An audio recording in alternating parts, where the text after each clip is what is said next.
Me and a couple of friends like to go urban exploring. It started out when we were kids. There was a house down the street that had been condemned after the old lady that lived in it passed away. Me and my friends, Andre and Stacy, who lived on the same street as me, talked about going in there and looking around. So, one night, we agreed to take a look. We found a few treasures and safely left from there. It definitely sparked our interest in future explorations. This made up most of our summers. We would find other small houses, shacks, or even old buildings that may have been abandoned or gutted after a fire or something. I bring this up because it's ultimately what led us to these following events. After graduation, Stacy moved out of state for a job offer, while Andre and I still lived close by. Keeping in touch with us, Stacy always called us to talk about life where she lived, and that we needed to come check out her new place. She always knew what to say, though, to really tie us in. She said she was purposely looking for places for us to explore, and found out that there was a really old school that had been closed for decades, about 2 hours from her. After she sent us some pictures when she passed by it and looked up the directions, we were convinced. So, a few months away from summer, we started making our arrangements to head out there. With summer vacation starting, Andre and I drove out to her place, preparing to be there for about a week or so. Upon arriving, Stacy greeted us and got Andre set up in the spare bedroom, and I offered to take the couch.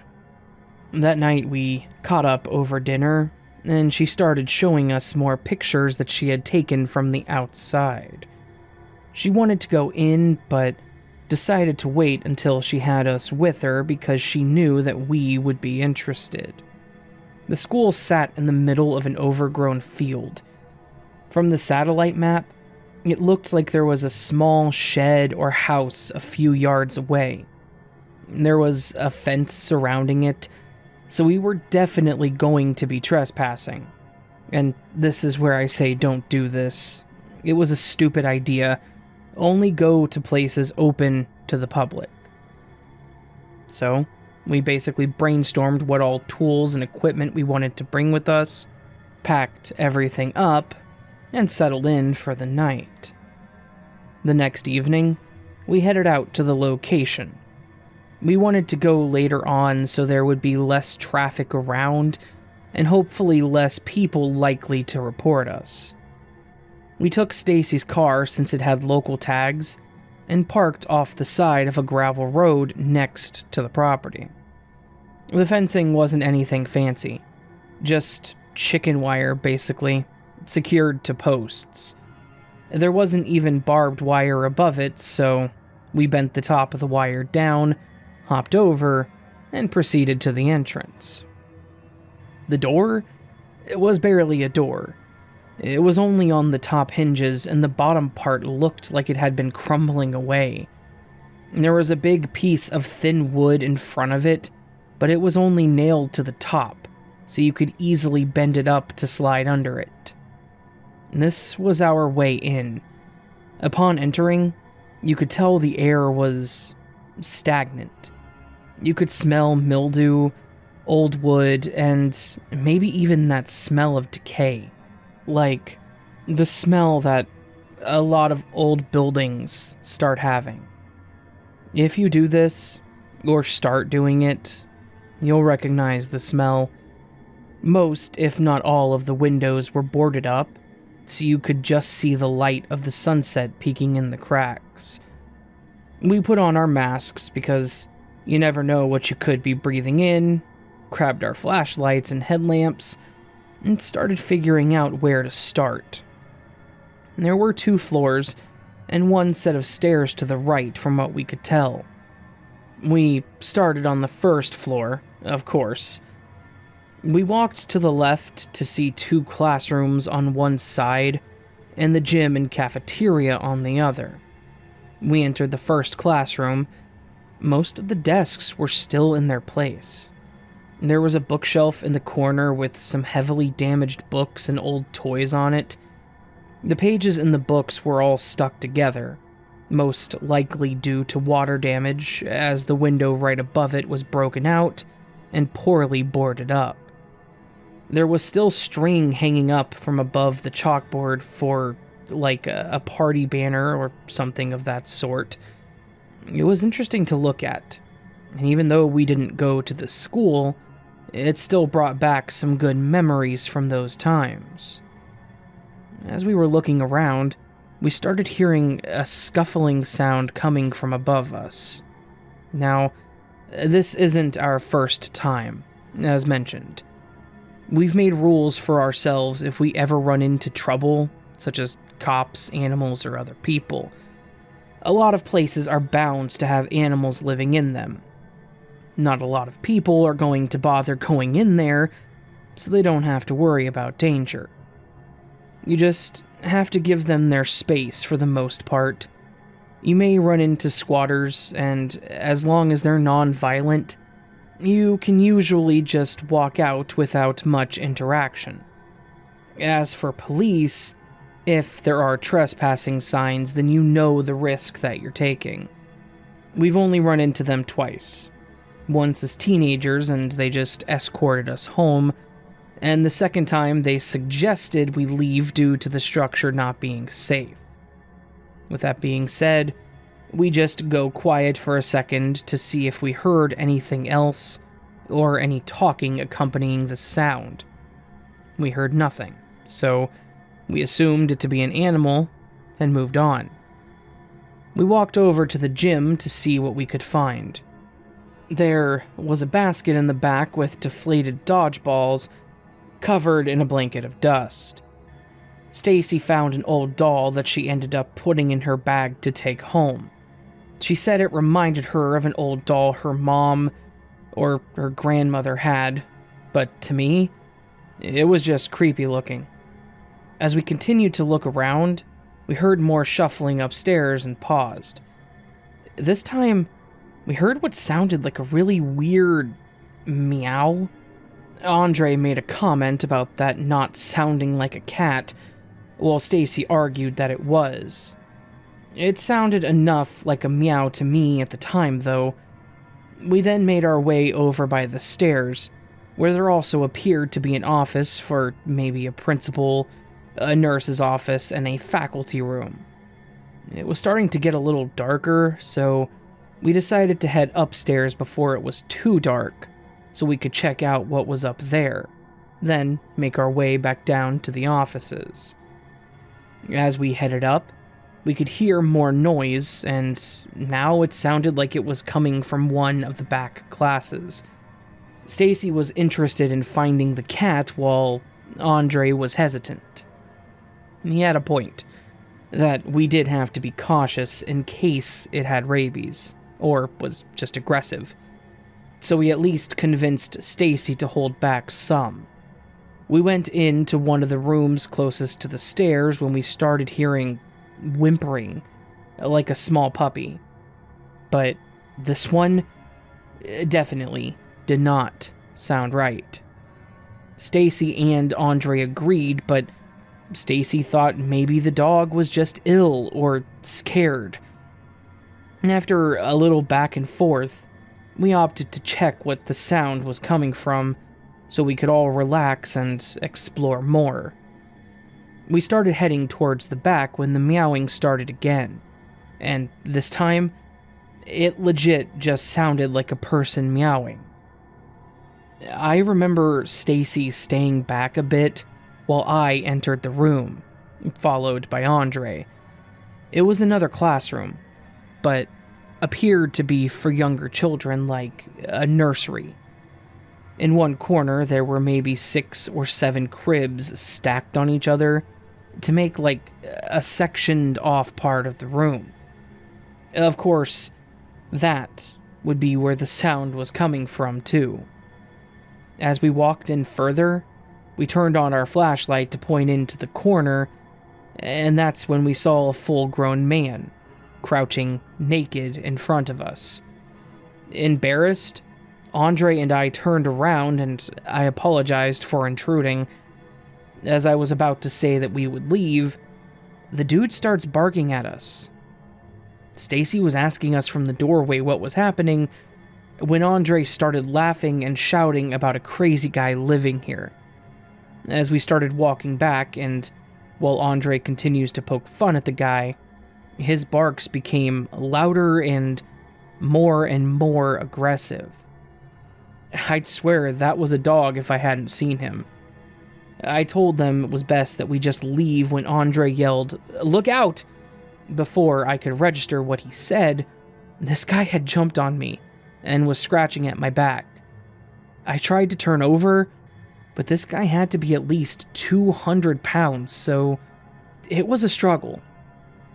Thankfully, Andre ran over and punched the guy in the head, which caused him to stumble back a bit, enough for him to help me up.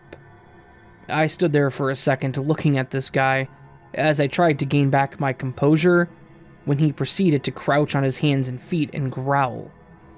Stacy started yelling at us that we just needed to leave, so we started walking quickly away when I looked back to see this guy walk out of the room, still on all fours. He started kicking back his legs, and Andre shouted, "Oh, hell no." And the guy started running for us. I have never seen a human run so fast on his hands and feet. It was terrifying. We got to the stairs and got to the bottom, and I jumped from the second to last stair, or something like that, and my foot went through the floor. So, once again, I'm falling to the floor with both of them yelling at me, and this guy closing in. I remember Andre yelling at Stacy to pry open the door, and he helped me up again. Right as we got to the door, the dude had fallen from the top of the stairs to the bottom.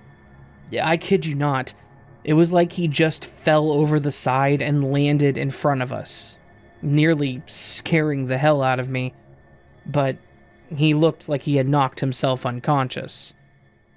I stared at him for a second to see if he was still breathing at least. The guy was just skin and bone.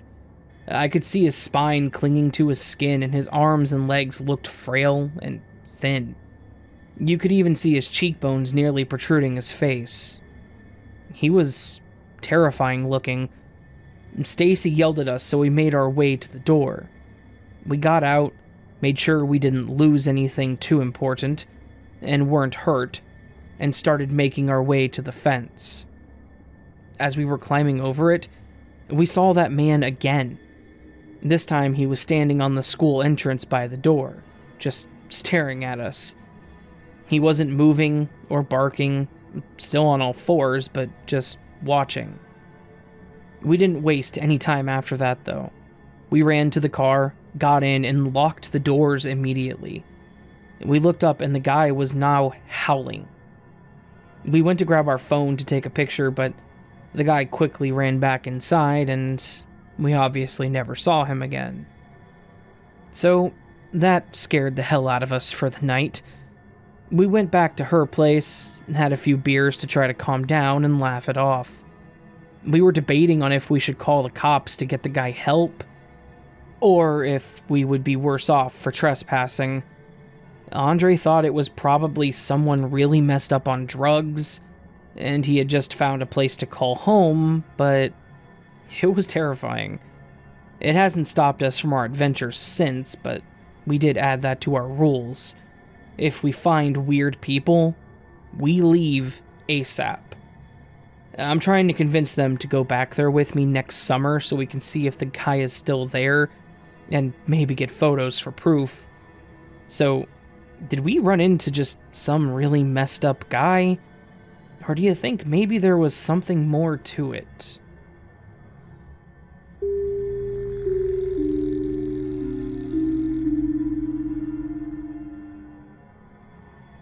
The town that I grew up in is considered to be a fairly small town overall. It's basically made up of continuations of previous generations. And while they may have recently gotten a Sonic's Drive-In and a Dollar General, it is still and forever will be a super small town in north central Colorado. Most people think of Denver when you mention the area, but we're actually a solid hour and a half away. I spent most of my life in the arms of what was basically the middle of nowhere. But unlike the rest of my graduating class of 30, I ended up moving out further west when I hit 20.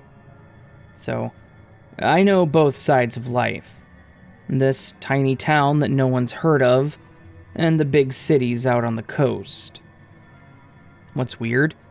Life in the small town is actually more terrifying, in my opinion. Sure, living in Cali, you may get robbed or accosted by someone on some sort of substance, but at least you can expect it. For some reason, learning about the horrors of your hometown tends to blindside you. Or at least it did me. I don't know. Maybe not all small towns have secrets that they hold on to like mine does. Or maybe they do. My hometown actually had a few things that everyone knew about, but nobody spoke about. Some of them happened in my grandparents' time, some of them in my parents', but they were some of the best kept secrets around, honestly. The one thing I learned was that I apparently had an aunt at one time. Back when I was around 15, my grandma accidentally slipped up and called me Nance. My name is certainly not Nance, Nancy, or any variation of that. I asked her who Nance was, and I remember when I asked, she looked like she was about to seriously burst into tears. She said that she couldn't tell me, but that I should talk to my father about it. I honestly had no idea who they were, nor did I expect what my dad told me. Apparently, Nancy, lovingly referred to as Nance by my grandmother, was my aunt, my father's older sister. And this took me by surprise, as I never knew that I had a paternal aunt. I thought my father was an only child, mostly because I had never seen a photo of this woman, never heard her name mentioned, and I had never spoken to her. Obviously, I was curious about who she was, where she was, and why she hadn't been around, and I wish that I would have quelled that curiosity, because it was pretty horrible. I was informed that back when my father was 12 and my Aunt Nancy was 14, she had apparently gone missing. There was one night back then that she went out with her friends and she just never came home. At first, my grandma thought it wasn't a huge deal. She was just out there and being stupid. But then, by morning, it was apparent to her that something had to have gone wrong. He told me that my aunt was a straight-A student and would have likely graduated valedictorian, but that night she seemingly vanished. This was obviously creepy to me. I had never expected to have an aunt that was a missing person. Then, he told me that she was not a missing person. She was murdered.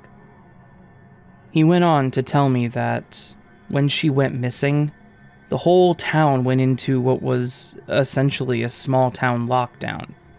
They put a curfew into effect, and every adult was on the lookout for Nancy. They seriously combed every inch of the city and spoke to everyone they could to see if anyone had known of her whereabouts. They had spoken to the friends that my aunt had gone out with, and they all told the same story.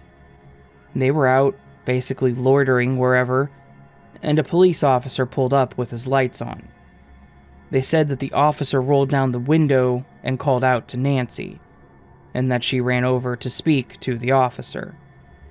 Apparently, she then turned around, yelled to them that she needed to go, and got in the car. And that was it. The biggest issue with this is that not a single one of her friends had seen his face. None of them could describe him at all, and there were no extra details in the car that made it stand out, and none of them had gotten a license plate. A year after she had disappeared, everyone had pretty much given up on ever finding her alive, when someone actually ended up finding what looked like a shallow grave in a creek bed that had receded. The police came out and they dug it up, and as you can probably guess, they found the body of my aunt. Based on how she was buried, they assumed that she was sexually assaulted, and the cause of death was determined to be strangulation. At this point, the only thing anyone knew was that the last person to see her alive was a police officer, but there was literally no information on who it was. Then, he explained that, not long after they found her body, 2 police officers resigned from the force. One of them had a daughter of his own and was married, and the other was just the opposite. Single, no kids. The one with the family left town. No one has any idea where he went. The other officer actually became the physical education teacher at the high school that I graduated from, and was also the football coach. I saw this man almost every day for 4 years, and every single day after learning this, I had to think that he may have seriously assaulted and murdered my aunt. The worst part? There's no way that we'll ever know what actually happened to her, mostly because of how much damage had been done to her body over the year. There was no physical evidence, no DNA that they could find, no prints or anything like that. Just a dead girl and silent suspicions. Apparently, the entire town, for lack of a better word, knew that these 2 were involved. The timing was too suspicious, and it was apparently believed that their higher-ups may have been aware of the situation. But, like I said, nothing ever happened to them. One is gone, and the other still teaches high school gym class. Honestly, it was just one more reason to get the hell out of there when I got the chance to do so.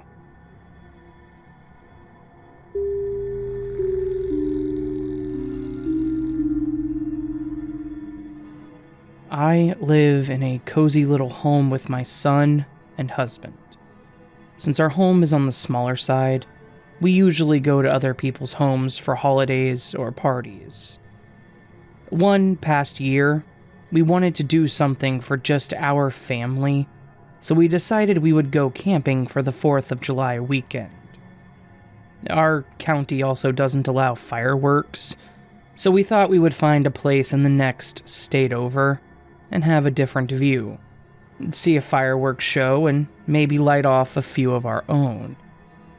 Our son had never been camping before either, so it would be an exciting first time, and he was really looking forward to it. We went and bought a tent, sleeping bags, and other camping essentials to start preparing. We started going over safety tips as well, such as making sure we had plenty of first aid stuff, bug spray, sunscreen, and aloe. Some things, though, are a little harder to prepare for. The time came to head out to the campgrounds. The 4th was on a Friday, so we decided to go on Thursday. That way we could get there, look around the area to decide what we wanted to do, and then after we enjoy the 4th, we could spend time doing what we wanted for the rest of the weekend. When we got there, we found our lot that was right by 4 other tents. One was a middle-aged couple that was there with their dog. 2 tents were for a family of 5, the parents, 2 kids around 9 or 10, and a toddler, and the last one reminded me of ourselves, a couple with just a little boy. As we started setting up, all the kids around were ready to play, going over to each person's tent and asking the kids' age and names, and if they wanted to go play by the water. He was my firstborn, so I was quite protective of him, and didn't want him playing by the lake without us. So I agreed to let him play on the small playground equipment that was next to our area. I could see him from there, so I was okay with it. The 4 kids were playing and talking about whatever kids talk about, and the parents of the single boy, I'll call him Kyle, came over and introduced themselves. And they said this was their second attempt at camping. They tried last summer and were forced to evacuate after someone caught part of the campgrounds on fire. And they said it was most likely caused by a fire pit that wasn't allowed, and that got out of control. And they said it was fairly close to them because they could see the flames and had to pack up in a rush, which scared Kyle. From what they explained, the poor kid was pretty scared for a while to do anything close to fires or camping related. They mentioned how they eased him into it, though, by camping in their backyard, which made me think we should have tried that first to see how our kid would react. Overall, though, they wanted to say thanks and for letting Kyle play with our son, Nathan, and compliment how well-mannered he was and being willing to pull Kyle in with the other kids. It was a very proud parent moment for myself. That night, and the 4th itself, were both great. Since everyone was so kind and welcoming, we had a cookout together and put all of our food into it. The kids were having a blast. We gave some of our little fireworks stuff, like smoke bombs, to the larger family, since they didn't have any, which kept them occupied. I will say those older 2 were a little more on the daredevil side. They were trying to throw smoke bombs into the air and catch them, hold them in their mouths, tried throwing rocks from the gravel road at birds, just things like that. Thankfully, Kyle and Nathan stepped away from those activities. On Saturday, we decided to have a little more time relaxing. After sleeping in a bit and having breakfast, we decided to go for a little walk through the trees. My father-in-law always took my husband fishing and hunting, and was always big on the outdoors, so he knew his trees and wildlife and loved teaching Nathan just the same. To our surprise, Kyle was just as interested and asked if he could join us. I don't think I would have been too comfortable with it, but then his parents asked if they could join too. They said they would show us where the fire was, and then we could go to a more secluded part of the lake where there were less people. We're not familiar with this campsite, so we agreed, and thought at least we would have some more peaceful time away from the other rowdy kids. So, we put our swimsuits on under our clothes, grabbed the things we wanted to take, and headed off. The fire occurred on the other side of the grounds. There were several trees that were still standing, but obviously dead from the fire. There was a patch of what appeared to be dead grass where they attempted to regrow it, but it wasn't doing very good. They had posted a sign as a reminder that fires were not allowed outside of their permitted pits or grills, too. The area was empty of people as well. It appeared to be open, but no one was staying there. It definitely didn't look pretty, so I'm sure that was why. From there, we decided to go swimming since it was empty. We hung out in the water, we all talked, and the boys were having a lot of fun by themselves. I think they wanted that more, to be able to do something a little more innocent on their own. I felt comfortable enough that they wouldn't get into trouble, and with no one else around, I could loosen up more. At one point, the boys started gathering fallen branches, mud, and rocks to make a cave for a rabbit they saw. I wasn't going to be the one to tell them they lived in holes because they were having fun, so I let them go. They started talking about being short on supplies, and my husband had mentioned one of the trees that were burnt that would have softer and easier branches to break. So, off they went to start collecting. They did this once and came back pretty quickly. but the second time they left to gather more, I didn't see them come back for a few minutes, so I hollered over for them. When they didn't respond or come back, I got a little suspicious and decided to head over to see what was going on. As I walked over the small hill, I noticed them quickly shuffling around dirt like they were trying to find something or bury something. I asked them what they were up to, thinking they were just playing some game, but they were both acting standoffish and quiet. I asked if there was something wrong, and Kyle responded no and that he wasn't feeling good anymore. I started to approach them to figure out the change in tones when Nathan said they found something bad. Thinking they were playing with something they found, like a lighter, I approached them, smiling, saying it would be all right, whatever it was, whenever Kyle started crying. Nathan pointed to a pile and started talking fast about how they were just trying to get dirt. I was trying to calm down the two young boys, while also looking over to see what they found, when my stomach dropped. There were bones in the dirt. It was a hand, with part of an arm sticking out from the ground. I just stared at it for a minute, not knowing how to react. I finally grabbed both the boys by the arms and started rushing them away, while shouting for my husband. They all started running over towards me. I guess my tone sounded alarming too. I explained to them what I saw, and the guys went to go take a look. My husband agreed to stay nearby just in case, and the rest of us hurried over to a campsite nearby to ask someone to call a park ranger. From there, it became a blur. The rangers came out and looked. They had to call the police and tape everything off. We were all obviously on edge. After being interviewed by the police and the poor boys being questioned, we were finally cleared to go back to our campsite. At this point, we were ready to go. This definitely wasn't going away, so we decided to just leave.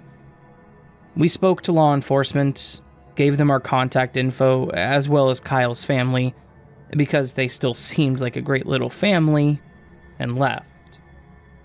Later on, Keith and Marissa, Kyle's parents, contacted us, and they told us that the body had been identified as a little girl that had gone missing about a year back.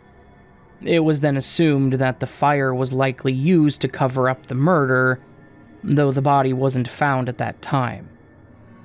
It was hard to have that conversation with Nathan, to explain that there are some evil people out there, and that's why we are so picky about who he's with, where he goes, and that we want to make sure we know where he is. He was too young to have to witness something like that. It was a terrifying thing to see myself, and I don't even know if they ever found the person who did this, but I hope that no one that I know ever has to witness or go through something like that.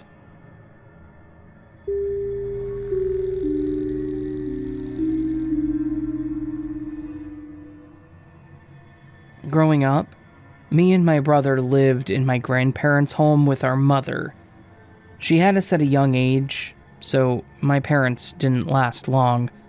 My grandparents helped raise us while my mother went back and forth between working and trying to live like a teenager with no kids. We could go a few days without seeing her.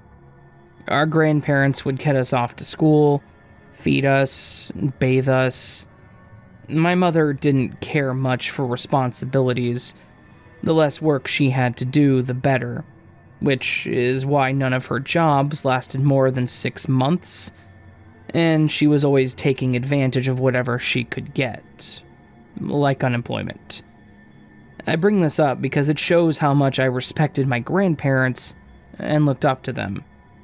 When my mom ran off with someone to another state, thinking that they would get married, then come back to us, and have this rich life, my grandparents were the ones that paid for our school fees, bought us lunch, helped with homework, all of that. My grandmother, it was such a kind and giving person. She taught me everything I needed to know about cooking, fixing and mending my own clothes. She helped me learn how to do my own hair, while my grandfather always tried teaching me and my brother how to be self-sufficient and fix things on our own. He acted tough, but he had a soft heart as well. He was always giving my mother another chance just for her to take advantage of them over and over again. And this always made for interesting holidays. The house wasn't huge, but it certainly wasn't small either. It was a 3-bedroom, but they had a big backyard, so the holidays were usually spent over there. My grandparents would always be in the same spot inside. Grandpa would be sitting in his big recliner, and Grandma in her rocking chair that he had made for her. Outside, they had 2 rocking lawn chairs they always sat in, while everyone else had to decide where they wanted to be. It was a perfect view of the whole yard, so they could see everyone coming and going, and on the 4th of July, it was a perfect view of the fireworks, going straight up. My grandmother loved the fountains. She didn't care much for the huge mortars that went into the sky, but the little ones that always had a story to them and different colors, she loved those. As we grew up, my mom continued being the same person she was, so she became more of a distant relative. However, when my grandfather passed away a few years after I graduated high school, she was around more often, trying to care for my grandmother. I ended up getting an apartment nearby to help out as well. When I would come over, we would begin to hear weird sounds or have weird events occur, and my grandma would always say it was Grandpa watching over us. I used to just shrug it off, thinking it was just something people said to help cope with the loss. I'm sure feeling like someone is close to you that you've lost can ease the pain. I began to believe it more and more when I would personally experience things.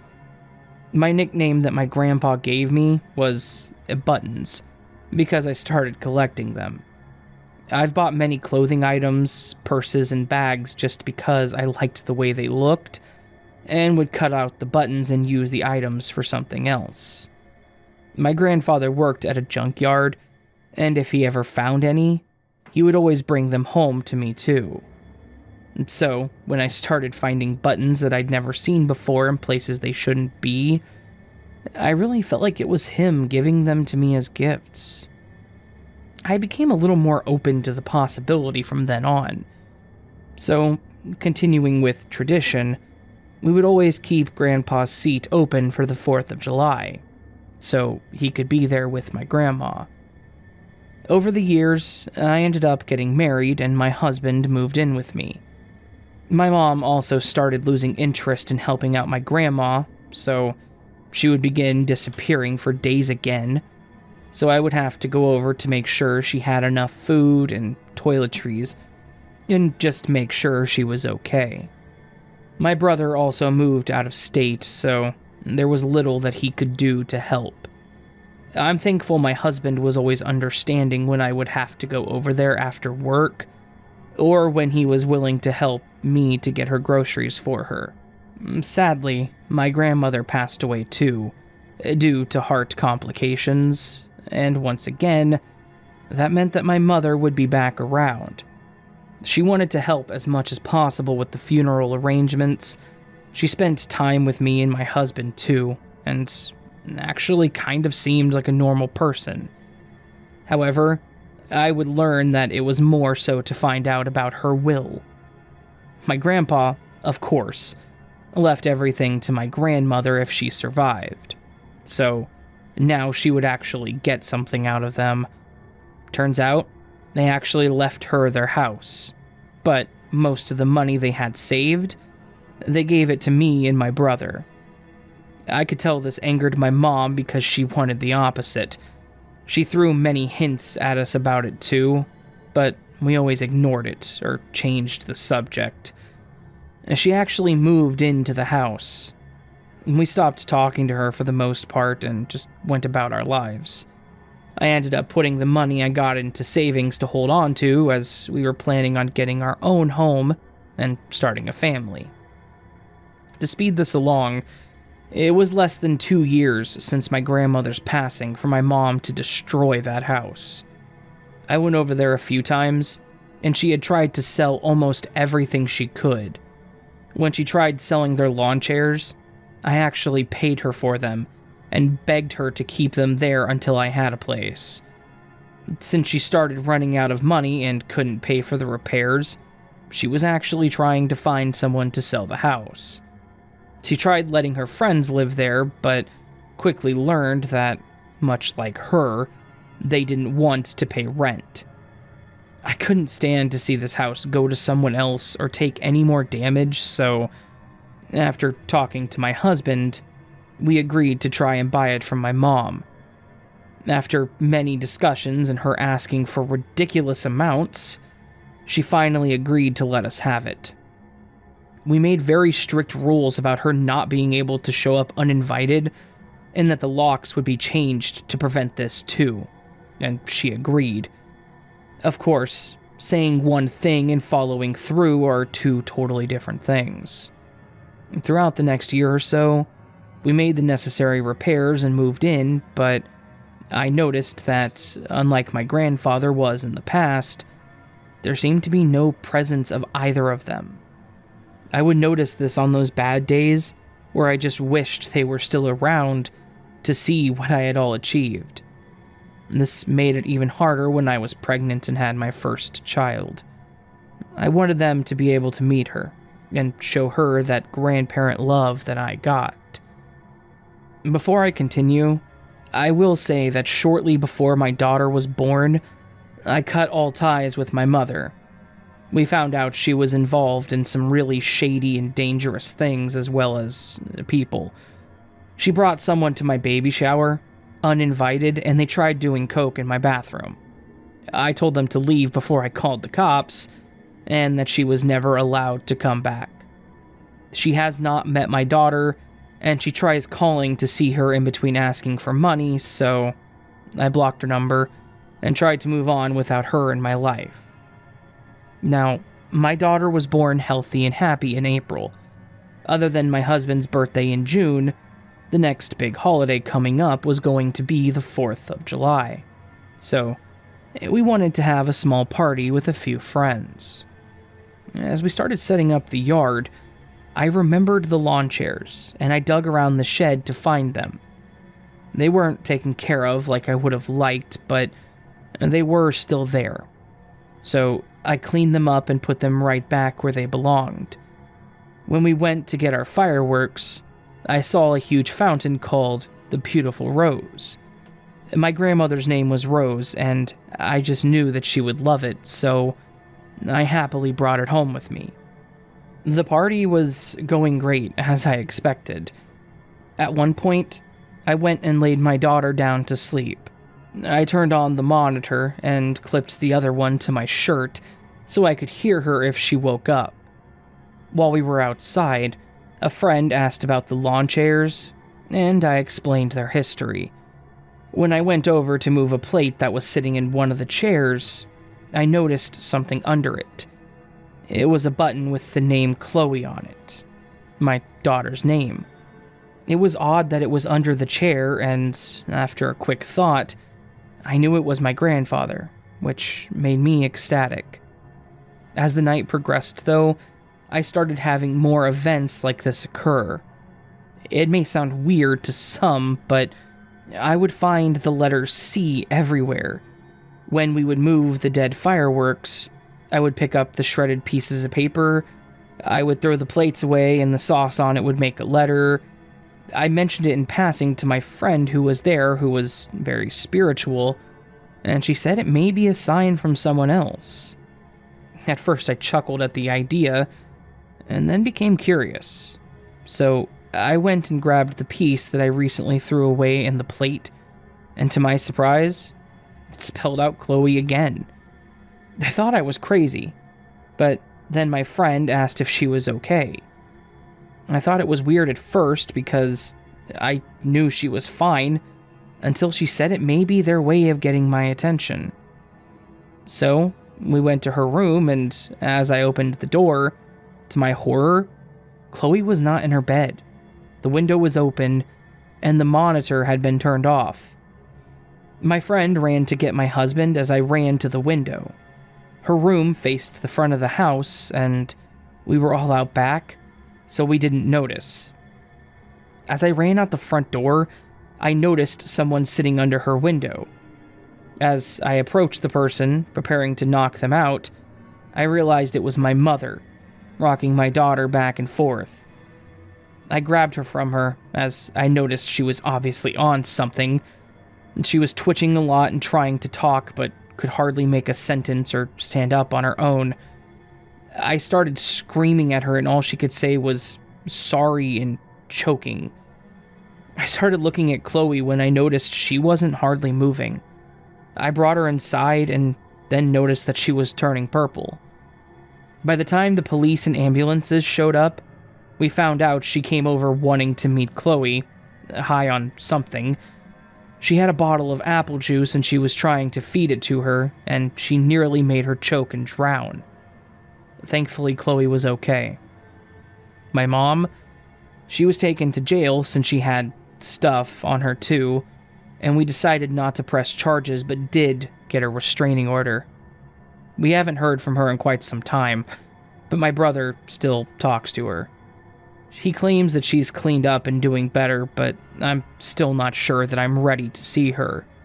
If I had waited much longer to check on her, Chloe could have had brain damage. To this day, I'm certain that it was my grandparents trying to get my attention. From the button letting me know they were there, and all the letters trying their hardest to warn me, I'm definitely more accepting of paranormal experiences now, and I do think that they are still helping me raise her, even if they're not physically there.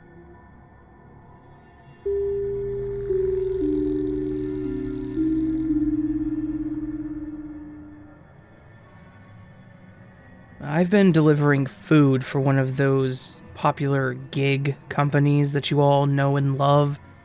The ones that will charge you way too much to have a McDonald's mech delivered to your house. Since I've been doing it for quite a while, I've seen a lot of strange and creepy things. And I've dealt with what I would consider the most terrifying people out there. Some of my favorites are the ones where the people that you're delivering to come to the door smelling like death or not wearing enough clothing. To add to that aside, please, when you order food from a pizza place, through Uber or DoorDash or whatever, please wear clothing. And please wear enough clothes to cover yourself. I can't tell you how many naked people I've seen through the open curtains, or when they opened the door to get their no contact order. Anyways, moving past my complaints about people having no modesty, one of the other things we tend to run into are crazy people. Sometimes you get people that have pretty clear mental issues. And I understand that a lot of them cannot control their mannerisms, and maybe that's what was wrong with this lady, but honestly, this situation scared the absolute hell out of me. This all happened last year during the C-19 situation, and as stated, I was a driver for one of the companies that delivered food to people from random restaurants. This was near the beginning, when we were still able to hand you your food, but then we also had the option to do the no-contact delivery. When we do the no-contact, we were still expected to make sure that the customer got their food. Basically, we were supposed to drop the order on the porch, ring the bell, and step away to around 6 to 10 feet away, and wait a moment for the customer.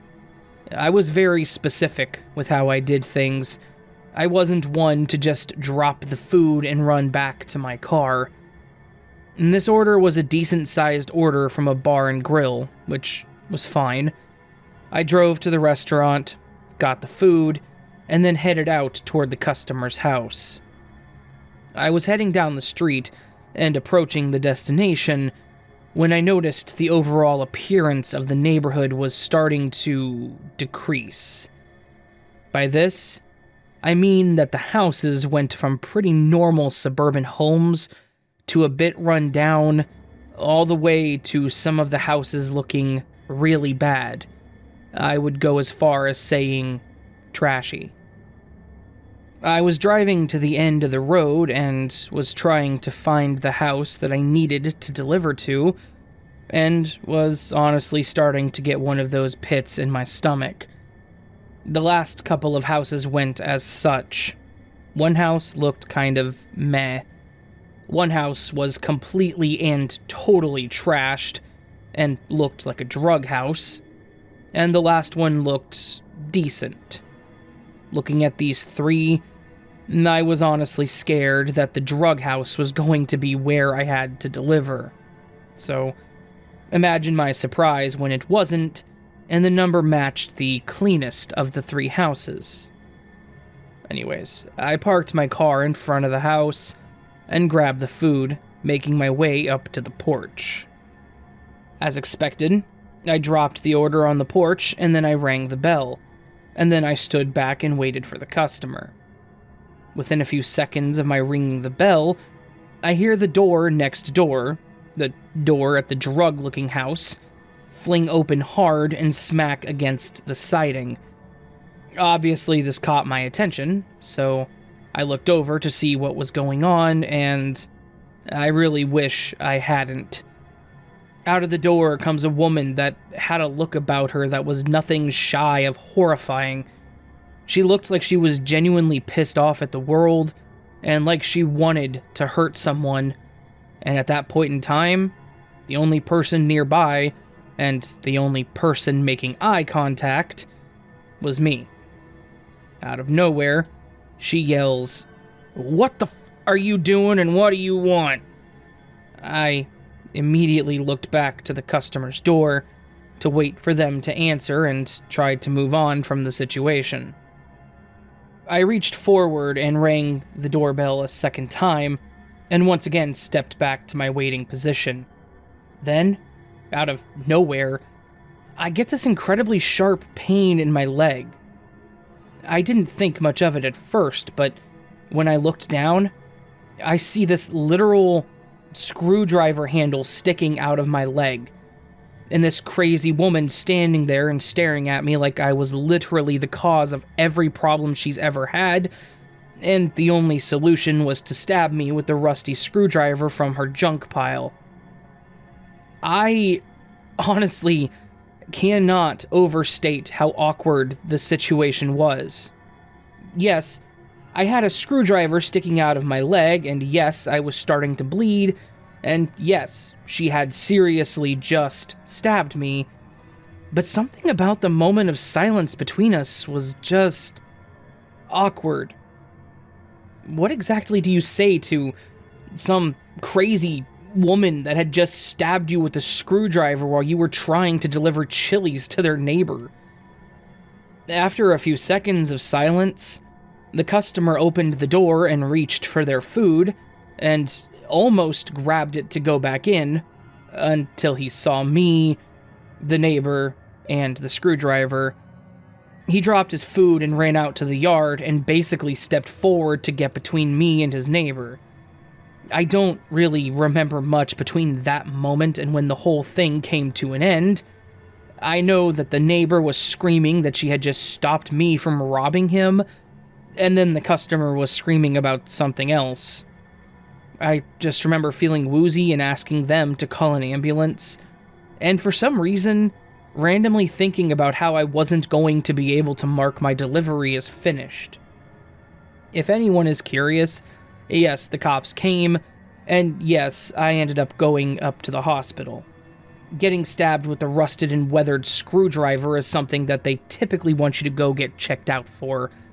I'm pretty sure she got arrested for this situation, but I don't really know because the officers never spoke to me about this situation. I did go back to delivering when I could. I just now have a bit of a limp and a nice circular scar where she stabbed me.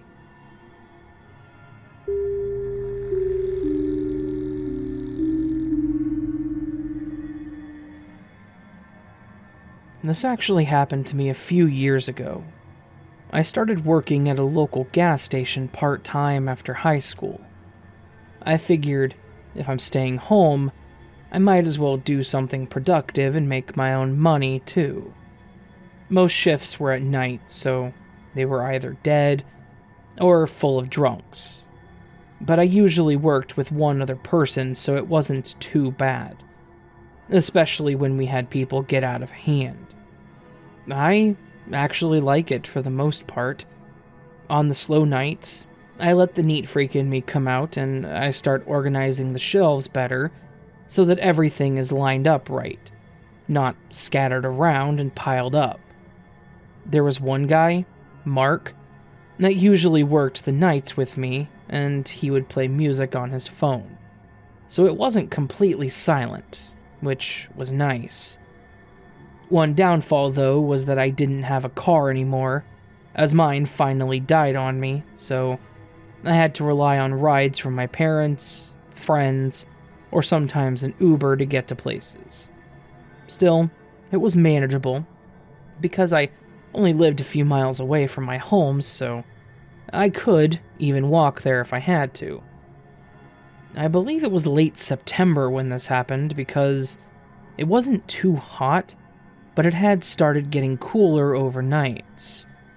I decided to walk to work since it was nice out, and my parents weren't home to take me anyways. It was a normal shift, except it was also football season, so we were a bit busier before the games started.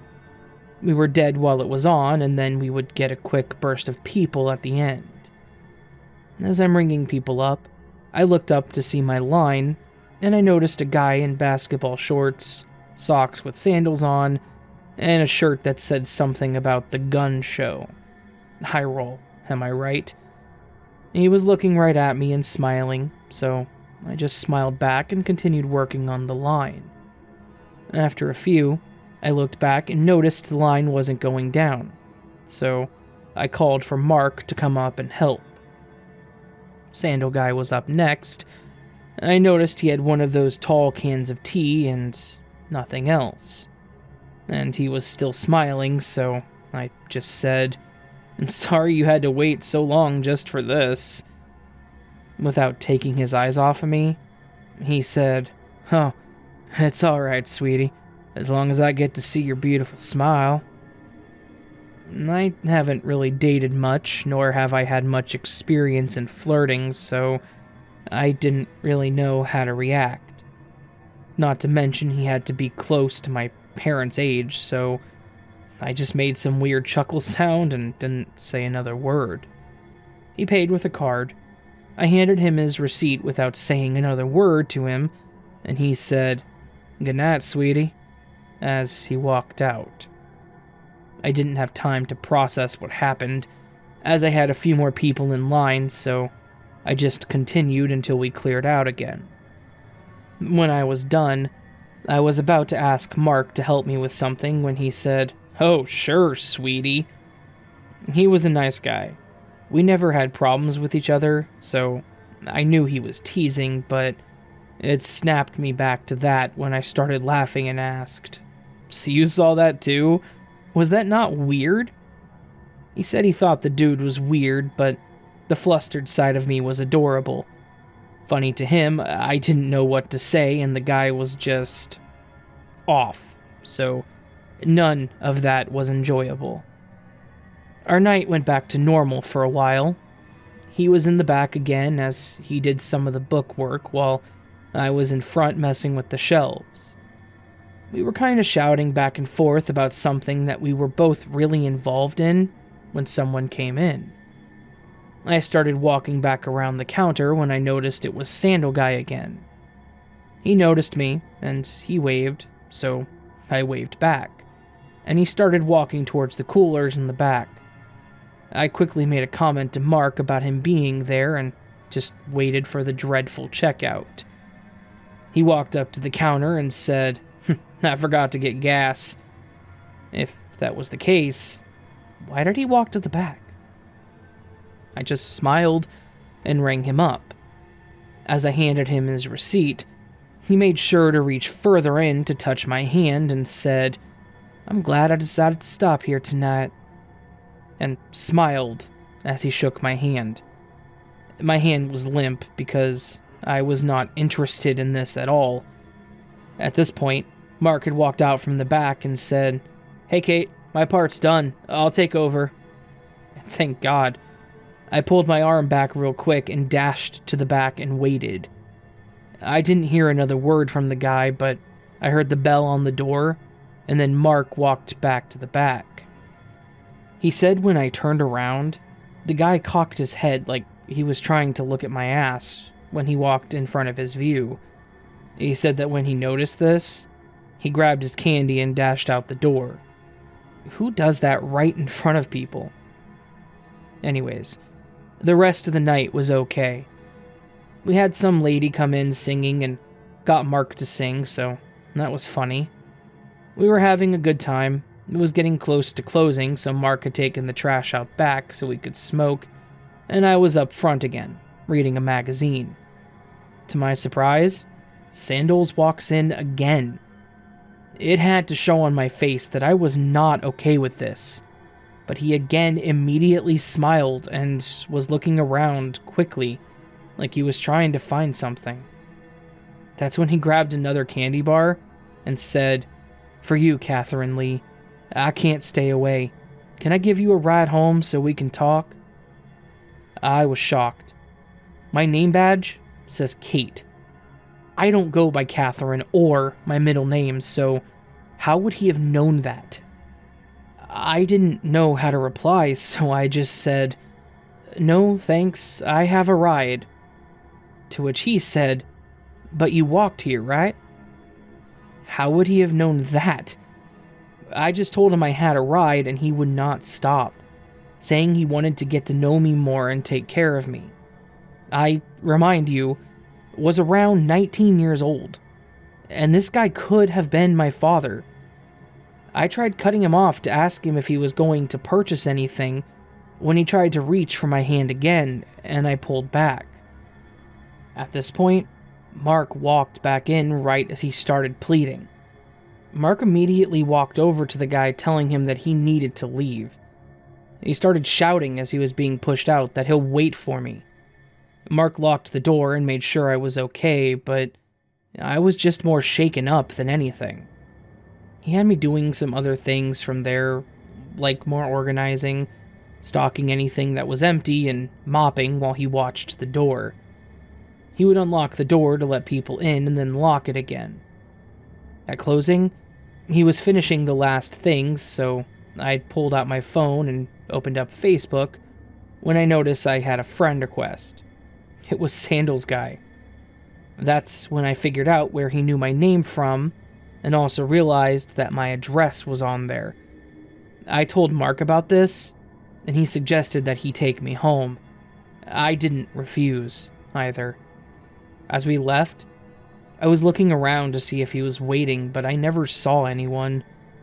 As he was driving, he tried to loosen up the tension and joke with me, but I think we were both worried about it still. Once we got to my place, the lights were on, so I knew my parents were still up, thankfully, and I noticed Mark was still out there when I had gone in and locked the door. I thought it was just to make sure I got in okay.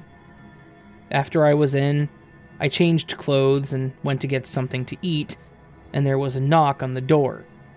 It was the cops. They were explaining that there was a report of a suspicious person, and gave a description and vehicle of the person. You know it was the same guy. So, I had to explain to my parents and the cops what happened. The cops said they would drive around a few times to make sure he didn't come back, and thankfully, he didn't. But they did tell us that if he did come back, to call them again. Unfortunately, there was little they could do since he hadn't actually done anything. The next time I worked, though, Mark explained what had happened.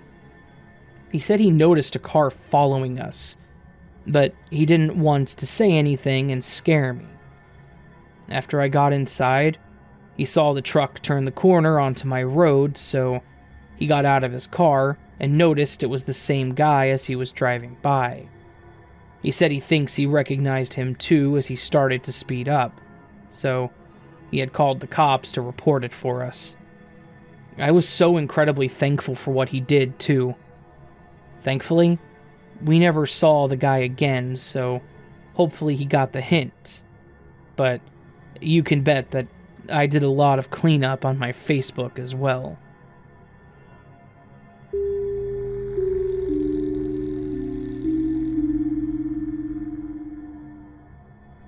Every year, my family would have a big 4th of July party. My grandparents would come over, aunts, uncles, cousins, and even some close friends and neighbors. All the kids would line up their fireworks, and we would decide in what order we wanted to shoot everything. The adults always prepared the food and would sit around and talk. It was always a blast. We rarely had issues, as in fights, injuries, and the such, and I think a lot of that had to do with my grandfather. If anyone tried to start an argument, he always knew what to say to get people to calm down and ease the tension. He was a smart man, and I definitely learned a lot from him over the years. As I got older and started going to parties or hosting my own, I always held on to some of his wisdom and advice to make me a better person. One of the things he taught me was to be aware of your surroundings. He was in the Air Force, and he always talked about how important it is to know what's happening around you, and while you shouldn't dwell on the negative, you should also be able to get an idea as to possible outcomes around you, and know how to react to them appropriately. This has helped me tremendously in my career of becoming an aircraft mechanic, as you have to be precise in everything you do. Another thing he taught me was, no matter where you live or your age, it's always polite to get to know your neighbors. Again, you never know if you could be the person they need in their life to be a friend, or someone they can turn to when they feel they may be in trouble or need help. So, when my parents moved and I was still young, we made little baskets for everyone on our block as a way of introducing ourselves. These were two things he taught me that are important to this story today. I was thankful that my wife was able to meet my grandfather before his passing, so she knew all about him and his wisdom. So, when we got our first place together, she knew that we would have to introduce ourselves to the block. We moved in early June and decided we wanted to have a housewarming party and 4th of July party all in one. Because of this, we agreed that we would let the neighborhood know, as well as a warning in case we got too loud or if they wanted to join and get to know each other better. We prepared our gifts that week, and over that weekend, we went off to start handing them out. Everything went as I would expect. Some people were happy to meet us, some were surprised people still introduced themselves, and some even wanted to show my wife her jewelry collection. There were 2 houses, though, that we did not get an answer at, so we left our gift with a card at the door, so they still get the introduction and invite. One of our neighbors, Kathy, seemed to be the cliche neighbor that knows everything about everyone, so we got the short version of everyone's history from her. I appreciated this since I wasn't able to meet everyone, and I had mentioned this to her. She explained that one house was someone's winter house, and that they wouldn't be back for a few months, and the other one, she said to give up on trying to meet them. Curious, I asked her about this, She said it was a middle-aged couple living there.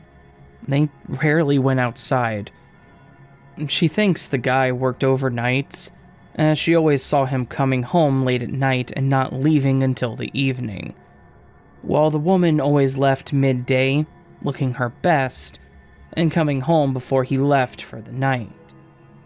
She tried talking to them on a few occasions, and the guy tended to ignore her, while the woman seemed to rush the conversation, and did not want to get too close. She said she gave up on trying to get to know them, but she'd had her door camera, so she always saw them coming and going since they lived across from her. I kept this in the back of my mind to process it later. We said our goodbyes, and finished by going back to the winter house to pick up the gift we had left, and agreed to try again in the winter, being assured by Kathy that she would let us know when they got back.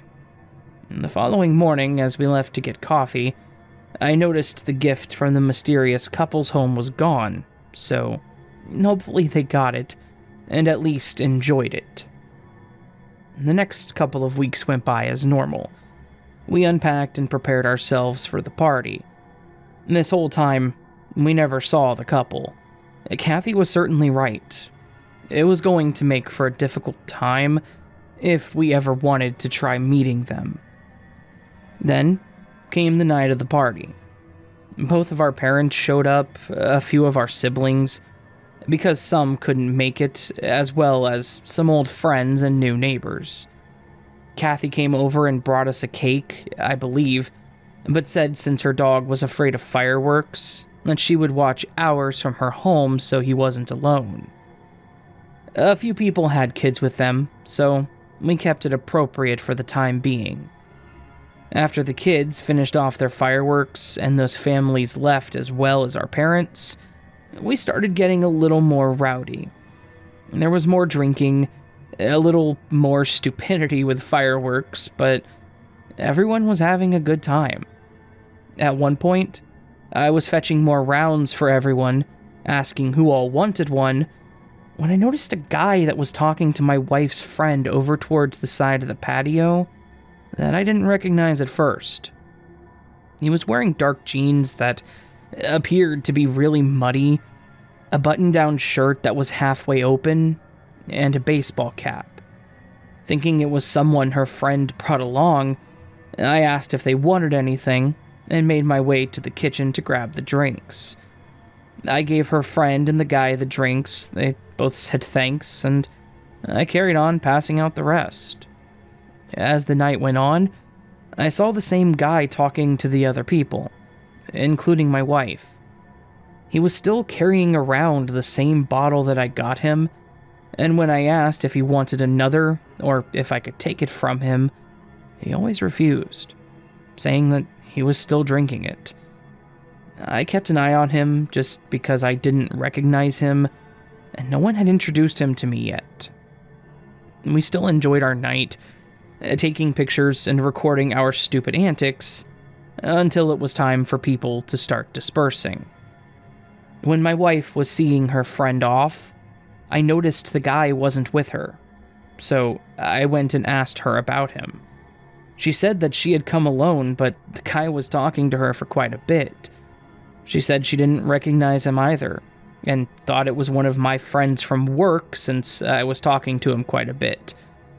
I let it go, thinking maybe he was someone from work that I just didn't know too well, or maybe he came with someone else and I didn't notice. I did drink a lot that night, so I was also not fully there, I'm sure. We cleaned up a bit and headed to bed. Thankfully, we were off the next day so we could recover, but we're still never able to determine who our mystery guest was. As I was coming home from work sometime that same week, I saw several cop cars at the non-social neighbor's house. Like anyone would, I tried looking to see if I could tell what was going on, but I couldn't see much more than crime scene tape going across the house.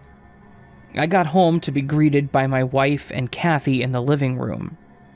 They told me that They didn't know what was going on yet either, but Kathy was already visiting when the police started showing up.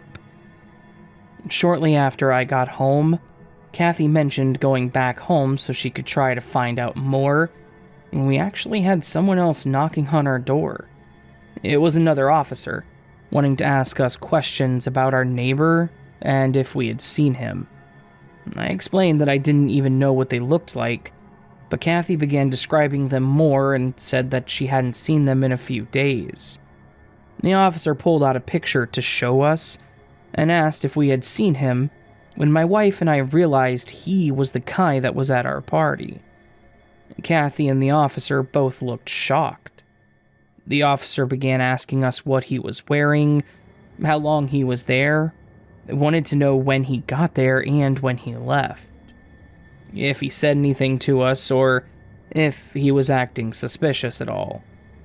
We tried to answer the best we could about his whereabouts and explained he was technically invited, but since we never actually met them, we didn't know if they would show up or not. Kathy finally started asking the questions that we were all wondering, to find out what was going on when the officer tried being vague, but still informed us. He said that they were called there on a welfare check by someone, and upon arrival, they had reason to enter the property, where they found a female's body in the tub, and the man that lived there was nowhere to be found. Kathy's description confirmed it was the woman that lived there, and we were all in shock. They said they were looking for him for questioning, and asked us to call if we saw him, but to avoid letting him know as he might be dangerous. So, we were obviously a bit on edge at this point, not knowing what to do. We offered to let Kathy and her dog stay in our spare room so she wasn't alone, but she was insistent that she would be okay by herself. We walked her back home, and when we returned, we made sure that all the windows and doors were locked, just to make sure that there was no chance of somebody getting in. Thankfully, we also had security cameras that we could watch as well. That day came and went without them finding the guy. News vans started showing up, and we were seeing it on TV by this point. That's when it started getting worse. They said that he was wanted for the murder of his girlfriend, who most likely died on the 4th. That is when I started thinking, this guy was definitely at my place on the 4th of July. He wasn't talking about himself much, but he made sure to talk to a few people to make it obvious that he was there. I began feeling like we were being used as an alibi. I felt sick. This girl was either dead or dying in a house a few down from ours, while we were there covering for him, a murderer. Our families were there. It was a terrifying thought. While it was a bittersweet result, as a woman did lose her life, they did finally catch the guy. He was trying to flee the country, but only got as far as Texas when they finally caught him. Now, this was coming from Kathy. She said her husband was a cop, so she knew some of the detectives. They told her that the woman's sister hadn't heard from her, and the guy had a record, and she was worried something had happened. She was most likely killed the night of the 4th, so that confirmed my suspicions. We were definitely being used. I'm glad they caught the guy, but since the incident, I monitor things a hell of a lot better, at least as to who comes over to my place, or who I'm around in general. My grandfather was definitely right. You really can't be too careful.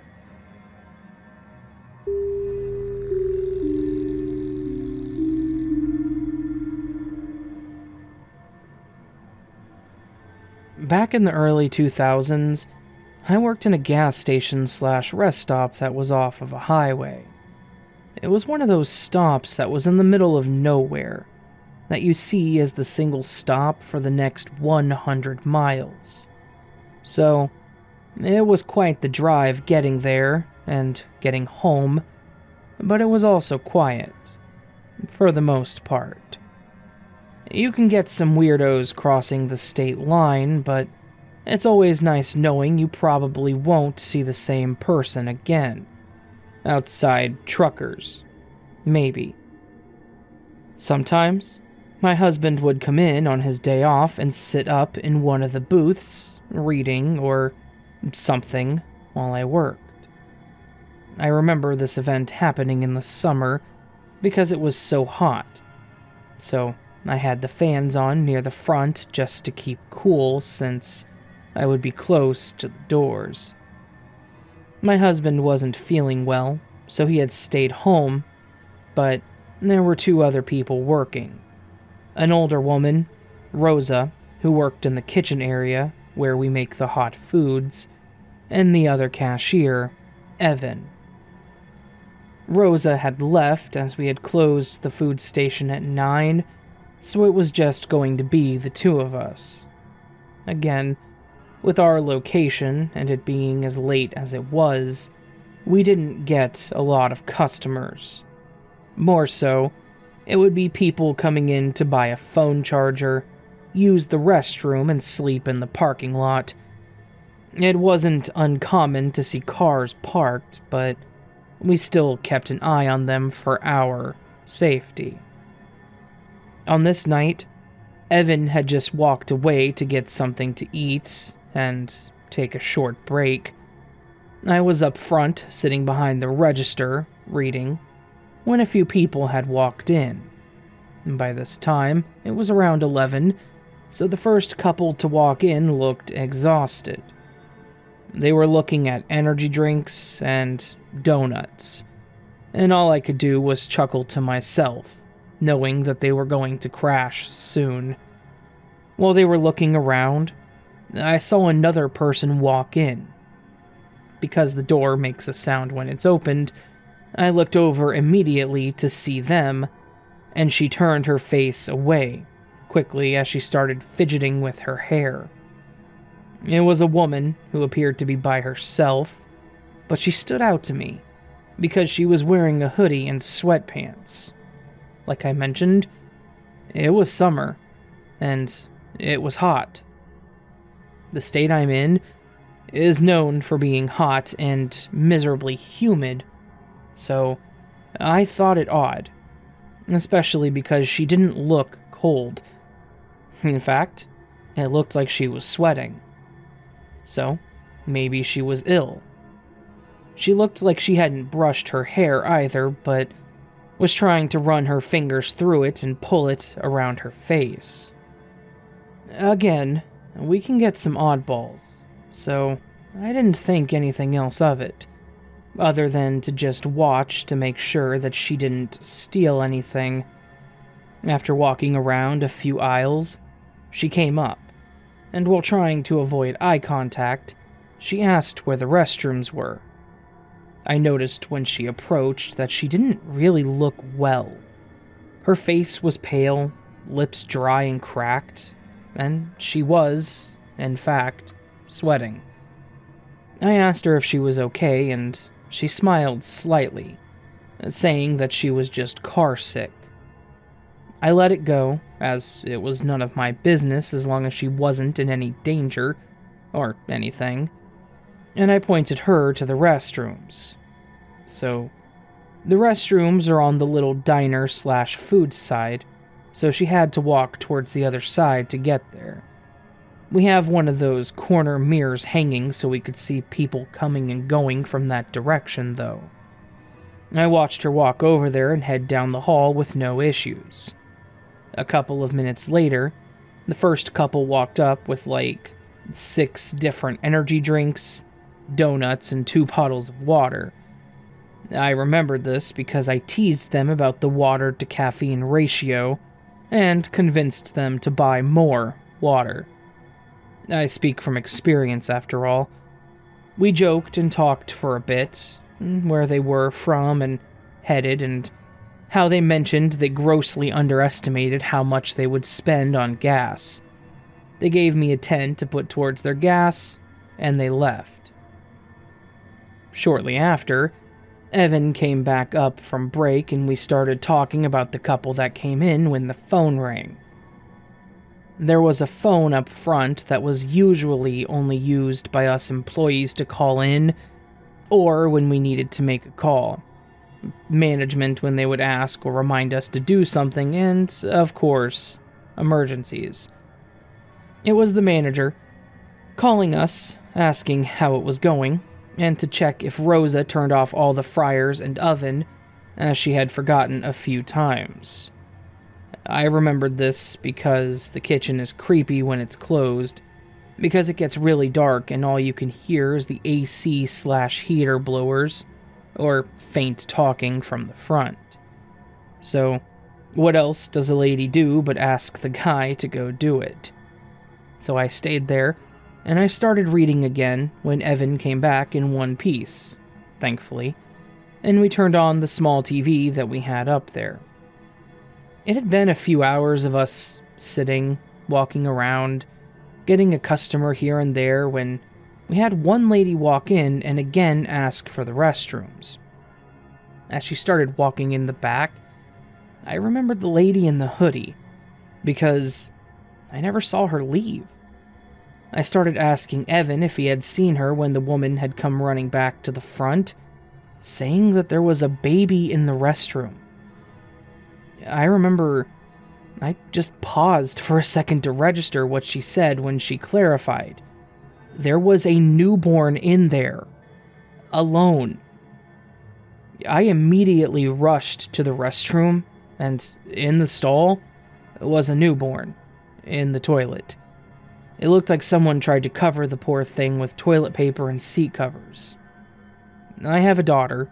She's a teen now, but I remember when she was born and it being the best feeling in the world, so this made my heart drop. I immediately grabbed the baby and noticed that she wasn't breathing. She was cold and almost a purple color.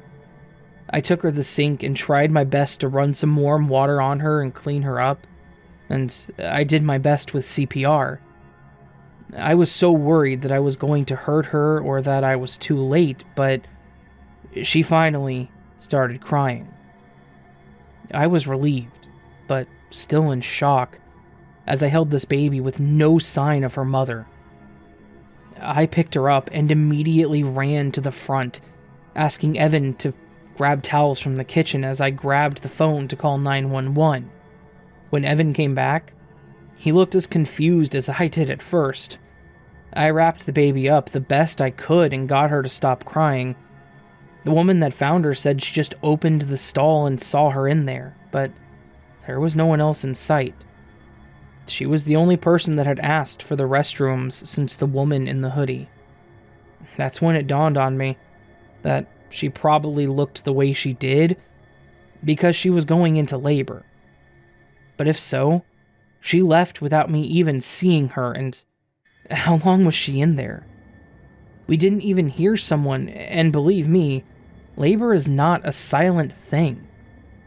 With our location, the ambulance didn't arrive fast, but it also felt like an eternity, holding this baby, trying to comfort her, knowing that one of the first faces she's seen, she may never see again. With the ambulance and the police there, they took our statements, and that's when I really started feeling awful. We didn't even see the car she was in. We didn't know where she was coming from or where she was going. She could have been in a completely different state by this time. We did have cameras set up, so we had to give that to the police, but unfortunately, the one inside was the only one that recorded. The one of the parking lot was live and didn't save, so we didn't have car information. Before they left, the paramedic did tell me that the baby seemed fine, and that I most likely saved her life. I don't know if they ever found the mom, but I hope the girl is doing okay. After that, I took a CPR class and I paid more attention to my customers and their comings and goings.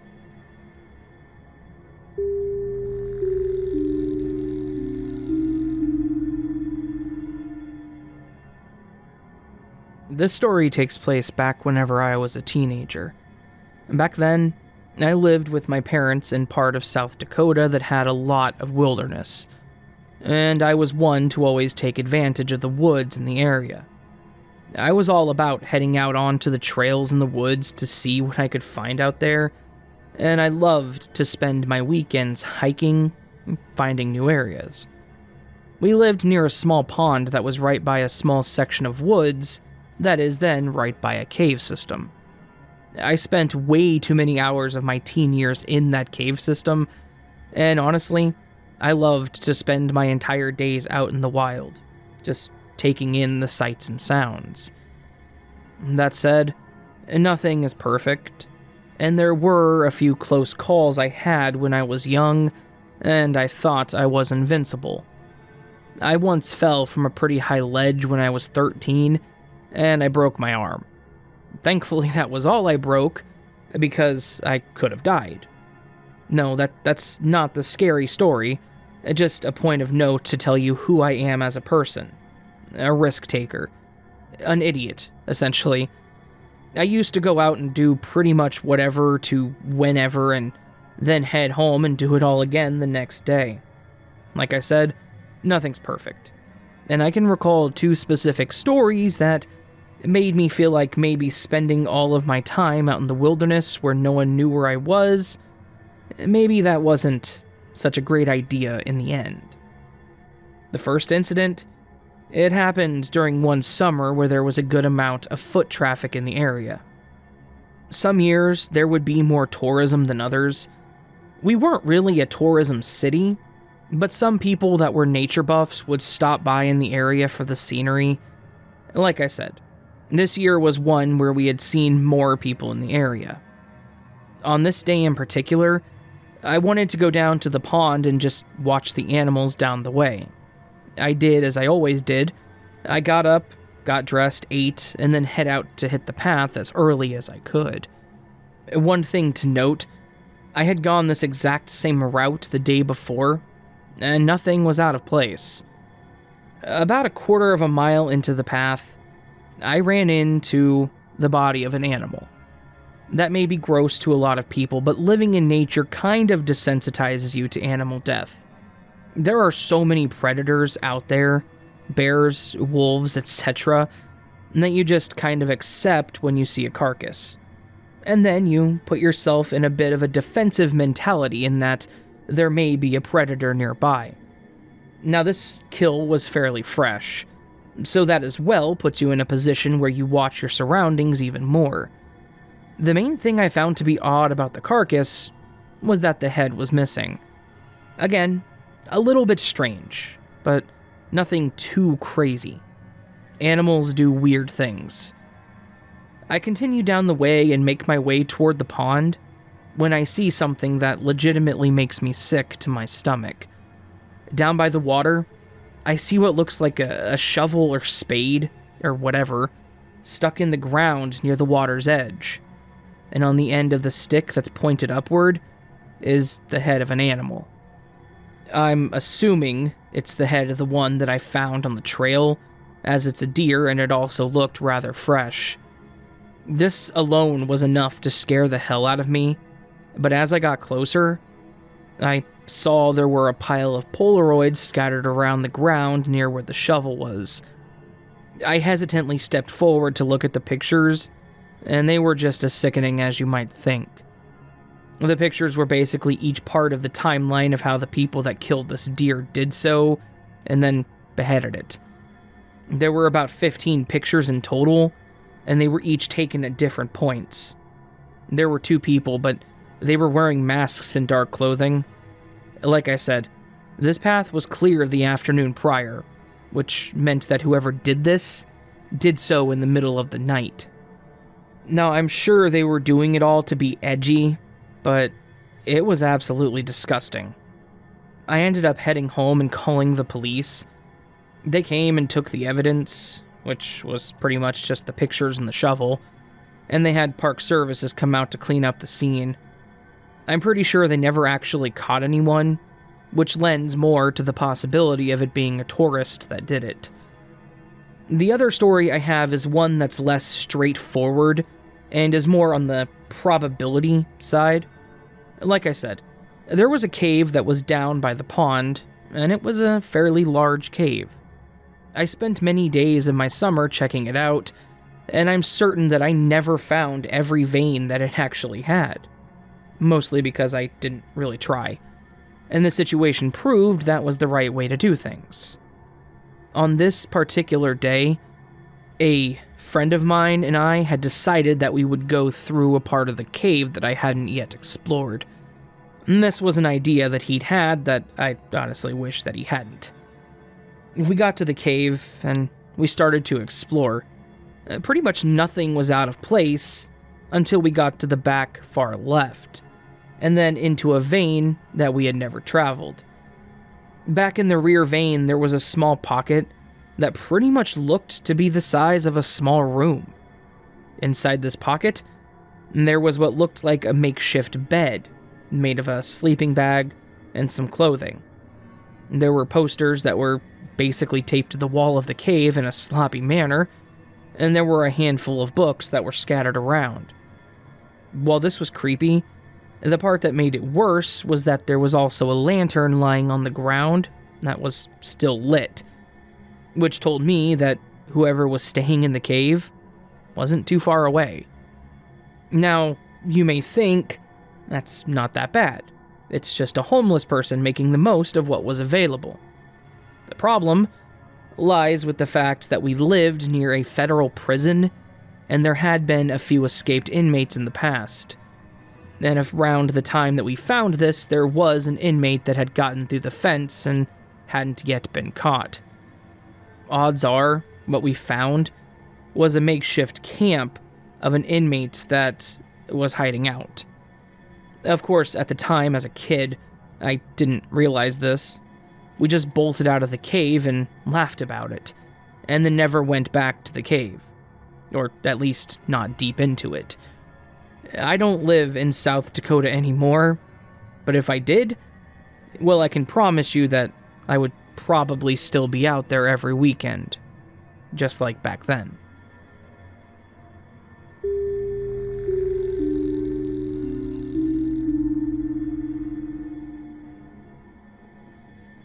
As a child, I was raised in a small, tight-knit town. I hated it. Everyone knew you, and there was no such thing as a secret. If you tell one person, you'll hear it from someone else in 2 days tops. I had a group of 4 or 5 friends max that I might share things with, that I could actually trust.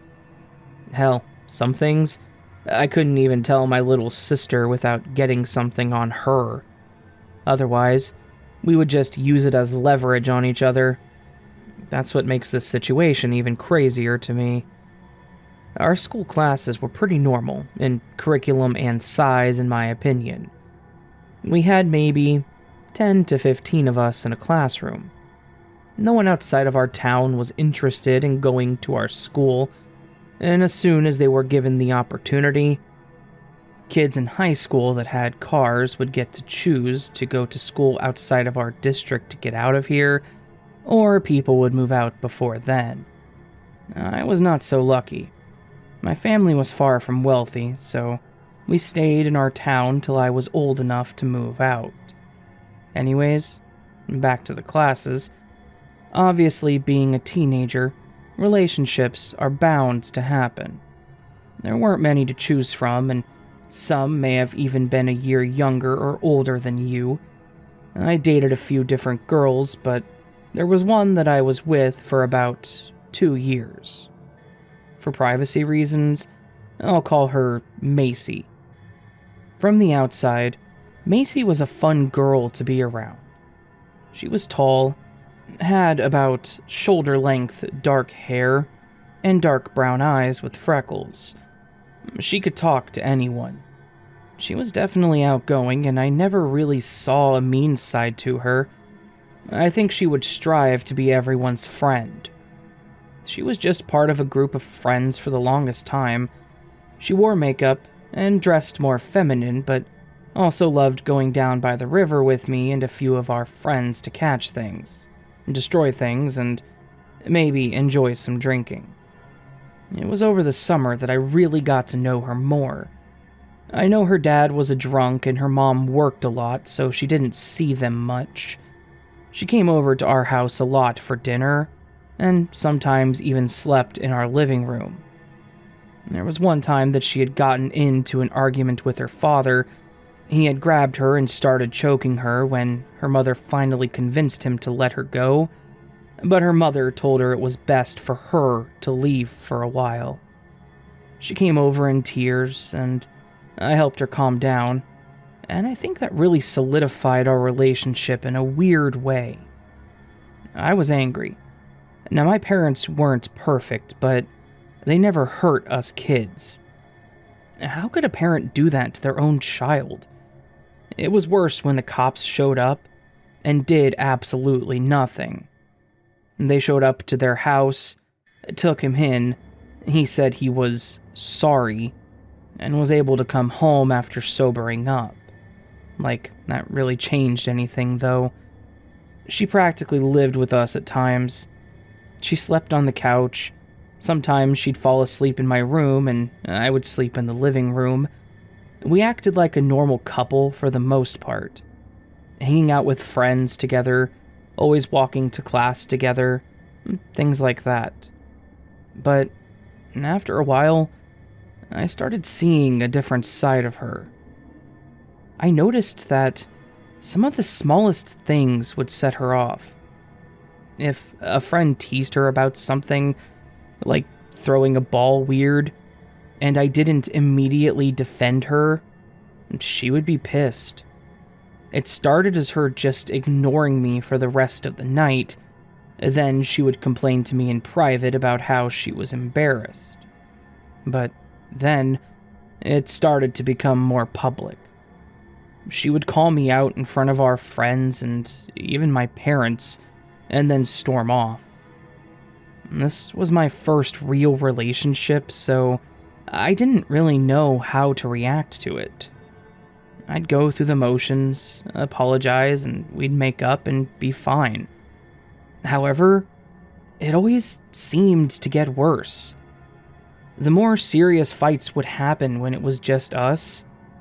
She would kick things, punch things, scream if she could, and sometimes would even hit me.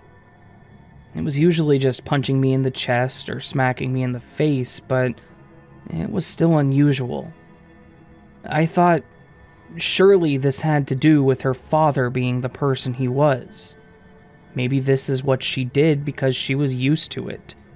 So, I would do what I could to calm her down, but it stopped working after a while. I would have to lock her out of my room, or I would leave until she calmed down. But of course, that's when the accusations would fly. She would start getting loud, and she would push me while at school, and it was embarrassing for me at that point. So, I would just walk away. For some reason, when I did this, she thought I was trying to hide from my other girlfriend. She started accusing me of cheating on her, and she would always show up at the door of my classroom and wait and see if I walked out with another girl. We had a group project in one of my classes, and I was paired with my friend Jeff and some girl that I didn't know too well. When I was leaving the room, she punched me in the face and started saying that she finally caught me. I remember the girl just looking horrified as she tried leaving without Macy noticing her. People were starting to gather, but she had her eyes locked on and then jumped on this girl's back and started slamming her around. I managed to get her off of the girl and told her that we were done. I remember calling her a psycho or something equally hurtful because the look in her eyes changed to sorrow and she ran off. I, of course, got called to the office and had to explain what happened. Macy ended up being expelled. I told them it was my fault, hoping the other girl didn't get into any trouble, and then I ended up being suspended for the quarter. I finished my suspension, as awkward as it was, and returned to the school to be the center of discussion for everyone. I didn't get to hear much on what happened to Macy, except for what my friends knew, which, again, wasn't much until I returned. I heard her parents were forced to put her into therapy and possibly some kind of school for troubled teens, but I never saw her again. And that happened about 18 years ago. Right after high school, I left that town. I wanted to go somewhere that was a lot more lively and meet people that I hadn't known my whole life. My sister and I even inspired our parents to get out of there a few years ago. However, they still surprise me with the amount of information, news, and gossip they tell me about the people that live there. That? Well, that's where it gets crazy. Around the time of our 10-year high school reunion, people started contacting me about getting together. I thought, why the hell not? And decided to start making plans to visit. However, a few weeks after that, I got a frantic call from my mom late at night, telling me there had been a fire in our old town. She told me that it was Macy's house, and the terrifying part, her parents died in the fire. My father was good friends with one of the cops there, and he had told him that Macy was still living there on and off, but she was working the night that it happened, and they had to go pick her up. After the investigation, they had determined that her dad had passed out with a cigarette. He was blitzed, of course, and her mom had actually taken sleeping pills. It was just a bad situation, and I felt sorry for her. I almost wanted to reach out to her, maybe to at least give my condolences, but something told me not to. My mother went to the services, and she said that Macy was just a shell. She just sat in the front pew staring straight ahead until the services ended. Afterwards, she said she was nowhere to be found, so my mother left her card and with the other items and left after that. I never heard about Macy or her life again until last year. This time, my friend actually texted me and sent a link to the local news for our old town. It started as a suspicious fire. Police were called to an old barn that was on fire behind one of the bars. Someone apparently walked out back, smelled the smoke, saw the flames between the trees that separated the property, and called 911.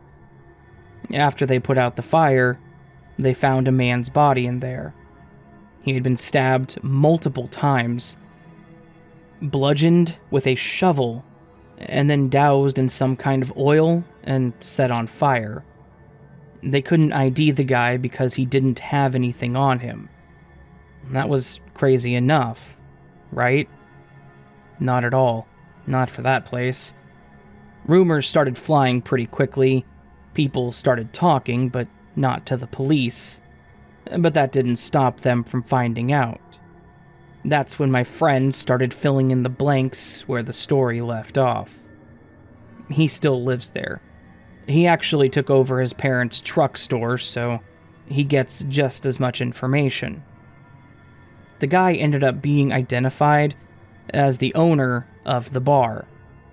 They figured this out because his wallet was found in the dumpster at his bar, but his cash was missing. Coincidentally, someone showed up at a different bar, flaunting cash, and buying everyone drinks, saying it was in this guy's honor. Thing is, they hadn't publicly announced this guy's identity, so the police took note of this. The girl was picked up and questioned when she finally confessed to the murder. And odds are, you know where this is going. It was Macy. She was apparently dating the owner, or at least there was something going on between them. However, he was married. Rumors are that the wife found out. The owner tried to break it off with Macy and she wasn't having it. now that she is locked up for this, the rumors are coming back that she may have been involved in her parents' death. So, not only did I date a less than stable girl in high school, but she turned out to be a murderer. So, I guess I got lucky at the time. But it does make me think what could have happened if I did reach out to her when her parents passed. What if we didn't move? Could I have been one of her victims? I also think, if this was related to her childhood, and if that could have made a difference as well. One thing I told my friend, though, is that he's going to have to come see me from now on, because I do not want to step back in that place.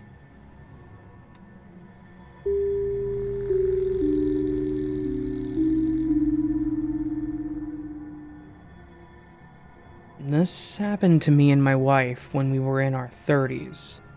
We live in a fairly popular city, surrounded by houses on all sides, and a couple blocks east was the shopping side, with grocery stores, restaurants, and even a farmer's market popping up out there on the weekends. We liked going to the market because my wife was due soon, and it gave us a place to walk that was outside and close to home. Not to mention she ate so many tomatoes while pregnant, and she claimed they had the best ones. The neighborhood itself has always been nice. No real issues with anyone. I think the cops were called once because there were kids playing in the park nearby. They were screaming a lot, and people thought something was wrong and called them. Turned out, it was just the kids playing around, but I think it gave them a nice scare to not scream so much. So, maybe some loud kids, but that was about it. One night in particular, the wife wasn't feeling well, so she went to bed early. I wasn't tired, so I stayed up for a bit longer to finish the show that I was watching. Just to get a better idea of the layout of our place, when you walk in the front door, you enter the living room. This is where I was watching TV. To the right is a hall with our bedroom, a bathroom, and our nursery. Going straight from the front door, you'll go to the kitchen, and the wall to the left had a door to the garage. The back wall of the kitchen has an entryway to our little green room, I suppose you could call it.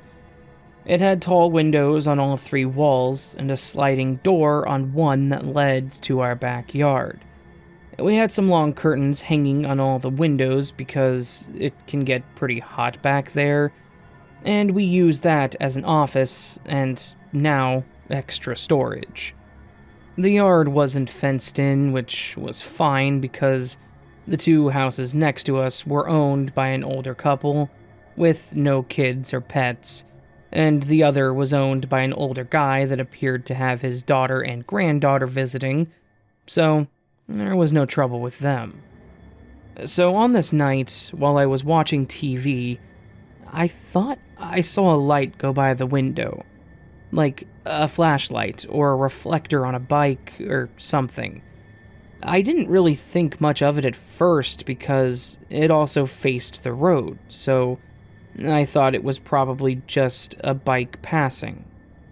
After a few minutes, I saw what looked like someone walking by my window, so I got up to look and saw nothing. No cars, no one outside at our neighbors. So I made sure the door was locked and went back to watching my show. At this point, it had probably been 20 to 30 minutes because the episode had finished. So, before playing the next one, I went to the kitchen to refill my cup. Of course, we have to have sweets in the house, so as my eyes met the chocolate chunk cookies, I went to open them when I heard a thumping sound coming from the green room. I just paused at first, making sure that what I heard was real, when I heard what sounded like the door sliding closed. so I grabbed a steak knife, it was the closest thing to me, and slowly walked to the back. As I got back there, I noticed that the door was, in fact, slightly open still. We don't always lock the back slider, because there's no reason for anyone to be back there besides us. So now I'm looking around to see if someone is in here, or did they leave already?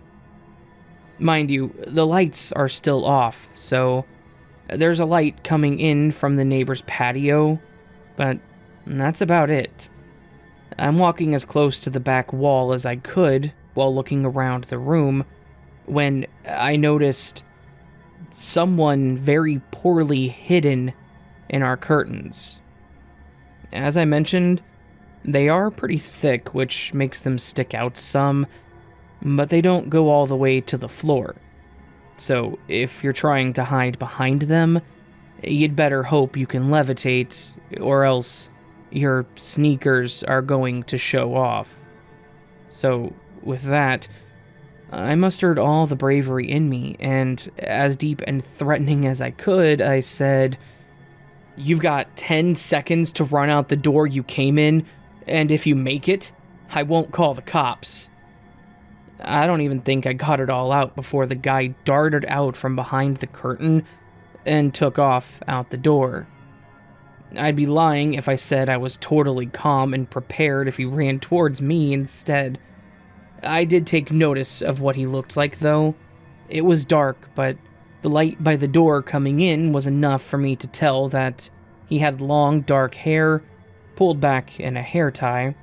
He was wearing a dark hoodie with some kind of logo on the left arm that looked like a circle. He also wasn't wearing anything to cover his face, so I could tell he had a short beard. After a few seconds, I ran to the door, locked it, and looked around to see if he was anywhere nearby, but he must have taken off, because he was nowhere to be seen. I did a quick look over of the room to see if he did take anything, but nothing looked like it had been touched, except the pen holder that was on the floor. I assume that was probably the thump that I heard. I don't think he had time to even consider taking anything yet. I closed all the curtains in there and the living room, checked any windows to make sure they were closed and locked, and then went to check on my wife, who, based on her snoring, had been out the whole time. I ended up going back to the living room because I was too freaked out and wired at this point to sleep, but ended up passing out a few hours later. I never told my wife, because I didn't want her to worry about it unless something came up again. I didn't want to add any stress to her. I told her I must have passed out watching TV, though, and she believed me. From then, I was more cautious of making sure that all the doors and windows are locked at night, or whenever we left. The following week, we went to the market one last time before she was going to be going to the hospital. While she was looking at the tomatoes and talking to the couple that sells them, I kept moving down to look at everything else. I came across a small table with lemonade set up and a little girl sitting at it. On the other side of the lemonade container was a crate of strawberries for sale. The girl looked really excited that I had stopped and offered some lemonade for a price, of course. I think it was something like a quarter. I agreed, and the girl turned and yelled "Daddy" to the man who was doing something behind her. He stood up and started approaching the table when my stomach dropped. This guy had long dark hair, it was pulled back, and he was wearing a hoodie with the same logo I noticed in my house a week ago.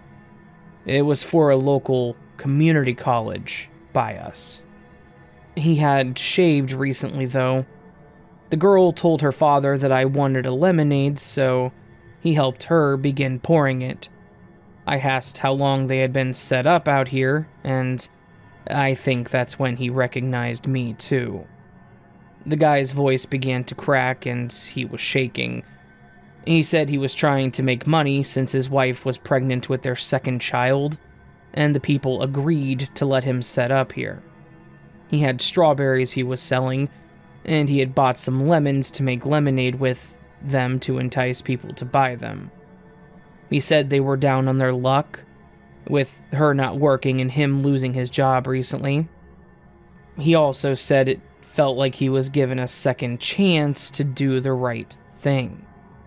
My wife walked up about this time, and I mentioned that we were about to have our first one too, and he congratulated me. I ended up buying a pound of strawberries and gave the kid a 5 for the lemonade, and her eyes lit up. The guy actually shook my hand and thanked me, and then we left. So that's the story of how I paid a guy that broke into my own home. I do hope that what he said was true, though, and that I was the first and last place that he broke into.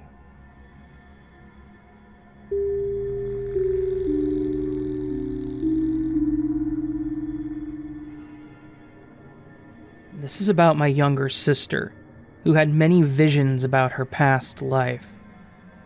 My parents always called her weird or claimed that she just had a vivid imagination, so she only ever talks to me about them now. One of the first times she mentioned this to me was when we were playing House or Superheroes. We always made up names for these games, but she always chose the same name, Charlotte. I didn't think much of it at first, but I usually swapped between the same 2 or 3 names, unless I learned a new name that I liked. But she always chose Charlotte. One day, we decided to have a picnic in our backyard, so we gathered stuff to make peanut butter sandwiches and some chips and then headed out. One thing I will mention is that when it came to PB&J, it could never be grape jelly. I was okay with it, but my sister would not eat it. My parents always said or thought that she just didn't like grapes, so we always got something else. Anyways, when we sat down to finally eat, she asked me, "So, do you remember many different lives?" I was confused by this question, so she tried to explain more. She mentioned, since I used multiple names, she was curious if I remembered the past lives of multiple people. I told her no, and that I just liked the names. But she went on to explain that she used to be named Charlotte. She explained that she used to live somewhere hotter and near a beach, and that she was allergic to grapes, which is why she avoided them now. I thought, in a way, it made sense. But she wouldn't eat them, so we would have no idea if she's allergic to them now. Later that night, during dinner, I asked my parents if we knew someone named Charlotte. They thought about it for a while, but then said no and asked me why. My sister was looking at me curiously, and I explained to them that she used to be Charlotte. I remember my mom mentioning that was a good imagination, while my dad chuckled but said nothing else about it. From then on, my sister continued telling me more stories of her past life. But it was later that year we went on vacation in Texas, where it became more real. We were going to a friend of my mom's house when we got turned around in a cul-de-sac. My sister pointed out one of the houses excitedly and said, "That was my old house. Well, it used to be my parents', but I inherited it when they died." My dad was driving and looked up at us in the back seat, while my mom looked back in confusion. She said, "What are you talking about?" My sister went on to explain that she knew that was the one because of the front deck. It had an awning and was screened in with an old swinging seat hanging from the roof. She said she used to sit there and drink coffee while she read, especially whenever it was raining. My dad said nothing, while my mom just stared at my sister and then turned back around to face forward. I remember it was awkward for a few seconds when my sister said, I had a bad reaction to the juice I was drinking, and I couldn't breathe. This caused my mom to snap and say something like, "Enough!" She started asking us what we watched to learn all that, and even asked my dad what he was watching with us. We all said nothing, and my sister went quiet. From then on, she never mentioned anything to my parents about her past life, but I still asked her about it. I was absolutely curious about all this, and at that age, I didn't know what reincarnation was. She explained to me a bit more about what she looked like. Long golden brown hair with green eyes, light freckles, and fair skin. She said she was never married. She had a gray cat named Milo, and she was sad that she died and didn't know what happened to him when she was gone. She told me different stories over time about her past life, and I had no reason to not believe her. As we got older, we didn't talk about it on a normal basis, but it did come up on occasions. We're now in our 30s, and we got together for lunch one time and something occurred that caused us to talk about it. She went into more detail about that time, how Charlotte had died. She said the juice she had contained grape juice, and it caused her to go into anaphylactic shock, and then she died from it. And this is why she avoids grapes. I asked if she ever had an allergy test to see if she was still allergic to them, and she said she thought about it, but she said she remembered her death so vividly and that she didn't want to risk it. We were curious about how close she was with all this information, so we actually tried looking for Charlottes that had passed away in Texas, and for house records. Surprisingly, we did find that house, and I actually found a way to contact the current owners to ask about the history of it. I told them I had grown up in the area and was trying to remember the name of an old friend that lived there. To my surprise, they were glad to help, and from the real estate they bought the house from, we were able to track down the records and found a Charlotte that lived there and her parents that owned it before her. We found pictures of her, and she matched the description that my sister gave. It was crazy to actually put physical proof to what she told us all these years. We haven't said anything to our parents since they don't seem to believe any of it. We're still trying to figure out if we can find out her cause of death, but the house and her description and time that she lived was proof enough for us.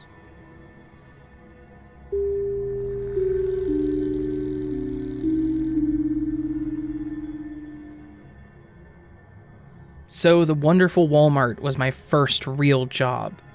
I started working there shortly after graduating high school and continued to for a little over 3 years.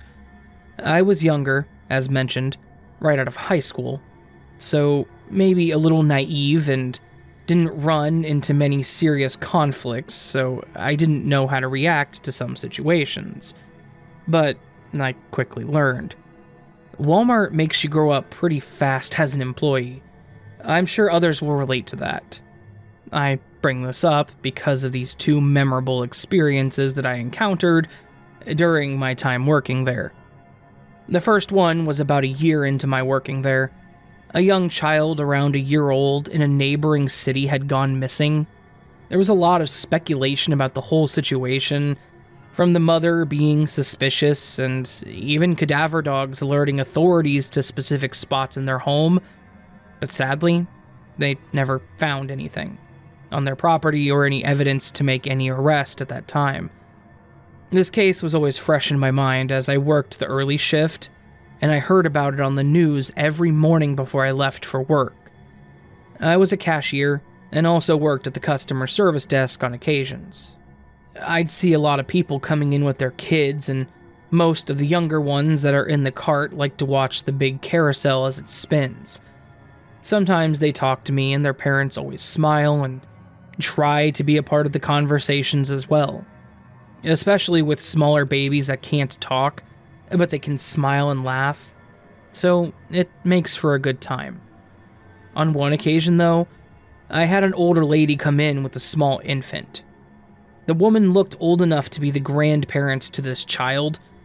Now, of course, this wasn't an unusual situation, but something just felt off. When she first pulled into my checkout lane, she was focused on this child, smiling. I greeted her and she started putting stuff on the belt. She bought a lot of clothes, a baby mattress, diapers, formula, and toys. I thought it was a bit odd for the amount. Now, I've seen grandparents, friends, aunts, etc. bring in a small child and buy them an outfit or a toy or something, but never a full wardrobe. So maybe the parents were a little down on their luck, and she was helping them out. But still, the kid was small, but she definitely looked too old to still be on formula alone. But that was the only type of food she bought. Other than the items she bought, she didn't talk much, and she would not take the child out of her sight. After sitting every item down, she would look up at the baby. Once she pulled the cart up to the carousel, I looked over at her to see if maybe the kid looked upset or was being playful or something. But she just looked around and looked at me. You know that look infants get when they're confused or scared, right before they burst out crying? That's what she looked like. She looked like she didn't know what was going on. The woman, now waiting on me to finish ringing everything up, is staring at this child again, rubbing her head, smiling, but not saying anything to her. Once I finished ringing everything up, I tried to put the items back into her cart, and she stopped me quickly by saying, "It's okay, I got it. Don't worry about it." Which was a little weird. Rarely people stop me from loading up their groceries, but I let it go. She gave me a credit card to pay, and at the time, our machines did ask for ID if they used a credit card and the amount was over a certain amount. When I asked her for her ID, she became flustered and started looking around her purse for it. After a few seconds, she asked to just pay in cash, which she then pulled out a wad of bills.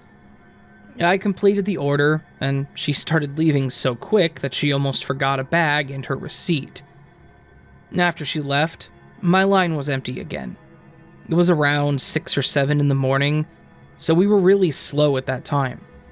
When this happens, I start to straighten out my lane where all the impulse items are, including the magazines. And that is when I looked over at the magazine covers to see the face of the missing baby, when I realized why that encounter was so off to me. That baby looked just like the missing one that has been on the news lately. She had the bright green eyes and the light curly hair starting to grow. She was from a city less than 30 minutes from here too. The part that started worrying me more was that this child looked confused. She didn't look like she was particularly happy or comforted by seeing this woman, but she also wasn't crying or screaming. Another thing was that the missing child had a birthmark on the back of her neck. Could that be why this woman didn't want me to go to the back of the cart and see the back of the baby's head? Obviously, this didn't dawn on me at the time, so I didn't even look at her to check. Then there was the fact that she was also worried about showing me her ID and wanted to leave so quickly. Both were very suspicious. Lastly, the items that she bought were just too much to be used as a random gift. Of course, this is all me speculating, but I couldn't shake the feeling that I just let someone go that could have been related to this case. It's been 10 years now since that case, and this child still has not been found. I can only hope it was an unfortunate coincidence, but part of me still wonders, what could have happened if I had reported this? The second experience was something that continued throughout the last year that I worked there. I will say that I am a female, 18 to 20 years old at the time, so It was a normal thing to have both men and women call me sweetie, hun, baby, etc. Most of the time it was fine, usually the older people, so no harm done. Every once in a while, I would get an older guy that may call me beautiful, but I moved on. However, this guy was more persistent. The first time he came through my line, he says, "Well, good morning, beautiful." I smiled and said good morning back, asking him how he is, and normal small talk stuff. This guy was older too, like old enough to be my grandfather. I know this not only by the way he looks, but he even makes the comment. He went as far to say something about, "You wouldn't want to be with someone like me, not at my age."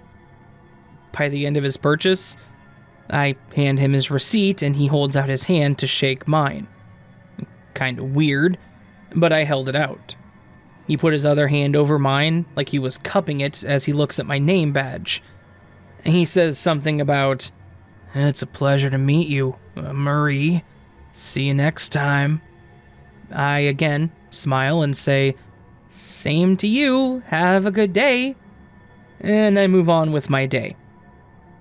No more than a few hours later, this guy is back and in my line.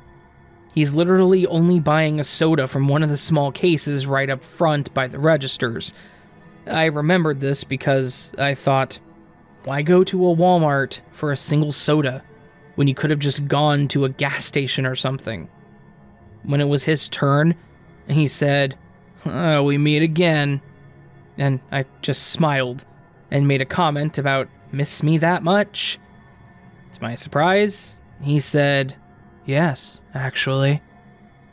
It was awkward, and he tried to make small talk, but we were busy at that point, so he was trying to stand next to my register and talk while I'm still ringing up other customers. I think he finally took the hint that I couldn't really talk, so he just said, "Well, I'll let you get back to work. Good night, Marie," and left. This guy was already making me feel weird when he said my name, but I did my best to ignore it. Sadly, this continued as mentioned for months. He would be there several times a week, and he would always end up in my line, buying random things. He even tried to buy a box of Valentine candy for me afterwards, and as I handed him the bag, he said they were for me, for his Valentine. I, of course, refused them. I told him I couldn't take gifts from customers, and I also was happily taken. This seemed to upset him a bit. He made a comment about how it was rude to not accept a gift in his religion, and that he wanted to speak to my manager to convince them to let me have it. I finally got a manager, and they insisted that I could not take it. He finally accepted that answer, but said he wanted to just return it and get a refund. I remember him throwing a fit because he had to go to customer service instead of going through me to do so. So he just left with it. At that point, I told my manager about this guy and how he made me feel so uncomfortable. They said if it's ever too much to call them over and they will switch me out so I don't have to ring him up. I thought that was fair, and I just left it at that. This night in particular, my fiancé had to take me to work and pick me up because of car issues. As I was leaving the store for the night, my fiancé was actually walking in when I noticed the creepy guy was sitting on a bench by the carts. And of course, he noticed me. So as he started getting up, I was close enough that I did a fast walk to my fiancé and hugged him, making it very obvious to this guy. He saw this and just stared at me. So we walked around the store and I told him about the guy. He agreed that if he was going to start sitting out there or causing any more problems like that he will park and come in to walk me out to the car until we felt it was safe again. Sadly, this guy did not stop. I never saw him waiting around by the doors anymore, but he would continue to show up around the store and would try to get into my lane. He would make it there sometimes, and he was never short on questions to ask me about my personal life, but I never gave him any answers. If anything, they were vague. But still, he did not stop. When they would switch me out, though, he would holler at me as I was walking away from the register, saying things like, "Where are you going? I miss you. Are they doing this to us on purpose?" Like we were a thing or something. It was awful, and he started making me dread coming to work. I even felt bad for one cashier as she was swapping out with me, and he was one behind the current customer. He lost it. He started laying into this cashier, calling her so many awful names and slamming the items down on the belt. I went and told the manager before I went and hid for a while, and I think he was told to calm down or he would be asked to leave. They rarely banned or kicked people out. It was always just empty threats. I was so happy when I finally transferred to customer service, as I didn't hardly see him at all after that. I would see him passing by and wave at me, but at that point, I stopped caring, and I wouldn't even acknowledge him. I don't know if I just blanked out that much, or if he moved on to someone else, but thankfully, I didn't see him the last few months that I worked there.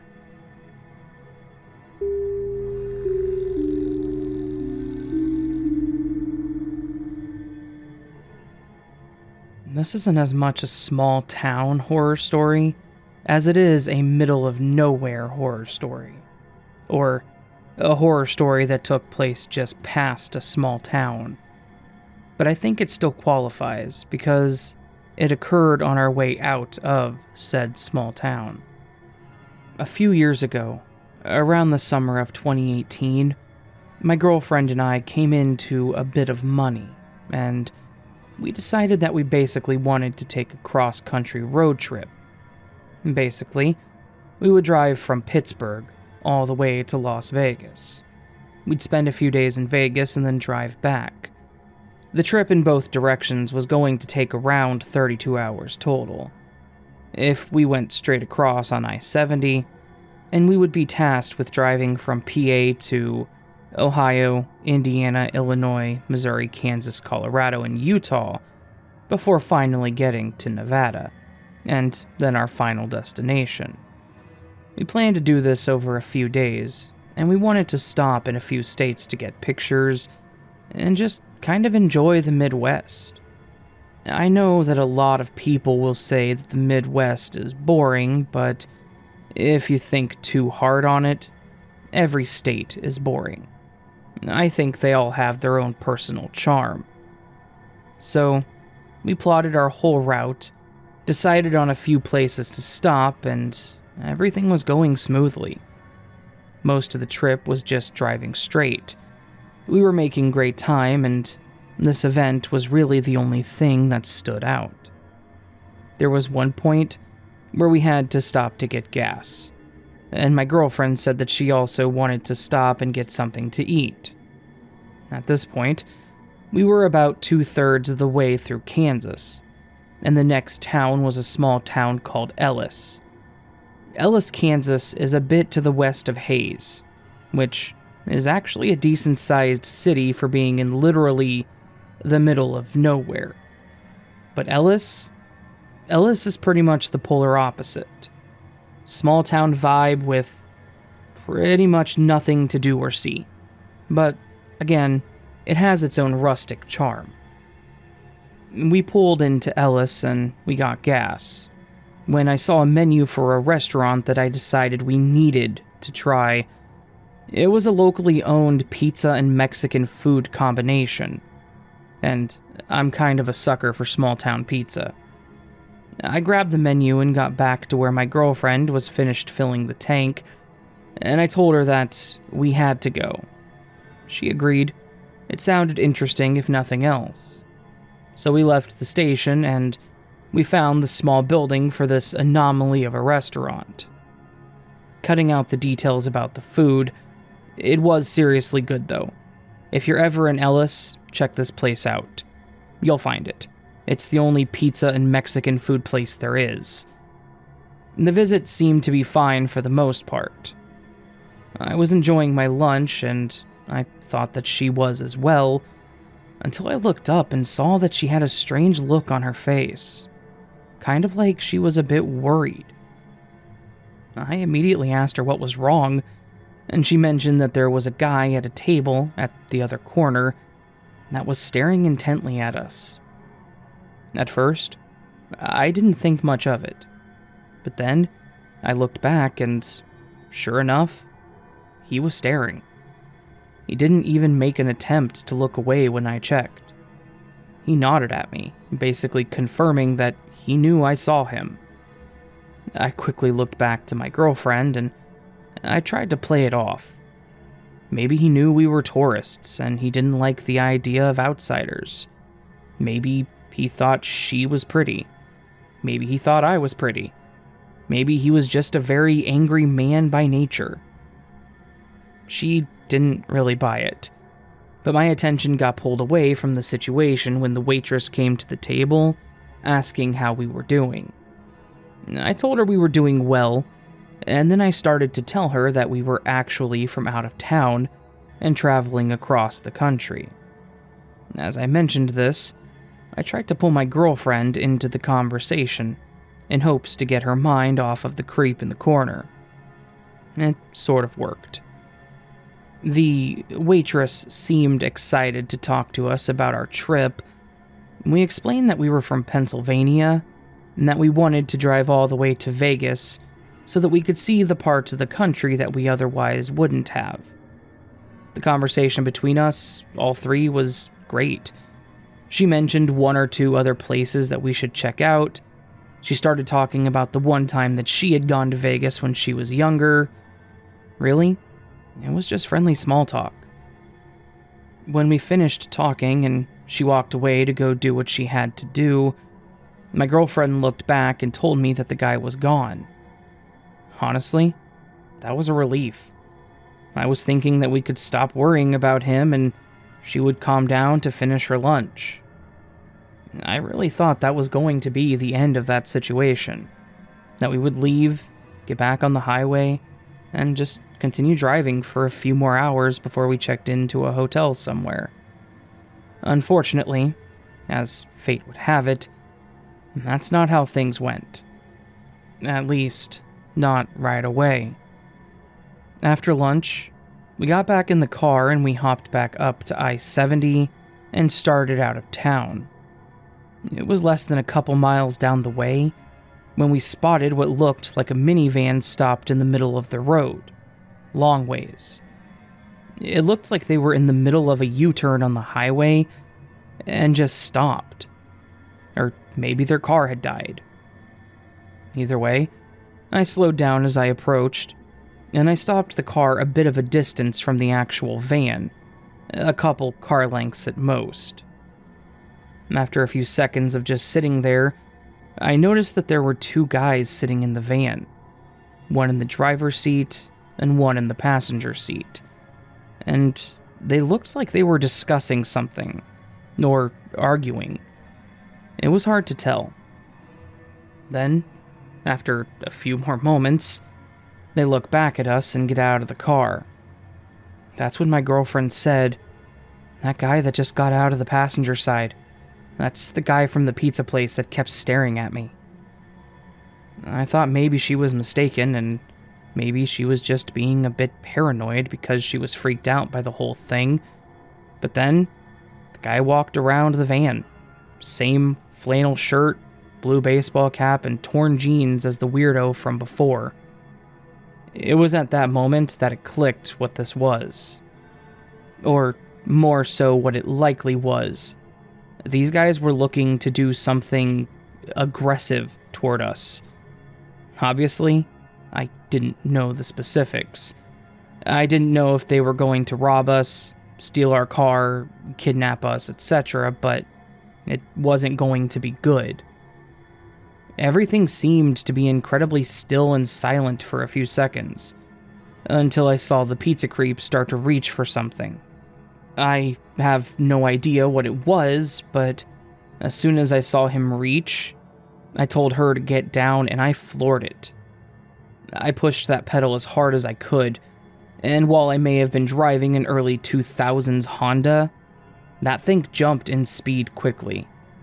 I aimed the car straight for him, and toward the shoulder, basically playing chicken with this guy.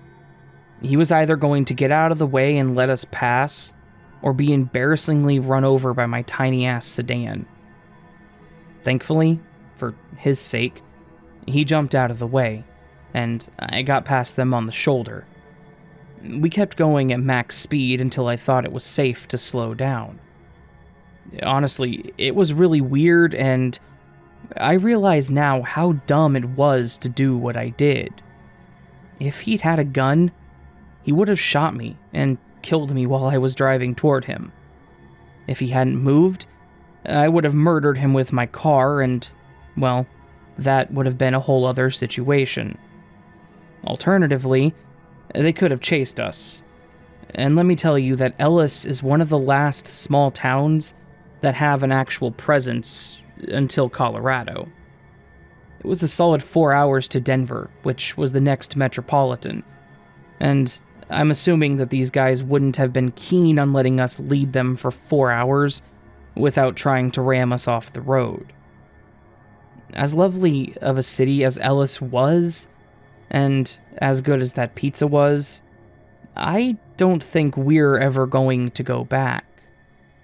On the way home, we actually took a different highway, just to avoid that part of Kansas altogether.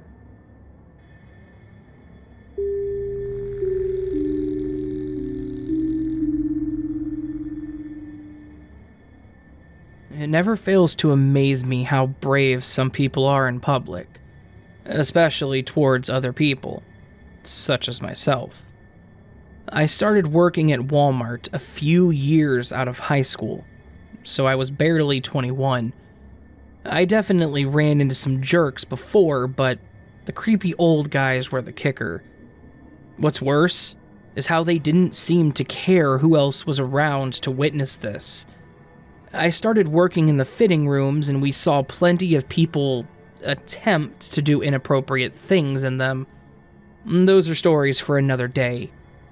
I eventually transferred to customer service because I was tired of being the one to call maintenance into the fitting rooms. Before Walmart had the specific money service centers, we did all that at customer service. So, money orders, money transfers, and even some utility payments. We started getting this one guy that just looked slimy as hell. He always wore jeans and a nasty tank top. His hair was really long and stringy, like he washed it twice a year, but usually pulled it back into a ponytail. He would hit on all the younger girls and treat the older ones like dirt, if he couldn't just avoid them. He started coming up to customer service to be rang up when the lines were too long, because he learned we wouldn't turn people down. When it was just me there, he would always be leaning over the counter, smirking, and he would always call me babe, which alone was creepy and made me feel gross. Unfortunately, he had more reasons to go to customer service because he started doing money transfers too. And those started becoming really suspicious too, and he could tell that I was on to him. They were always even amounts, always under the amount that we had to report, and he always made it out to people and the names were never the same. I tried to play dumb once, since he had sent well over 10 grand within a week, and I acted concerned for him, saying, "Do you know the people you're sending money to?" And I mentioned how there have been a lot of scammers. He smirked, and he said, "Yeah, they're my employees. This is the fastest way I can pay them." I thought, well, not really, but hey, it was none of my business, so I dropped it. However, he continued coming in and continued being a creep, and I was getting fed up with it. I mentioned it to someone else that worked there about how the money transfers were really sus, but she just shrugged it off. The problem with at least the store I worked at was that nobody seemed to care. If it didn't directly affect them, they didn't bother with anything. so I figured out how to file a report myself on the money transfers, and I did. In the meantime, he continued to show up there. However, things got worse. We all wore name tags so he could see our first name but not our last. Yet one time, he came in to do another money transfer. He started handing me the paper. He took his sunglasses off and then said, "Let's do this without the small talk today, Ms. Anderson." How the hell did he know my last name? I just stared at him for a second before continuing. It was obvious at this point to him that he was correct. I completed it without another word to him and continued on with my day. I again told my coworker when they came in, and he said he probably just saw it somewhere or overheard someone else say it. I didn't believe this because I had no reason to use my last name, but could do nothing about it. From then on, he would come in and make more gross comments to me. He'd call me babe, make kissing faces, even at me. At one point, I was already having a bad day when I saw him in line, so I called up my manager and told them that they needed to ring him up because I was no longer comfortable doing it. Their idea of doing that was to look over the form, check his ID, and then hand it to me, telling me to do it. Furiously, I did so, as he leaned against the counter and chuckled. He then said that I was too smart and too pretty to be working there, and that he could get me a good paying job with my looks. I looked him straight in the eyes and said no thanks, and didn't say another word to him. That night, as I was walking to my car to leave, I noticed an envelope on my windshield. As stupid as it was, I looked around, got in my car, and opened it. It was a card, saying happy birthday with the hotel card in it, with a room number written on it. The card said something like, "In case you change your mind." The part that freaked me out the most was that my birthday was the next day. Granted, I had no proof, but I knew it had to be this guy. Not only did he know my full name, but he also knew what I drove and my birthday. I started crying in my car. I lived alone, so I had no one to turn to or talk to about this other than my mom. She suggested that I call the police, but I had no evidence it was even this guy, and besides, he hadn't done anything specifically to me, so I knew they wouldn't do much. I did start having this guy that did carts walk me to my car just in case. He was one of the few people there that I liked and believed me. I quit shortly after, and I started working with my mom because I didn't want to see this guy ever again. I hope he got caught, because I never want to see him again, and I hope he didn't put anyone else through this.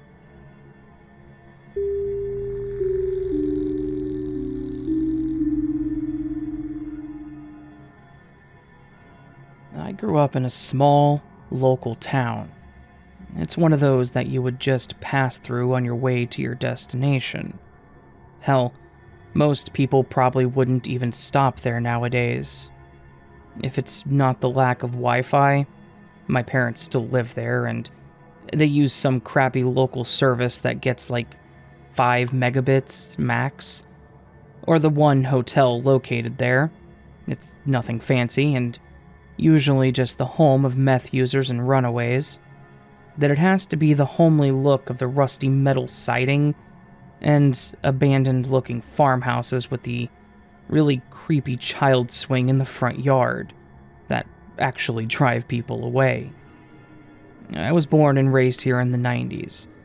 I was a kid, so I was really naive and didn't realize until I was older how some things were actually weird and creepy about our town. Growing up, it seemed normal. Both of my parents raised me in the home given to them by my paternal grandfather. I went to the public school there. I made friends with the people in my class, as well as some older and younger, as I was an only child. Nothing was ever too weird at the time. My friends and I would ride our bikes to the fire station on occasion to get sodas from the machine there, but I do remember my parents always telling me to take a specific route to avoid that neighborhood. I always thought the people were just mean or didn't like kids. I learned as I got older that the block was just a bunch of run-down and condemned houses that meth users and squatters took over.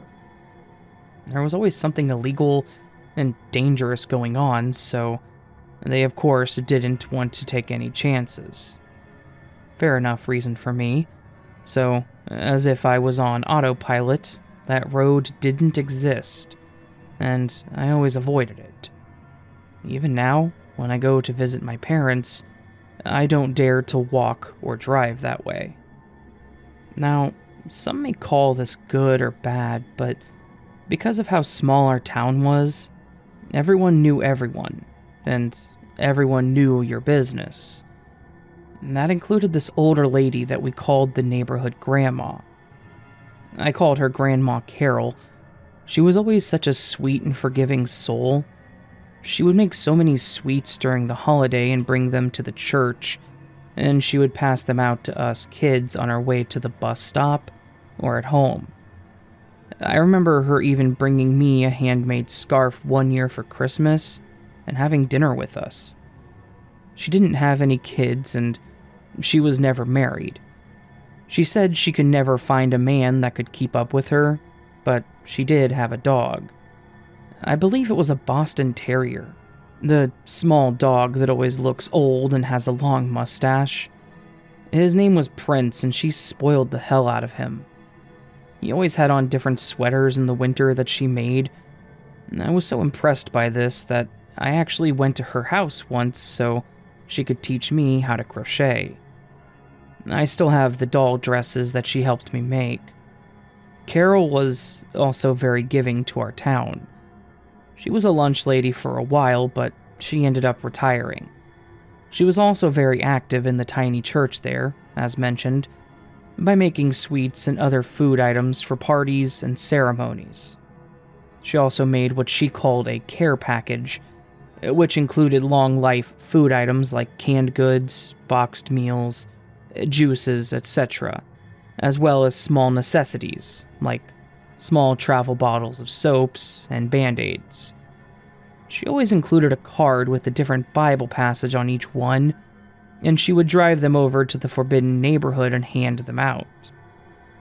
I remember my dad saying that she was crazy for it because they could easily overpower her and kill her, but she didn't see it that way.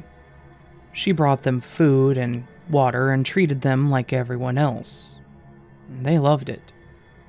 I remember one time my mom actually went with her and was telling me that when they saw Carol, one guy put out his cigarette, dusted off his shirt and hands so he could hug her. He even helped pass out the gift baskets. My mom said that she even got worried at one point because one of them said something inappropriate, and the guy helping had this raging look in his eyes, and he just smacked him on the head and told him to apologize to them. But Carol never had a concern being around them. She was always fine with them and even stayed and tried playing with the kids. Carol really made a difference to them, which makes this whole situation even stranger. I was in middle school at the time. The school year was almost over, and next year I would be going to high school. I was planning on going to Carol's when I got home because she agreed to help me make treats for our school graduation that was going to be that Friday. I got home, grabbed some of the ingredients that we had bought, so not to use up hers. I told my mom I was going and headed over to her place. When I got there, I noticed that her gate was open. She had a beautiful front yard. She loved gnomes, and they were all over the place, in different poses, different sizes, and she was quite proud of it. But I also know that she always kept the gate closed, because she would let Prince run around while she was working on her yard. So I found that strange, but still a kid, so the thought didn't stay long. I got up to the door and knocked, and I waited as I looked around. When she didn't come to the door, I rang the doorbell.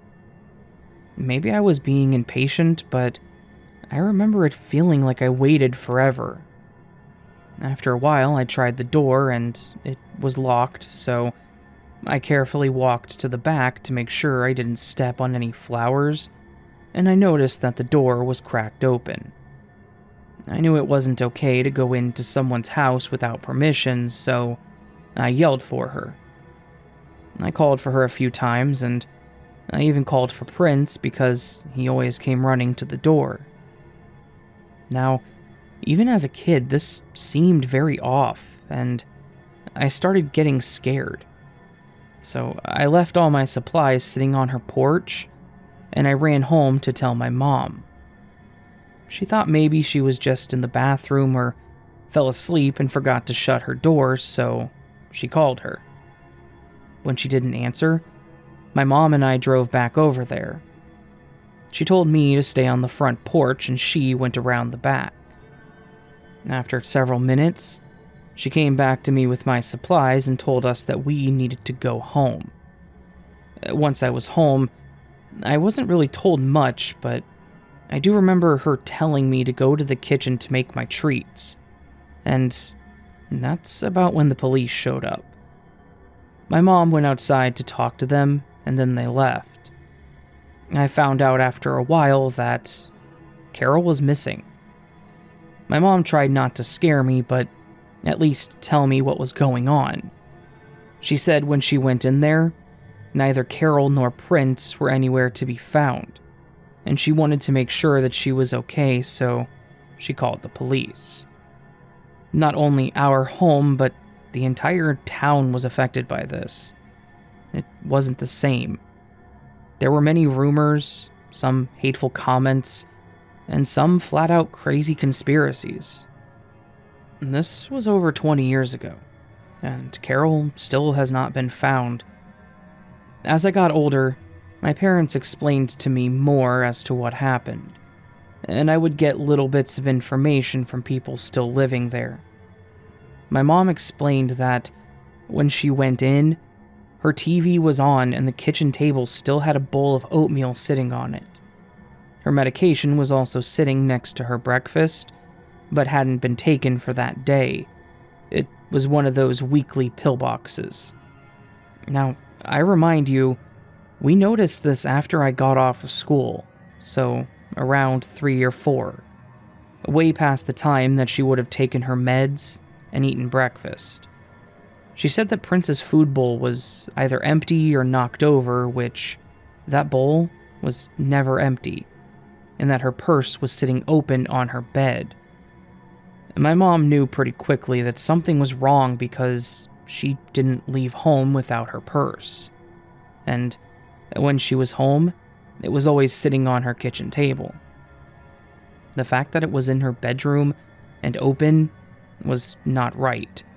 I heard from a lot of people that the police couldn't find any evidence, such as a break-in, no blood, nothing else seemed disturbed, but they definitely felt there was foul play.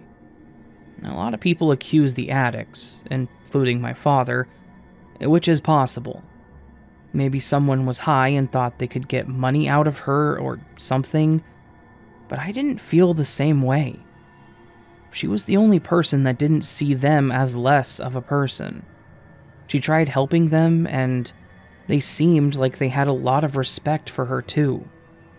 I get some people are just unstable and unpredictable, but I think they were just as shaken up.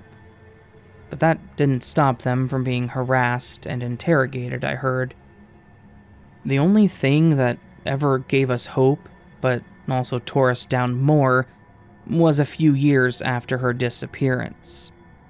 My mom told me when I came home from high school, there was a group of women that got together to play bunco at night, and as one of them was leaving, she heard barking.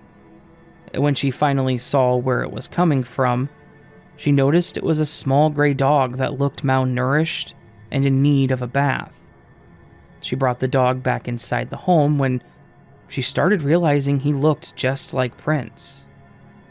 Surprisingly, she confirmed it when she called him by his name and he responded. So here's Carol's dog, alive, covered in dirt, oil, and starving, but definitely alive. It had given us hope for a while that Carol may have been close and even alive, but then people feared that if Prince was alone, that would mean something bad had happened, as she would never leave him. It's still a mystery to our little town, but I had to move out after graduating. Not only did I need to relocate in order to get any kind of career, but that was all anyone ever talked about. I miss her, as she was like a grandmother to me, but hearing about it day in and day out takes a toll on you. I hope we get closure one day, but I also don't want to hear that they found her in any condition other than happily making blankets and cookies in seclusion.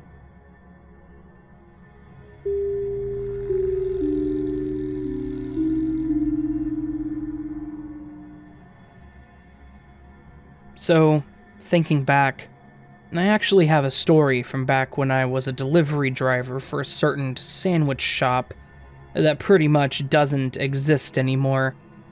And while there are certainly people out there that won't think of this as creepy, it was certainly messed up and skeevy. It's one of those stupid memories that you wish you could get out of your head, but will not leave. And when you least expect it, bam, instant revisualization of the situation. And it was not a situation that I want to be reminded of frequently. So, as stated, I worked at a certain sandwich shop that was known for making their sandwiches toasty, as they would put it. Unfortunately, they don't really exist anymore, or at least nowhere near how they used to. I was 18 when I worked there, and was basically the second in command to the manager, mostly because I'd been there for 2 years, which made me the longest employee at the time, aside from him. Unfortunately, being what was basically the assistant manager meant that when corporate told us we were going to do something experimental, I got put on the lead for it.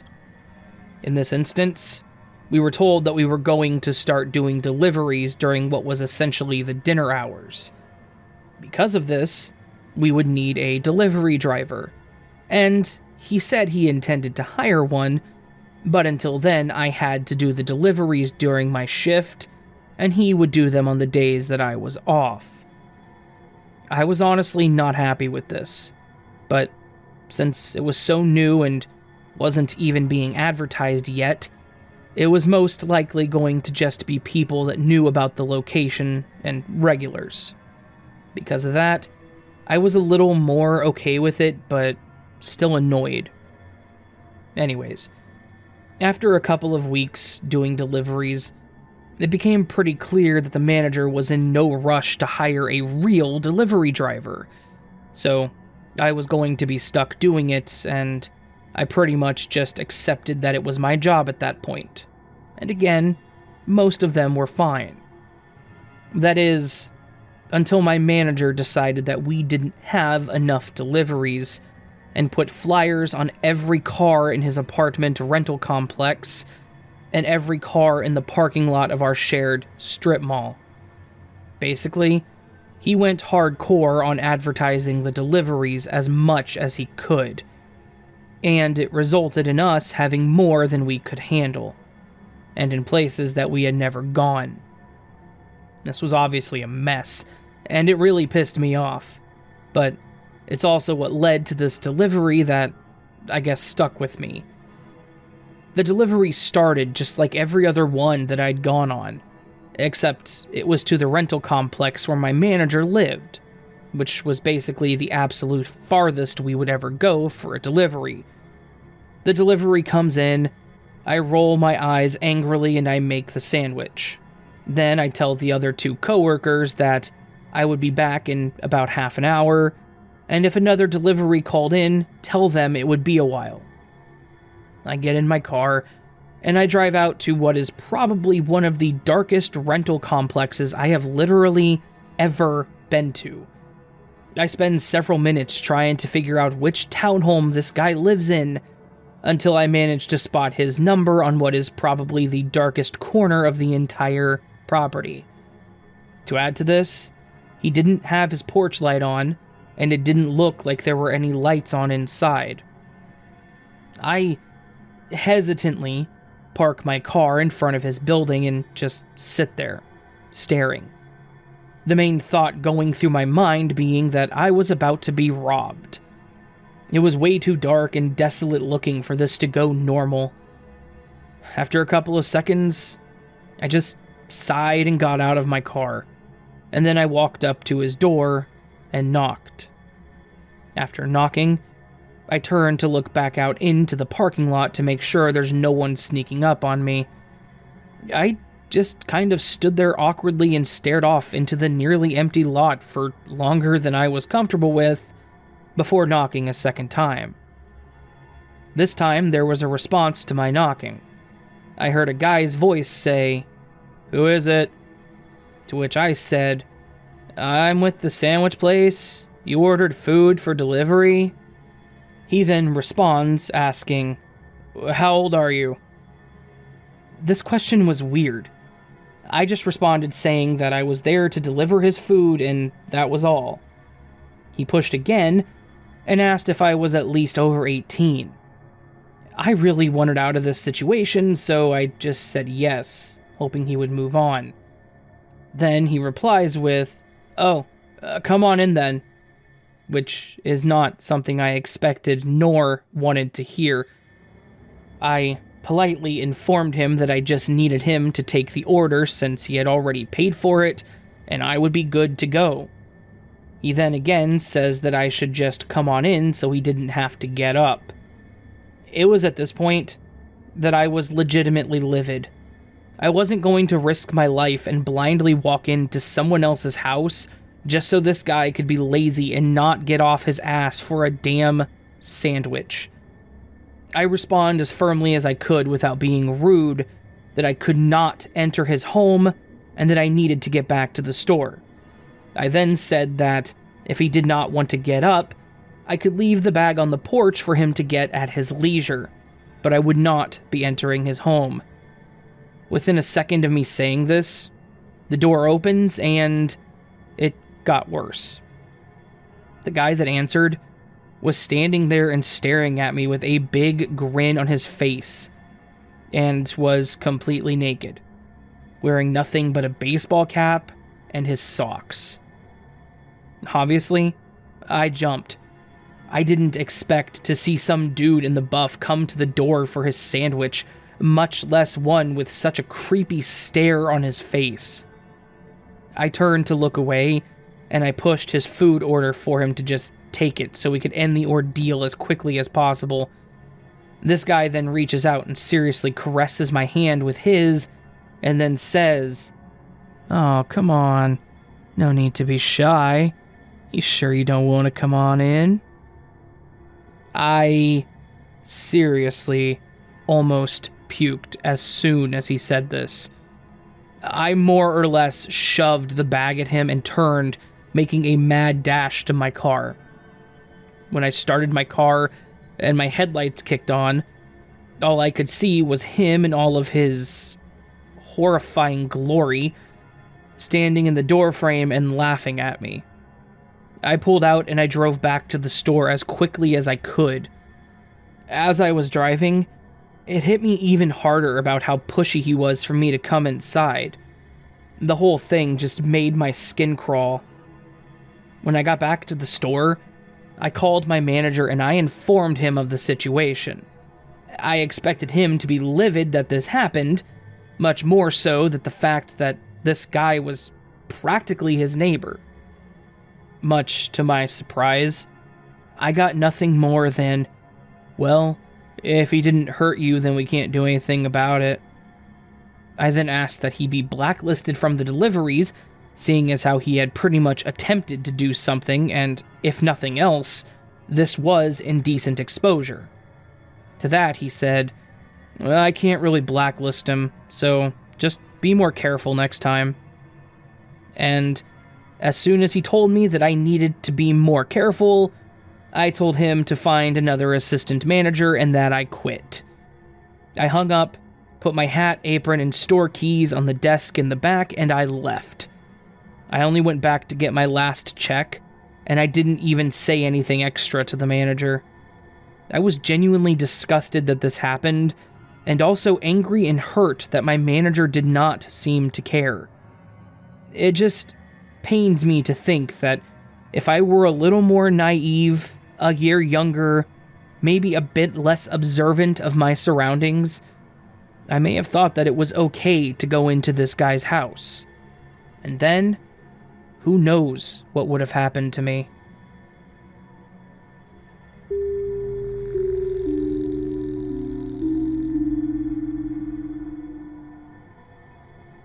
I've been a driver for the same company for several years now, and I've definitely had some weird run-ins between people, locations, and maybe even the unexplained. Here are a few that stand out for me.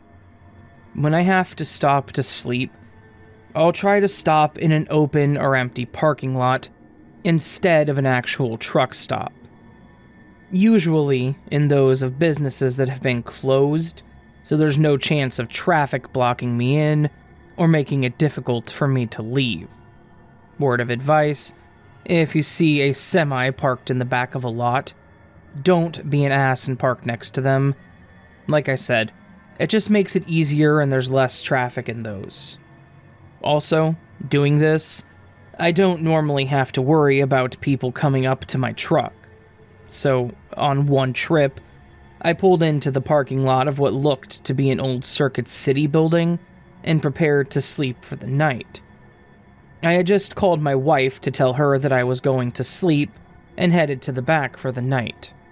I fell asleep as normal, but the waking up part was when it got weird. As I started waking up, I was hearing cars driving by, which was odd since I was in a lot, and they sounded like they were going pretty fast instead of just passing through slowly. So I got up, I looked out the window and realized I was on the side of the road, not in a parking lot. I got out of my truck and noticed there were a few cop cars around me too. They came up kind of smirking and asking if I was okay, to which I responded that I was, but just confused as to where I was. I was worried at first, thinking, did I sleep drive or something? But they did explain to me what had happened. Apparently, while I was sleeping in the back, someone decided to take my rig for a spin. I had left the doors unlocked because it's never been an issue before, but they got in, and they started driving off. Two problems with this, though. Apparently, the guy didn't know how to drive a manual, so the truck wasn't moving too fast, and a cop that was behind me noticed it was drifting into another lane, so he tried pulling it over. Another thing to note was that I snore. A lot. And loudly. The guy heard me and started freaking out even more, so he tried to stop the truck and take off out the passenger side in an attempt to confuse the police. They did catch him, and he explained all of this, but they didn't even know that he wasn't the owner until I got out of the truck. My wife likes to tease me about my snoring now, but I also say that it probably saved my life. Now I make sure to lock my doors, no matter where I stay. Another time, something had broken on my truck and I had to get it fixed, and quickly. Unfortunately, the closest place wouldn't have the part for a few days, unless I went to a local mechanic that didn't sell the parts individually, as they had to be the ones to install it, making me have to pay for the parts and the labor. I didn't have the money for something like that, and I had expressed this to the person at the shop who said that was the only option that they could give me. I told them I would think it over, and I start heading back out to my truck. As I'm walking back, there was a lady that was hollering at me, so I stopped to see what she wanted. I noticed that she was in the shop at the same time as me, so maybe she overheard our conversation and had a suggestion. She confirmed this, and I explained that I could replace the part myself. I just needed to buy it. She said she had ways to get a little extra money to those in need like this. I know the price of the part and labor was going to probably be twice, if not triple the amount I was expecting to pay, so I would not expect charity from a stranger for that amount. So I started to tell her it was okay, and that I would figure something out. Then she stopped me and said, "Really, it's no big deal. Anyone can do it, and it's nothing illegal." So I thought, fine, let me see what she is suggesting. Maybe she has a job or something I can do real quick. Then she asked me if I had 2 kidneys. I'm sure the look on my face had to say it all as she giggled slightly and said, "I'm serious. You can get good money for it, like donating blood."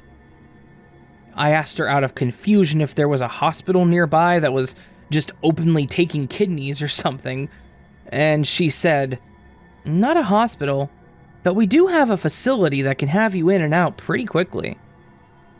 This freaked me out, so I just said no thanks. I think I figured something out. Or something along those lines, and I briskly walked back to my truck.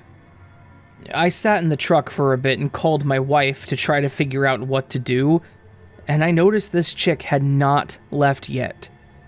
It had been at least an hour and she was still there. It started freaking me out a bit, so I did something I probably shouldn't have, and rigged the part up to work enough to get me to the next city that had the part that I needed.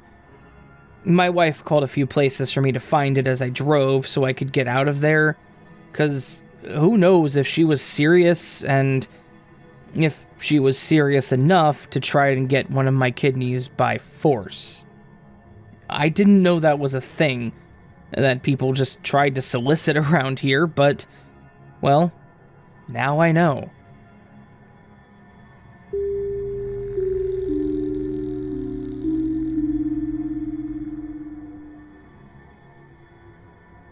I've been working as a gas station attendant for quite a while, somewhere close to 10 years, mostly because I have a record, and I had some demons in my past that made me struggle with living a normal life. That said, I am clean and healthy again, but working at my local station has been almost therapeutic. It's not a terribly difficult job. It's not overly demanding. The pay is enough for what I need, and I get to talk to various people that I both want and don't want to know. That, and I just get to do my job and not be bothered with too much. And it's kind of tough to get fired. The more I talk about it, the more I realize I really do like this job, which may sound weird, but I'm kind of weird myself. Anyways, all that aside, I've been doing this for a long time, like I said, and I haven't had too much happen that's been too terribly crazy. We were robbed once, when I wasn't working, and the police were there within literal seconds. The guy got shot, but survived. And after that, we were pretty much never hit again. We actually still have a bullet hole in the back wall from where one of the officer's rounds hit. It's a good conversation piece for the newbies at the very least. It's a good way to say to them, look, this isn't the safest job in the world, and stuff happens. But you're more likely to get attacked walking out in the streets than you are behind the thick plastic that we have between ourselves and the customers.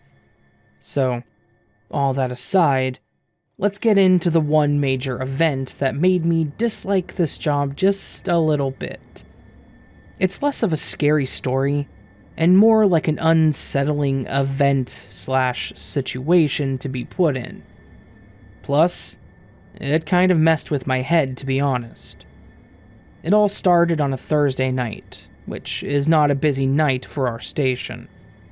We usually get around 70% of our foot traffic Friday through Sunday.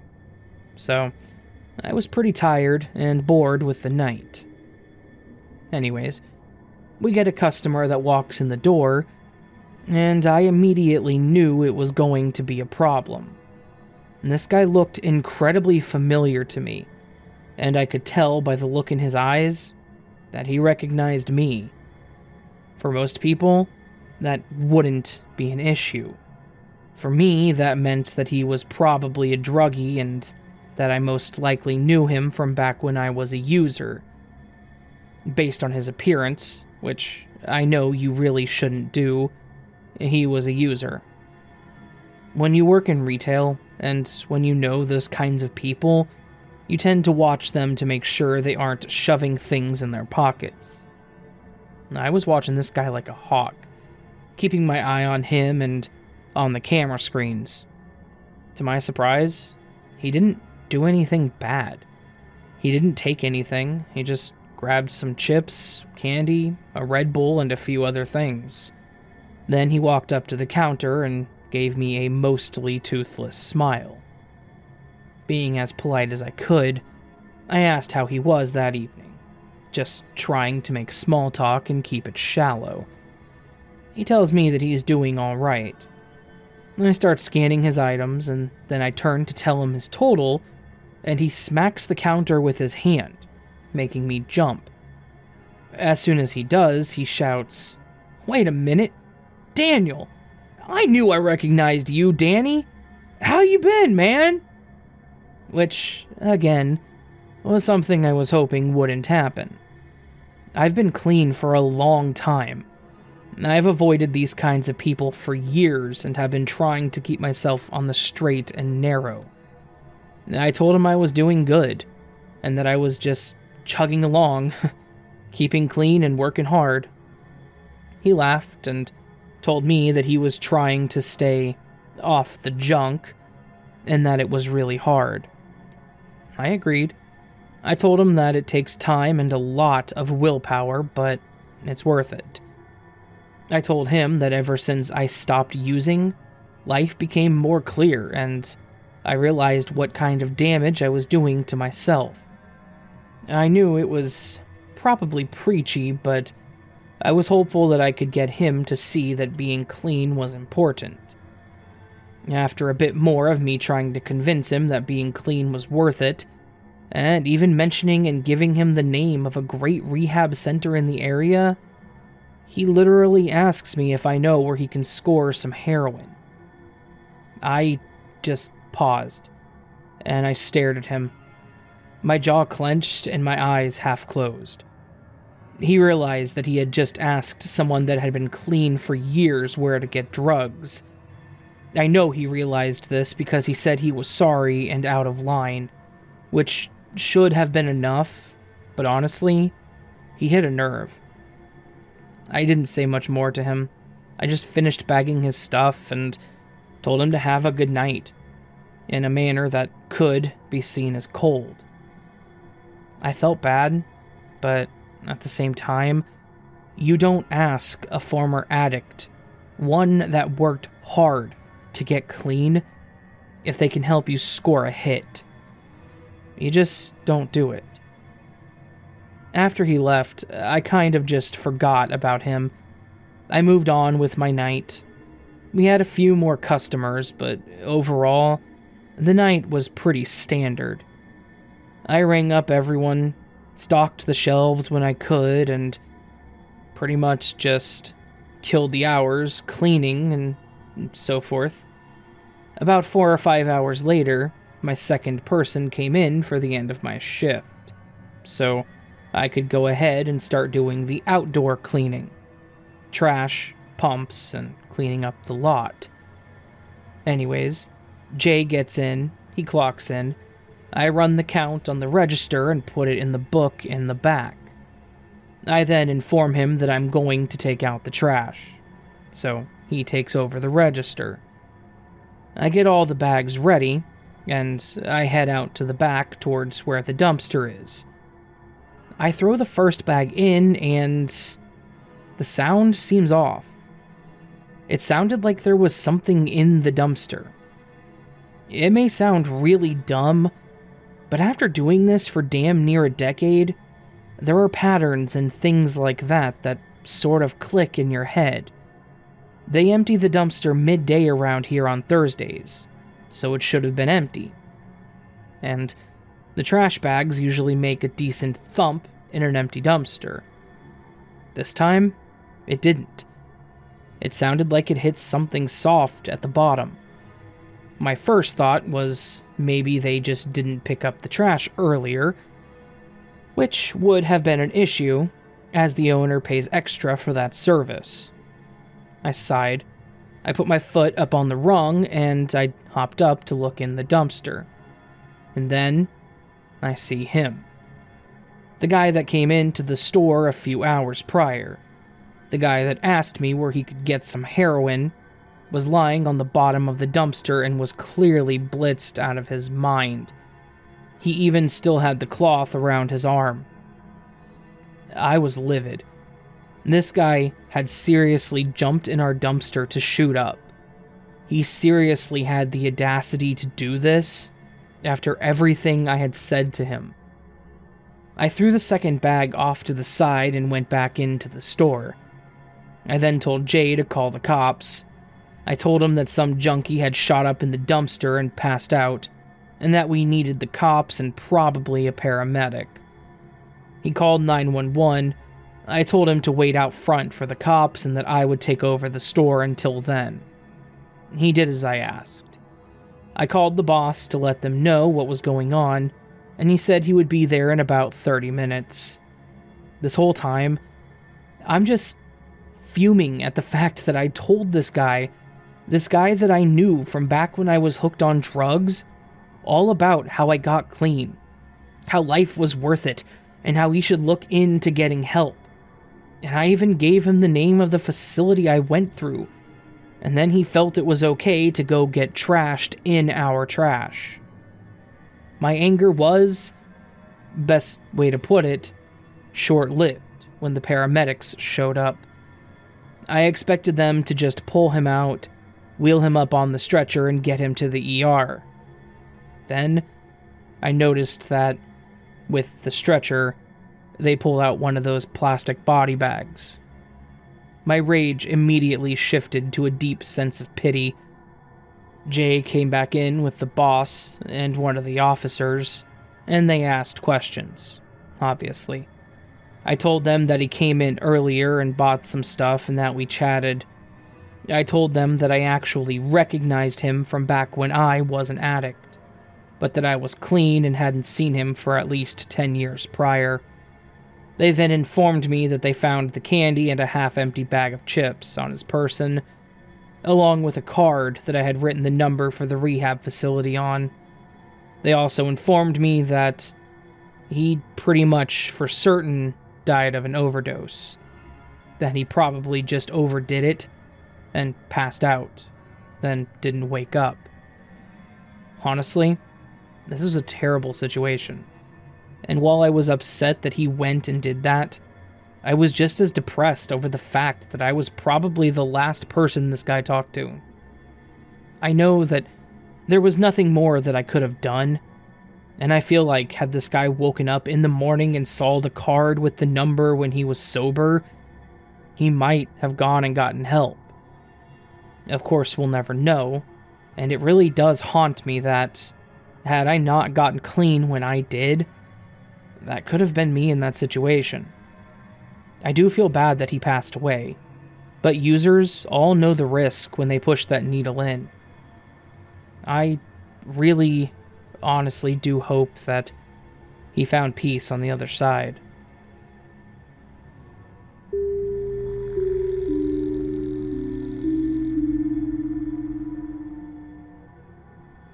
I have been a driver for both Uber and Lyft in the past, since around the time I turned 20, and I've honestly loved it.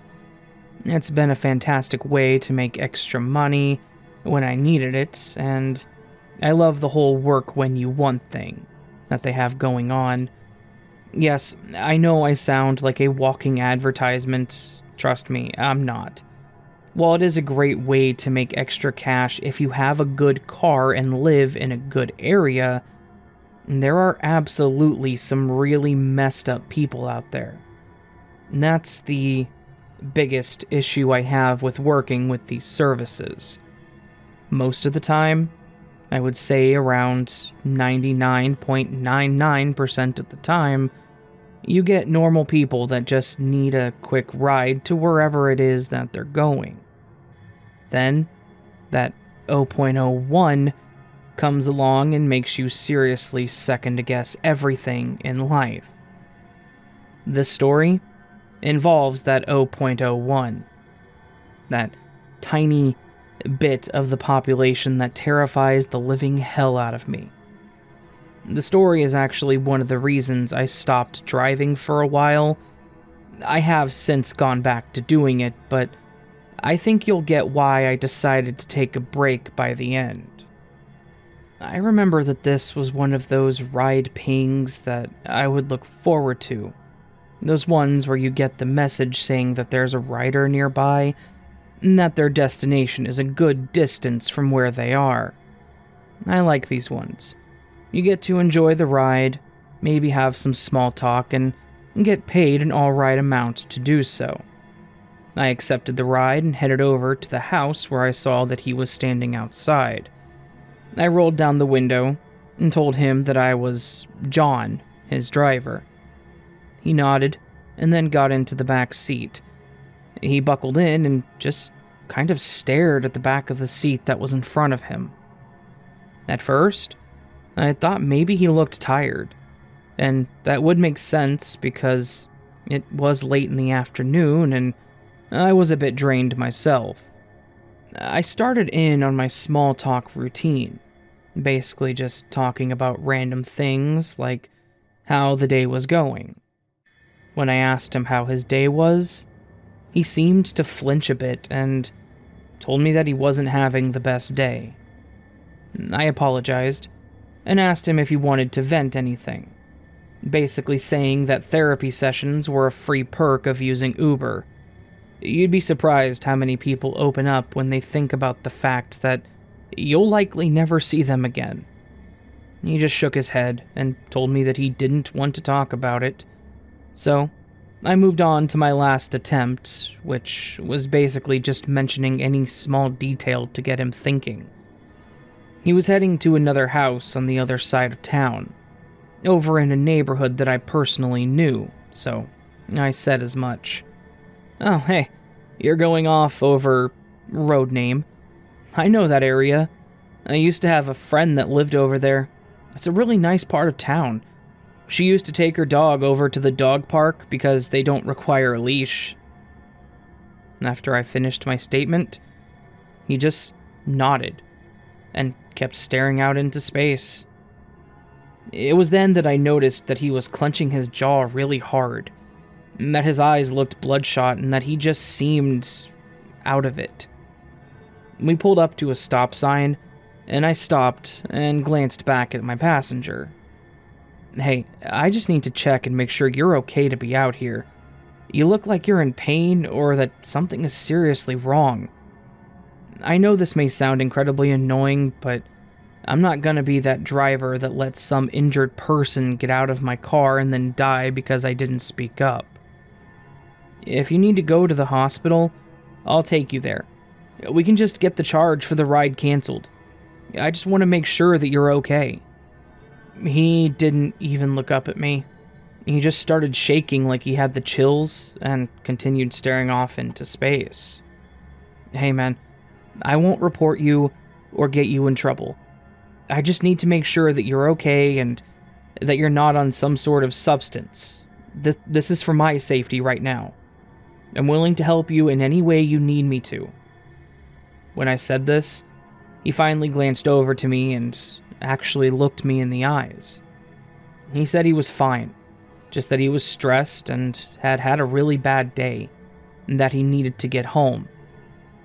In the end, I had to accept this answer. I couldn't force him to go to the hospital, but I was still concerned. I told him that if he changed his mind at any point during the rest of the ride, I would take him to get help at no charge. He said thank you, and I pulled back onto the road and kept going.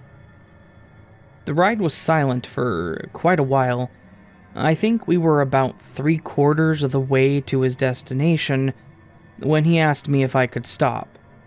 I did. I pulled over when I could and asked if he wanted me to take him to the hospital now.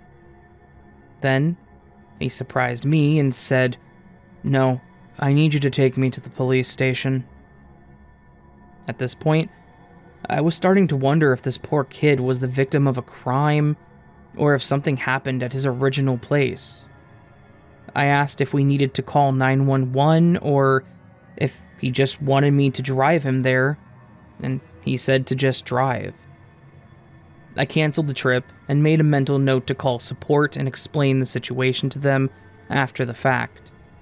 Then I opened maps to get to the closest station. When I got back on the road, I told him, "Hey, I went ahead and canceled the ride. You'll get a refund for it.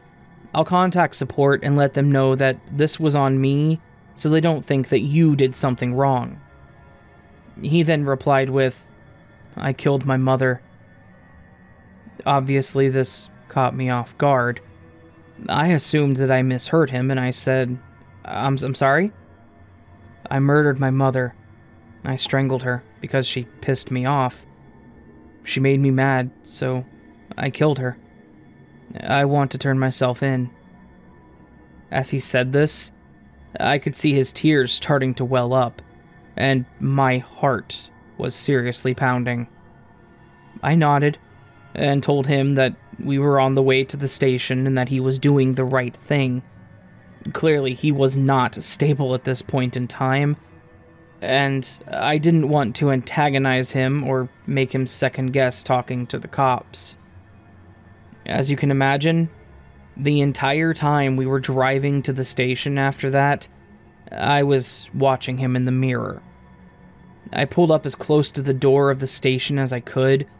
He said thank you and got out and then walked in. I pulled into one of the spots and I kind of just sat there. After a few minutes, one of the officers came out to talk to me, which I partially expected. They asked me if I knew the kid. I told them that I literally picked him up as an Uber and that I was just taking him to another house, and then he told me that he wanted me to drive him here and that he had murdered his mother. I told them that I had no idea who he was. I gave them the address of where I picked him up and where he was going. I showed them in the app all the proof I could just to show that I was only an Uber driver and not an accomplice or anything like that. My worry was that they weren't going to believe me, and they were going to charge me as aiding a murderer, but they let me go when they were satisfied.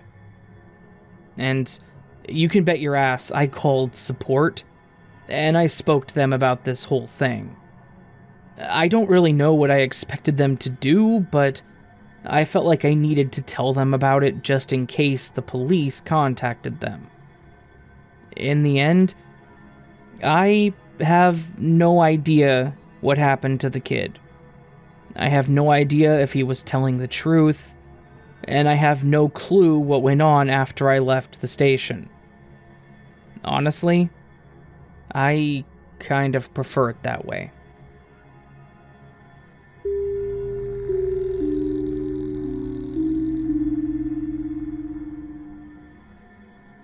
In my 45 years on this earth, I've kind of been everywhere throughout the continental US. Most people would refer to me as a drifter. I like to look at myself as more of an adventurer. I've never locked myself down to one place, and I've always lived my life to the fullest extent that I could while enjoying the sights and scenery that most people ignore. I know that most people don't have the ability to do what I do with my time, but I have enough money to live, and I seriously enjoy not being chained to any one location. I've hiked and backpacked and camped pretty much in every state, but I'm partial to the West Coast more than anything. It has some of the most beautiful untouched wilderness that's out there. I've spent some of my favorite nights camping in the woods up near Montana, all by myself. And that said, if you spend enough time in the woods by yourself, you are absolutely bound to find something weird. There was one trip in particular that sticks out in my mind that is worth talking about. On one of my camping trips, I found a perfect area of woods that was comfortable and empty. Well, I thought it was empty until I got about a quarter or a half mile into the woods and found what appeared to be an abandoned community. That might not be the right word, but by it I mean there were small houses just outside of the tree line in a completely secluded and surrounded area. This was a place that houses seriously had no business being, and yet here they were. I admit, I checked out the small community, and again, I'm only using that word because I cannot think of a better way to describe it. It wasn't a town or a village.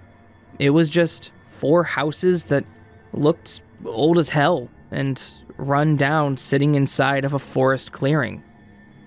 Behind one of the houses was a small playground that looked legitimately run down, like there hadn't been a child to play on the equipment in a couple of decades. The climbing equipment and the monkey bars were nothing more now than a tetanus nightmare. The merry-go-round thing, or whatever you call it, it didn't go around whatsoever. The center part of it was completely rusted and seized in place. There were a handful of toys that were strewn around the playground area, but they were all broken or sun-bleached. At this point, I had decided in my mind that this place was, likely, sufficiently abandoned, and I went to check out one of the houses next. I went to the house next door, and I peered in through the back door window. Despite the window being dirty and there being a curtain, I could see that there was, in fact, still furniture in the house. I could see part of a living room, and from where I was, there was a chair, an old couch, and an old CRT television that was sitting in the corner of the room. Then I did the illegal thing that I probably shouldn't have, and I broke into the house. I say broke in, but I just more so walked in. The back door was unlocked.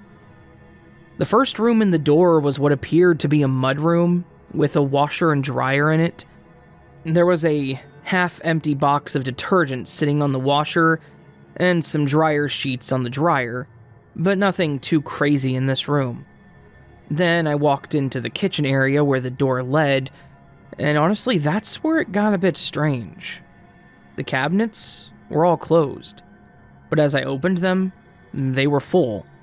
There was a pantry that was filled with old-looking canned foods. There were dishes in the strainer next to the sink, but none in the sink itself. There was a dining room table that had places set with a vase that had plastic flowers in the middle. Nothing about it really screamed abandoned, other than the significant layer of dust on everything. I pushed on into the house, and it all just got weirder by the room. There were pictures on the walls, photos, and what looked like paintings on canvas that looked like they were hand-done. The bedrooms all had beds that were made, and there were clothes in the dressers. On top of that, there was a laundry basket in the hallway that had clothing in it. Now, I understand to some people that this may not sound weird or creepy, but all of the houses in that area were similar to this one in that they were furnished and full of random belongings, but they were also a bit messy and fully coated in dust and dirt. It was completely clear that they were all abandoned. These houses were not in use, and they hadn't been for quite a long time. The dishes by the sink in the first house tells me that whoever lived here probably left in the hurry. or at least with expectation of coming back. These houses were completely abandoned, and they were abandoned in a hurry. The people that left, they left all of their belongings, their food, their furniture, etc. I have no idea why anyone would have done that. And I can't think of any scenario where someone would have to leave their homes permanently in that state. If anyone has any thoughts, I'm open to hearing them.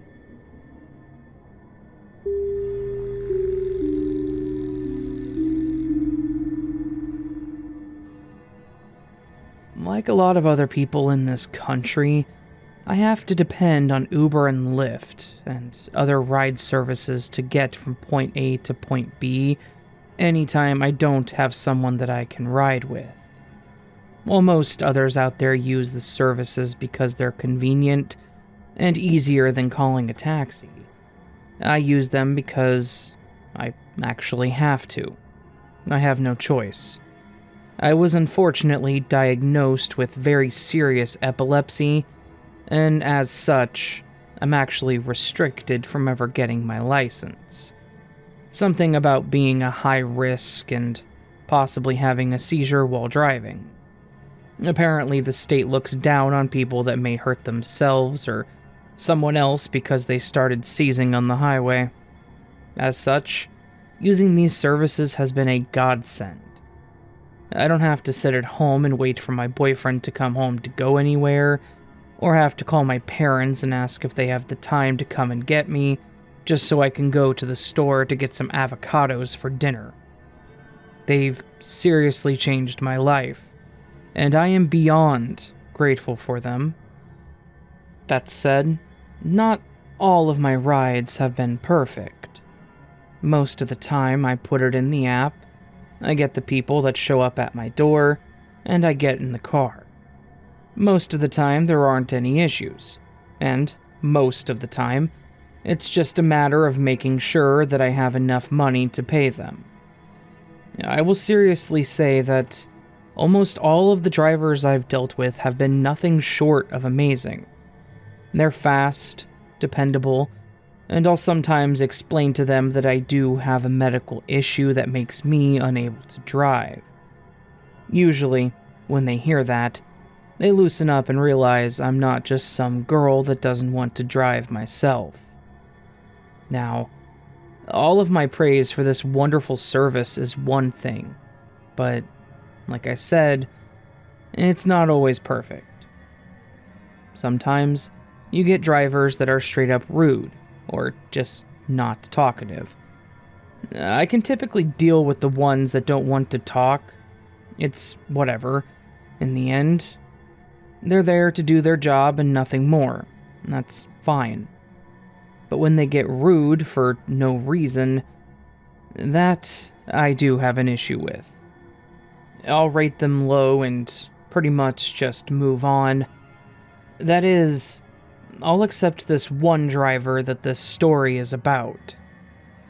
And this happened probably about a year or so ago.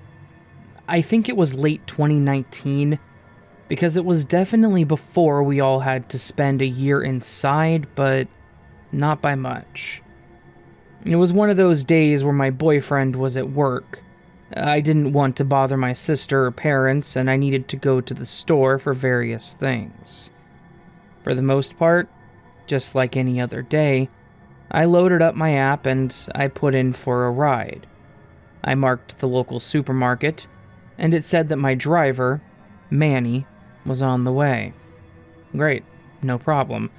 Everything was working as it was supposed to. Then, Manny pulled up in a not very well taken care of Nissan sedan. And I'm not one to judge people, honestly.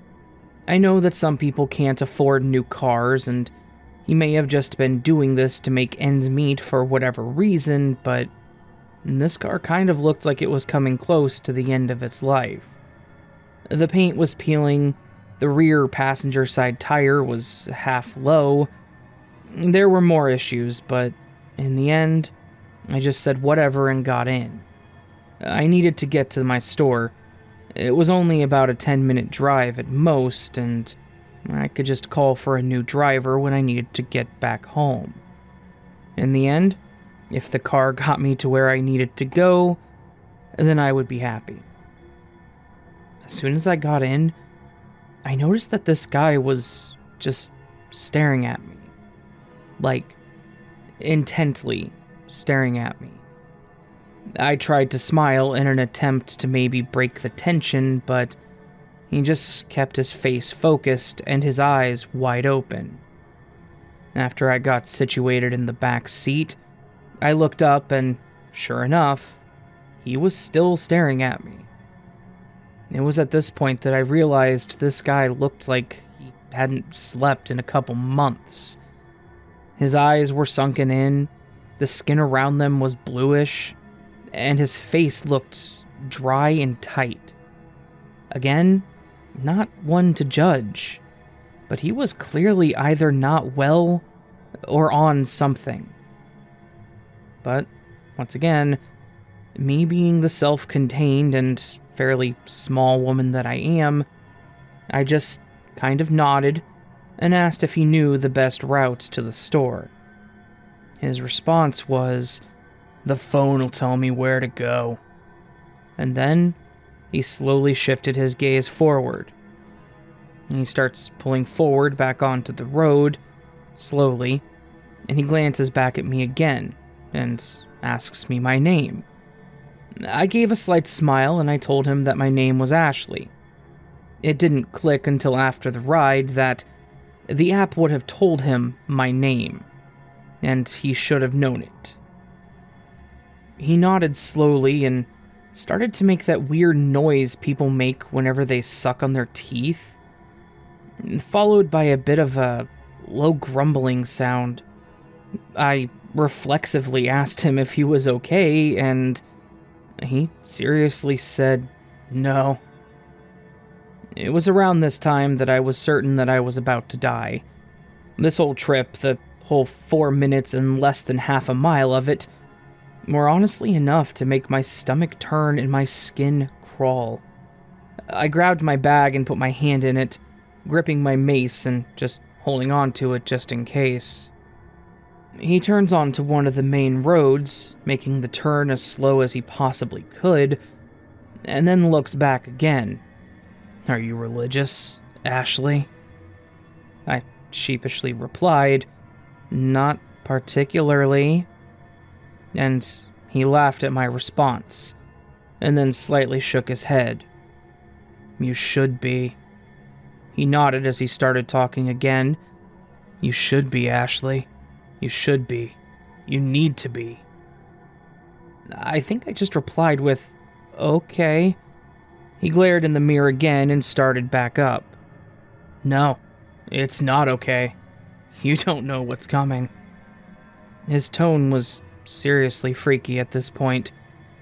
"Big things are going to happen, and you need to repent, Ashley. You need to beg forgiveness, and you need to repent for everything you've done in this life and every past life that got you to this point." Mind you, at this point, he was already driving around 20 in a 35, and repeatedly glancing back up in the mirror at me. "Ashley, tell me that you're sorry for what you've done. Repent to me, Ashley."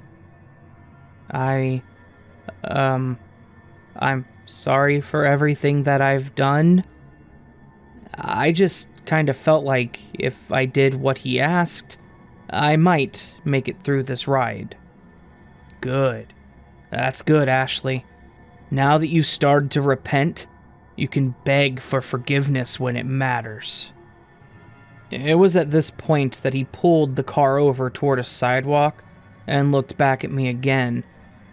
I started to reach for the door handle, but he shouted at me to stop, and I jumped when he did. I could feel myself starting to hyperventilate, and I was definitely in a state of panic. He then said that we needed to say a prayer, and that he would let me go on with my day after that. Once again, I just nodded and I looked down, waiting for him to say what he needed to say. To our dear Father, I beg of you, forgive Ashley, for she knows not what is to come. Her soul is clean, she means well, and she deserves the love of you and all those that watch over us. I beg of you, Father, accept Ashley's request for forgiveness. Allow her to ascend when you return. I beg of you, Father, accept Ashley's love into your heart as she has started to accept your love into hers. She has been reached. She has begun her first steps down the path to your paradise, and I beg of you, Father, please show her the way. Amen. By this point, I was starting to cry, and felt like I was about to pass out. I said Amen, and then said thank you to him. Yes, I seriously thanked him at that moment, because I had no idea what was going to happen. Surprisingly, the answer is nothing. He hit the unlock button and told me that I could go. I opened the door, he told me to have a blessed day, and drove off. This whole ordeal was around 10 minutes, and he hadn't taken me more than a couple blocks down the way. My only thoughts were, how the hell did I not get murdered just then, and what the hell just happened? Obviously, I contacted Uber support to report this, but I have no idea what ended up happening. They didn't inform me that they were going to take action against him, and I'm pretty sure he rated me as a 5-star passenger. The only thing that I ended up with was a refund of the trip because he was unable to get me to my destination. I have no idea what happened to Manny, the apocalyptic preacher, for whoever the hell his father was, but I hope to never, ever run into him again.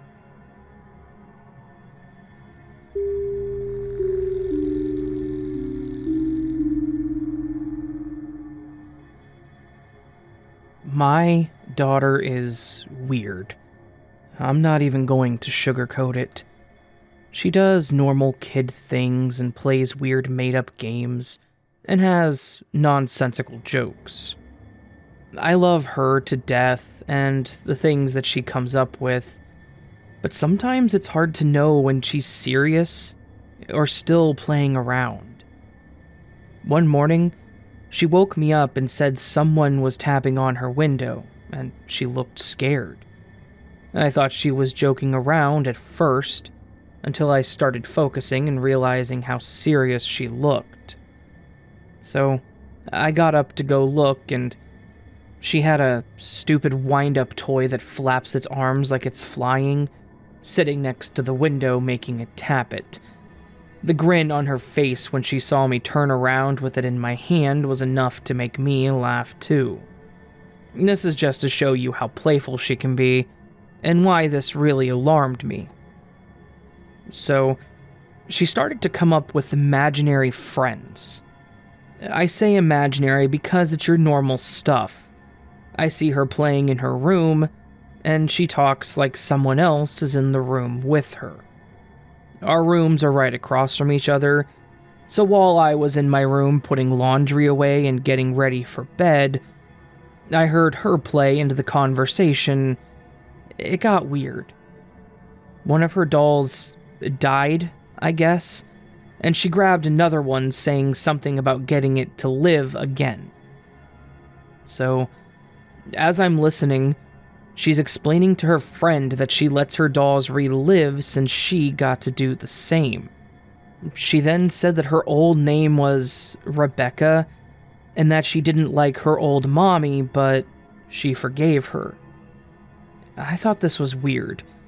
Maybe it was a weird game, but I walked into her room and asked her who she was talking to.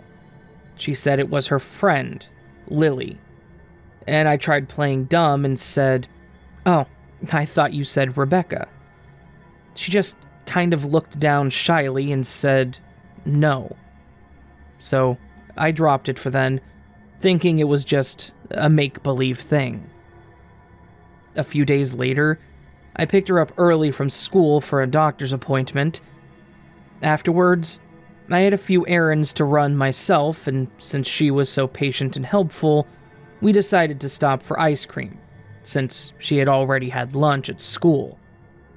As we were leaving the parking lot and I was helping her buckle in, she hugged my neck and said thank you. It just warms me when she gives me random hugs like that, so I got her all situated and got into the car myself. As I'm driving home, she said something that confused me at first. She said, "You're my favorite mommy." Without thinking much about it, I responded with, "Oh yeah? Well, I think I'm your only mommy." And that's when she said, "No, but first mommy wasn't very nice, but I know it wasn't her fault." At this point, I looked up at her in the mirror, and she was looking right at me, and she looked sad. So I tried pushing a bit more on this, thinking it was some kind of weird game still. I asked her, "What mommy is this? And why wasn't she nice?" She honestly looked scared to tell me, like she was going to get in trouble. So I told her that it was okay and that she could tell me anything and I wouldn't get mad. Part of me was glad that I asked, and part of me regretted it. She would get mad at me for things that you let me do, like play with my friend Lily. So I asked her what she meant by that. She would call me names and yell at me and punish me. Now, my daughter goes to a public school. I haven't had any issues with them before, and she's never mentioned anything to me about being punished, nor have I ever had reports from them about her being in trouble. The only person that is around her on occasion is my mother, who she does not call mommy or anything like that. So I tried to ask her more about who this other person was and how they punish her, but she said she didn't want to talk about it anymore. This scared me, as my first thought was, is there something going on at the school that I need to know about? So that night, I tried to see if there were any marks or bruises on her just to be sure, and there weren't any, but I decided I would talk to the school the next day just to double check. So I brought her to the school. She's just as excited to get in as she always is, and she doesn't steer clear from anyone there either. I did get to speak to the teacher, who said that she doesn't have any issues with her.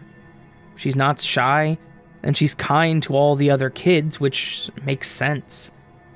I told the teacher that she had just said something that caught my attention and that I wanted to double check. I didn't need her calling someone on me or anything, so I let it go for the time being. Sometime that week, she was playing in the living room while I was making dinner, and she was playing and talking to Lily again. And then she mentioned her first mommy again, so I started listening more. She said, "I couldn't hold my breath that long, so I got a new mommy."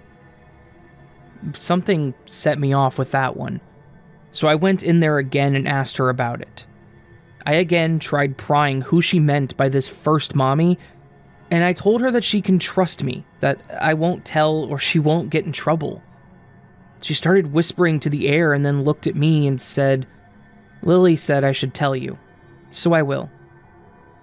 She explained to me that when she would play with her imaginary friend, she would be called names and would be locked in a closet, and that it was very dark and she would be hungry. She also told me something that broke my heart. She said one time that she was caught talking to her friend, and her first mommy shoved her in the bath to clean her, and that she couldn't hold her breath that long, but she forgave her because she knew that she was sick too, and now she's got a new name and a new mommy that lets her play with her friends. I just started crying, and I hugged her tight. I told her that she would never be punished for that by me, and she told me not to cry because she was happy now. So, after that, we had dinner, and when she went to bed, I was up because I couldn't sleep. I started going through the shows we watch and the games and things that she had on her tablet to see if there was something that could be related to this. Just to see if she was copying something she heard or that she read. However, I found nothing at all. So, the only other thing I could do is look up the name Rebecca. I did change this for the family's privacy, for a little girl that may have died. To my horror, I found one, where the mother drowned the daughter thinking that she was a witch, which explains why she went crazy over her talking to herself or her imaginary friends. This also happened before she was even born. I'm not a religious person, but that night, I prayed. I asked if Rebecca could hear this, that my daughter has now accepted what happened and forgave her mother and that she could move on. It's been a few years now, and she barely mentions Rebecca's life. I don't know how to explain it or how to handle it at times, but she usually just brings up the good things that she remembers. We typically leave it alone, though.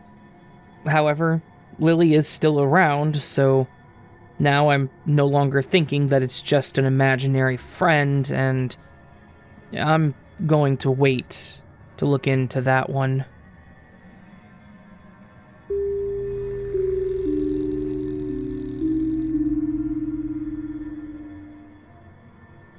This is actually something that happened to my father while he was a tow truck driver. He did this for a few years, as far back as I can remember because I was quite young at the time. He worked all different hours, including on-call or overnight. Depending on the time, or if I was awake, sometimes he would let me, my sister, and my mom ride with him. It was actually a lot of fun. Riding back to the tow lot where they dropped off the vehicles they kept was always a blast, too. There was an older lady that worked there, and she always had snacks open to us. They also had 2 junkyard dogs that were sweet as can be. Sometimes I would stay up later, when allowed, just to try to go with him. We got to watch him load up the vehicles, and he told us what the different buttons and switches did. Sometimes we even got to go if there was a mild accident, like someone hitting a light pole or something like that.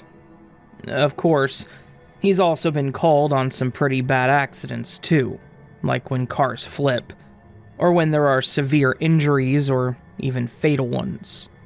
These, of course, we were never allowed to go on, and I'm thankful for that now. As I got older, I was talking to him about his experience working there, and asked him about some of the worst ones he remembers going to. This one, though, still creeps me out.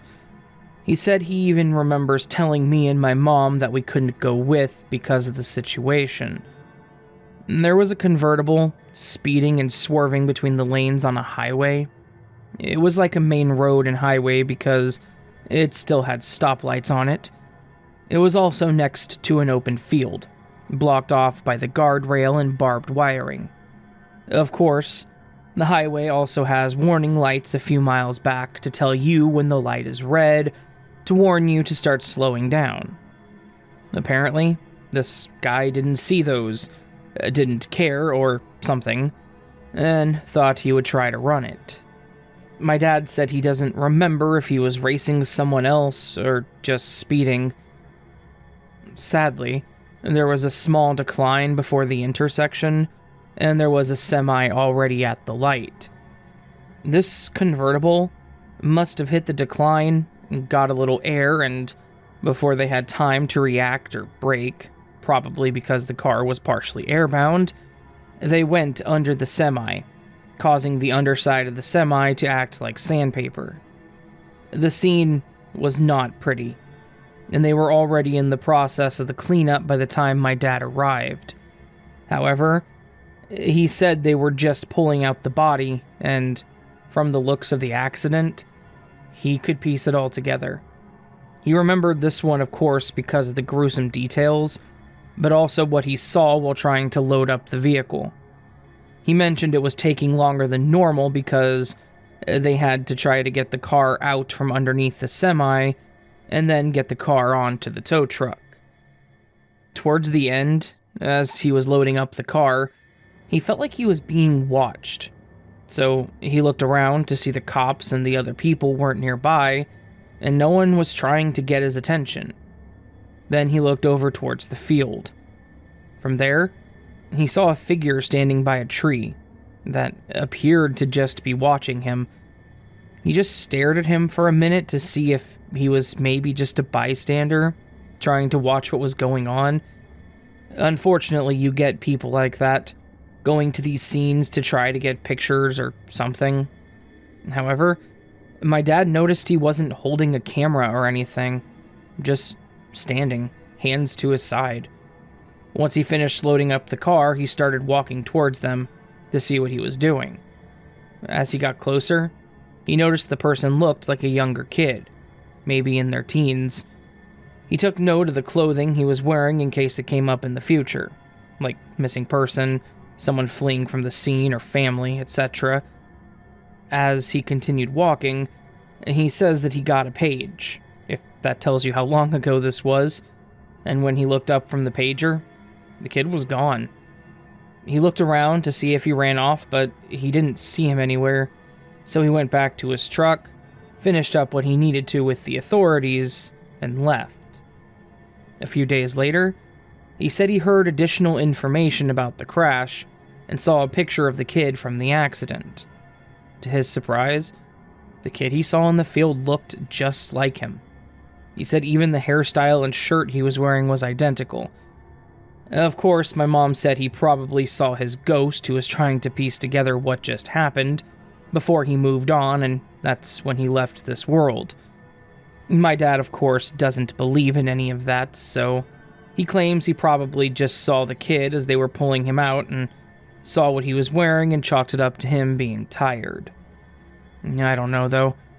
Those scenes have to be gruesome, and maybe even scar some people that would see them, but I'm thinking it was the kid passing over. He had some other more creepy calls that maybe I can ask him about, but this was one that I specifically remembered.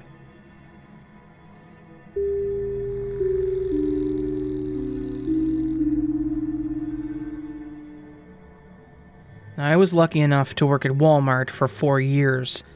These are a few experiences I've had just from those few years.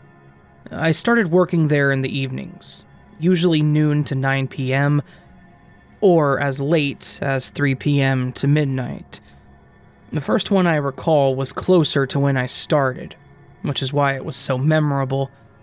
I was a cashier, and eventually also worked in customer service, so I was all over the front end. It was my first job, so I took it seriously, and I was proud of it too. I did a great job, at least according to my reviews. I was polite, friendly, and fast at ringing people up.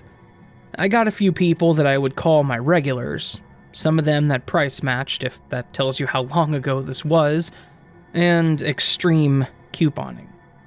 Some of them were definitely unbearable, the ones that are unorganized and nitpicky on the order you ring everything up and bag them, but I dealt with each one as best I could. One lady, though, made it to where I cringed any time someone pulled out their binder of coupons afterwards. She came in probably every 2 weeks with a small child in the basket part of the cart, not in the front where you would normally see a kid. He was holding an old tablet that was not in good condition. The screen was spiderwebbing in one corner. It looked like the plastic frame was splitting apart too, but he was still watching or playing something on it, with the volume on full blast too. He hardly looked up from it. His legs were pulled up towards him, probably because he didn't have room, as this did not stop his mom from filling the cart up with the items. Not just dry food, but raw meats and produce too. The lady was always very organized as she laid her items on the belt. She made sure to tell people behind her she was going to be a while, and they usually just left my lane. If you reached over to grab a different item, she would flip.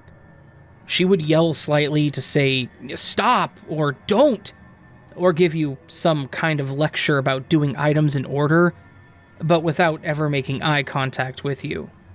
She would keep looking down at the floor or her purse or something. So I learned, and I kept everything in order and bagged as she requested. I never really had any more of an issue other than that, so my coworker teased that I was her favorite. However, that would soon change. She came in as normal. The kid is covered in food, playing on his tablet. Mom is organizing the items in the belt. I picked up 2 packs of cookies and the coupon on it, that was a buy one get one, when I noticed the coupon had expired by 3 days. When I looked up, I told the woman I wouldn't be able to accept it since it expired, and she yelled, "What?" and immediately snatched it from my hand. She looked at it, told me I was wrong and to try it again. I again apologized and told her there was nothing to try as it was expired, so we couldn't accept it. She began arguing about what day it was, telling me that my register obviously had the wrong date. I again had to explain that wasn't possible, and even showed her the date on my phone to prove it. From there, she lost it.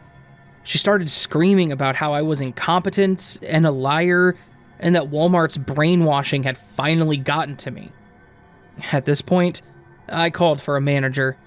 I'd only been there for around 6 months, but this was the most confrontation I had come across, and I didn't know how to handle it.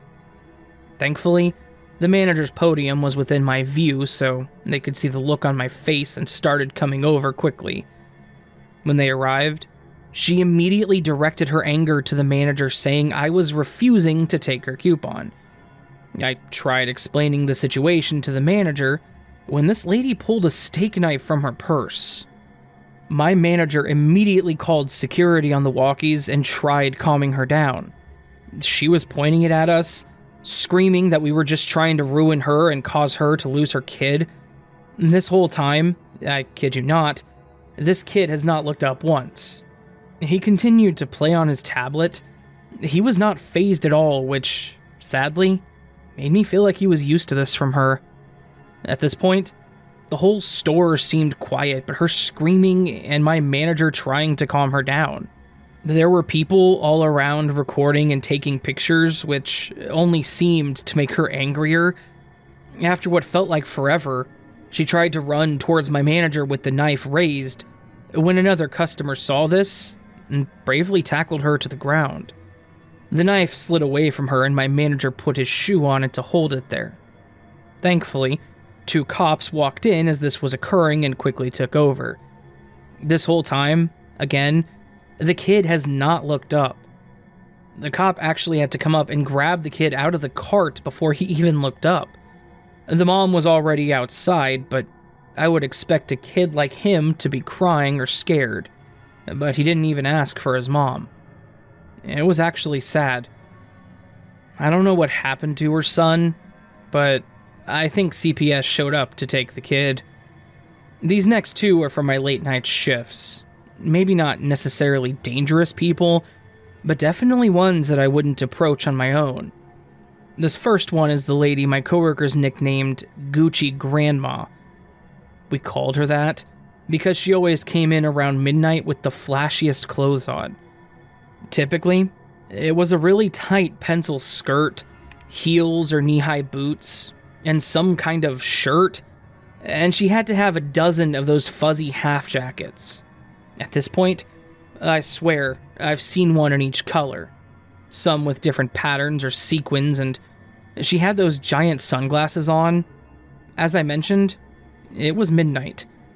Her hair was also a sight. It was shorter and gray, but it was usually pulled up in a tall bun, think beehive style. Then she always had bright red lipstick and very pink cheeks, like way too much blush. Then, in the rare occasion she takes off her sunglasses, she also has eyeshadow on to the extreme. So while her look is pretty out there, that's not the weirdest part. She always comes in with what looks like one of those cheap children's toy strollers with something wrapped in blankets sitting in it. We couldn't tell if it was a real child at first until one of my friends in the fitting room area saw her swiftly shushing something and grabbing it. When she lifted it up, it turned out to be a baby doll. But the baby doll was creepy as hell. It looked really old. Like it was covered in dirt or soot.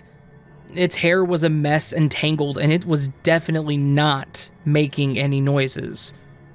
But she kept swinging it and shushing it like it was alive.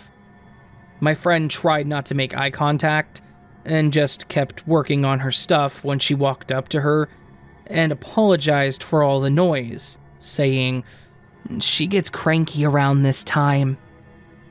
My friend said she didn't know what to do but smile and say it's okay. We saw her many times after this, shopping, browsing aisles, talking to the doll, and even taking pictures with it.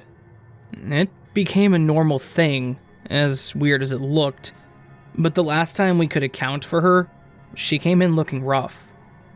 Her hair was a mess. It wasn't in her normal bun, but was frizzy and standing up like she stuck a fork in a socket. Her jacket was really dirty. Her shirt was stained. Her skirt was torn on the side and she was barefoot. She still had her glasses on, but her lipstick was almost gone. All this, but she still pushed her stroller with the baby doll. And we just stared for a while when I decided to ask if she was okay. We may have teased in the past, but I actually felt bad at this point. When I approached her to ask, she shushed me, patted me on the head, and whispered that everything would be alright. She left after buying a package of Band-Aids, and we never saw her again. I don't know whatever happened to her, but I do kind of miss seeing her, and I hope nothing bad happened. This last one was more odd than anything. We were just starting to switch over to the night shifts, so around 10, and we had a ton of people in checkout all at once, so I was asked to stay a bit longer to help bring it down. I didn't pay much attention to the actual people in line because I was just ready to go, but noticed the customers stopped talking to me as well. I soon learned why as a cart pulled up and slammed down 2 huge boxes of diapers. It made me jump, and I looked to see who the jerk was when I saw some middle-aged balding guy in a trench coat putting stuff on the belt, with a full-grown woman sitting in the cart. Not only was she sitting there, but she had her hair in 2 side pigtails. She was wearing an adult diaper with a weird tutu-style skirt and a sports bra. Not only this, but she also had a pacifier in her mouth. I didn't know what to say, or how to react, so I just kept ringing up their items. Diapers, baby bottles, wipes, teething rings, and a camera. Those I remembered specifically. The woman just stared at me with empty eyes, and when he noticed me staring at her, he said something like, "Isn't she precious?" and rubbed her cheek. She didn't budge, didn't flinch, didn't smile, etc. I just continued with the purchase and gave him his receipt. As they strolled away, she smiled at me and he didn't even look back. That was creepy as hell, but thankfully, I never saw them again.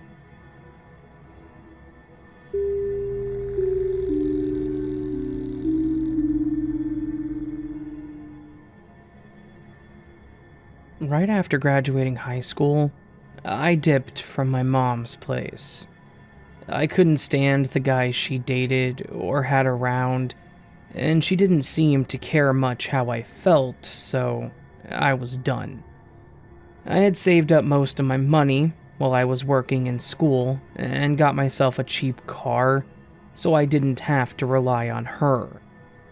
Then, the week after I graduated, I got as much of my stuff in my car that I could and left. I still talked to my mom, so I knew the rest of my stuff would be okay there, but I just needed out. For the first few years, I lived with friends or cousins and just kept most of my stuff in my car. A few months before my 20th birthday, I had a friend offer to get an actual place together so it would be in both of our names. I agreed, and soon after, we got a nice little duplex that was perfect for us. It was a 2-bedroom with a full basement. We ended up turning the basement into a party and gaming room. He had an Xbox set up down there, his computer, and even a stereo system. We ended up finding a foosball table that we brought home and put down there, and made some makeshift ping pong tables. It was a nice little place to hang out, and I loved it. We got to know the neighbors. A few of them were younger couples around us with kids. There was a guy that lived with his on and off again girlfriend across the street that had come over a few times that we had gotten to know. Then there was the guy in the duplex attached to us. It was just one guy, probably in his late 30s. He usually kept to himself, like he may nod or smile at us if we're outside, but that's it. However, he did have his share of guests. Most of them showed up with hats and sunglasses on, and never acknowledged anyone. They always immediately went inside. There were other times where it'd be really late at night, and we would see a car's headlights pull and sit there until our neighbor ran out to the car. And then they would exchange something, and then run back in. We could piece things together after a few of his visitors, but nothing ever happened over there, and he never bothered us. It just became more of a minding our own business thing, and we never thought much else about it. A little over a year later, we renewed our lease, and were getting ready to have a party for my 21st birthday. I remember us going to get snacks and drinks. My friend was 22, so he bought the drinks, of course, and just having one hell of a party. We probably had a dozen people over, downstairs, out back, in the living room. It was a great time. I know I drank a lot, but I was home, so once I was done, I passed out in my room. Later that night, I started to hear a lot of thumping that sounded like it was coming from next door. The wall my bed is against is the joined wall of our neighbors, so we can hear a lot when you're in the bedroom, and sometimes the living room. I was pretty out of it, of course, but I remember waking up to use the restroom. When I came back, that's when I started to hear all the sounds. At first, it was just single thumps like someone slamming a door or maybe even dropping something. I then started hearing grunts and muffled yelling. I didn't really think much of it, and couldn't really process between being tired and drunk, so I just passed back out. The next morning, though, I woke to more pounding, but this time it sounded like it was coming from our door. So I got up, groggy as hell, and made my way to the front door. I thought maybe it was one of our friends coming back to get something they left, but unfortunately, it wasn't. I opened to see 2 cops standing at my door. They introduced themselves and vaguely explained at first that there was an ongoing investigation, but they said they had some questions. I offered to let them in, but they stayed near the entryway. They asked me if I was home last night, and when I told them I was, as well as several others for a party, they asked if anyone else was in the house. I assumed my roommate was, and they told me to go get him, and anyone else inside. I quickly went and knocked on my roommate's door to get him up, and asked if he knew if anyone else stayed over, and he mentioned someone being downstairs. I went down there and woke up our friend and her boyfriend and got them upstairs with us. The cops then had us all go outside and asked to search the place. With our guests back at their car, my roommate and I asked what was going on. They said they got a call for a welfare check on the man next to us, and they said that they found him dead. And they said it appeared he had been robbed, so they wanted to check with us to see if we heard or saw anything, and make sure that we could account for all of our guests. I certainly knew everyone that came over, and I didn't suspect any of them being the killer. The cop then said that they were more so concerned if anyone was here that showed up unexpectedly or was acting suspiciously. I again said I couldn't recall anyone like that, and we gave them permission to look over the place to make sure no one was hiding in there. That was terrifying enough. The thought that we could have been hiding a killer. I went ahead and let my friends that were there know that they could leave, with permission from the other cop. I didn't feel like telling them what had happened, and they seemed like they just didn't want to be around the police. They left pretty quickly, too. As I walked back to the door, I noticed the window of our neighbor's place had been broken, and the screen door was nearly ripped off of its hinges. After their search, they told us it looked like someone had nearly pulled off the back door handle, so they dusted for prints. They said that they most likely saw all the people and took off instead of targeting us, especially if the suspect was alone. They had a few more questions for us before finally leaving us to comprehend what all had just happened.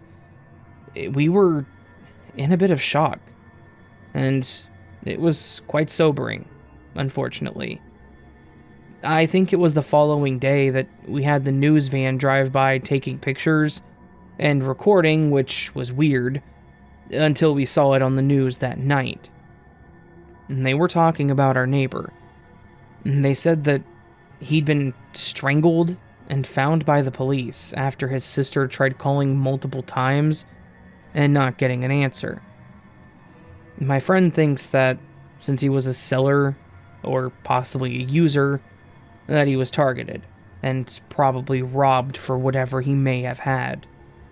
The fact that they tried us did worry me a bit. Was their plan to make sure we didn't talk or see anything? Was it just a robbery gone bad? Did he think he'd hang out at our party and blend in? It was a bit worrisome at night, sometimes wondering if they would come back, until the news reported that they had arrested someone in relation to this case, which definitely made me feel better. I think the place sat empty for several months before we got a new neighbor. It was an older couple, which put a bit of a damper on our parties, but at least we knew they probably wouldn't have any shady guests around.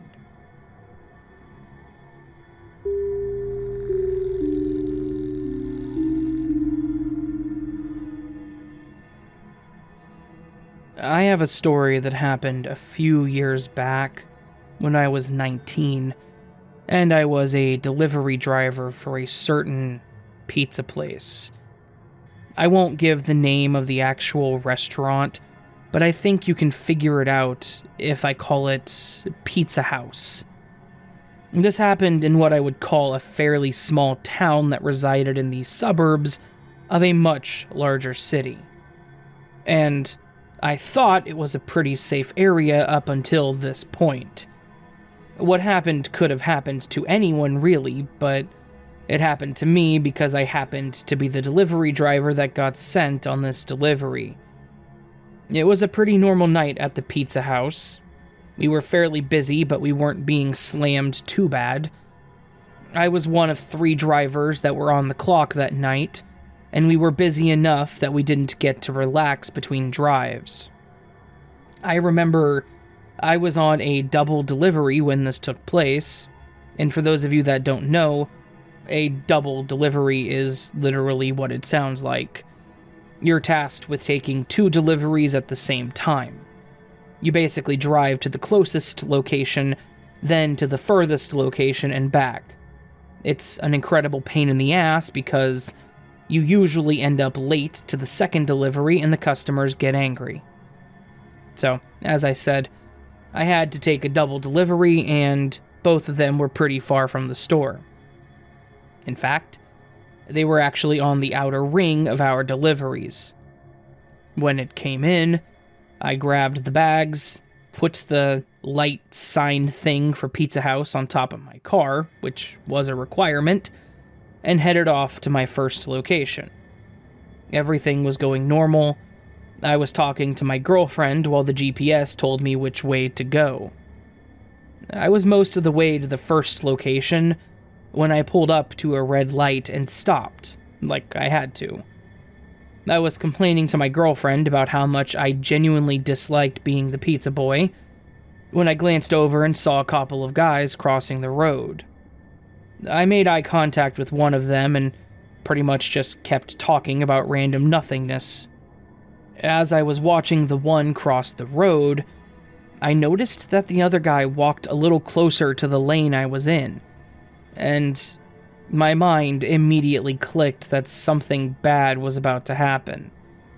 I was just sitting there, defenseless at the red light, chatting about literally nothing with my girlfriend on the phone, and it didn't occur to me until it was too late that these guys were up to no good. By the time it seriously clicked, the guy that was in the lane was pulling on my door handle and shouting that I needed to unlock the door. I thought about slamming my gas pedal and driving off. I thought about just running the light to get the hell away from this, but then I saw that the first guy was standing in front of my car and pointing a gun at me. I was literally sitting there staring down the barrel of some handgun on some street that I didn't know, with two guys about to carjack me. Well, that's what I thought they were going to do. I thought they were seriously about to rob me, carjack me, steal all the store's cash, and leave me on the side of the road. I even said that to my girlfriend. I told her to stay on the phone but not say anything, and that I was being robbed. She quickly stopped talking and did exactly as I asked. I looked back over to the guy at my passenger door, and he was shouting at me to unlock the door. I slowly did as he asked, and reached down to hit the unlock button. As soon as I did, he pulled open the door, grabbed the 2 delivery bags with the pizza, then slammed the door and the 2 of them just ran off. I literally just sat there with my heart pounding and my blood pressure seriously spiking hard as I watched these 2 men seriously run off with food and nothing else. These guys had me at gunpoint for pizza. Pizza. They didn't take my money. They didn't take my phone, my car, nothing. They just stole around $85 worth of pizza. I even told my girlfriend between adrenaline-fueled tears that I was just robbed, but they only took the pizza. I remember her asking if I was serious and then even laughing slightly. I told her I needed to call the store and tell them. I hung up from the call and I called my manager directly. I told him that I was robbed, and he had first asked if I was okay. But when I told him that they just stole the pizza, he seemed a bit less serious about the situation. Obviously, I was terrified. I was seriously thinking that I was going to be hurt or lose my livelihood. I'm actually thankful that these guys just wanted the food and decided not to take anything else.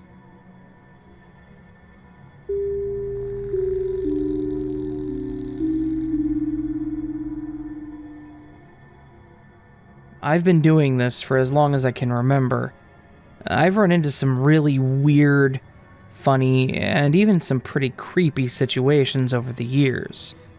It's not as easy as driving an SUV because some people don't know how to respect the spacing of big rigs, which alone can cause stress.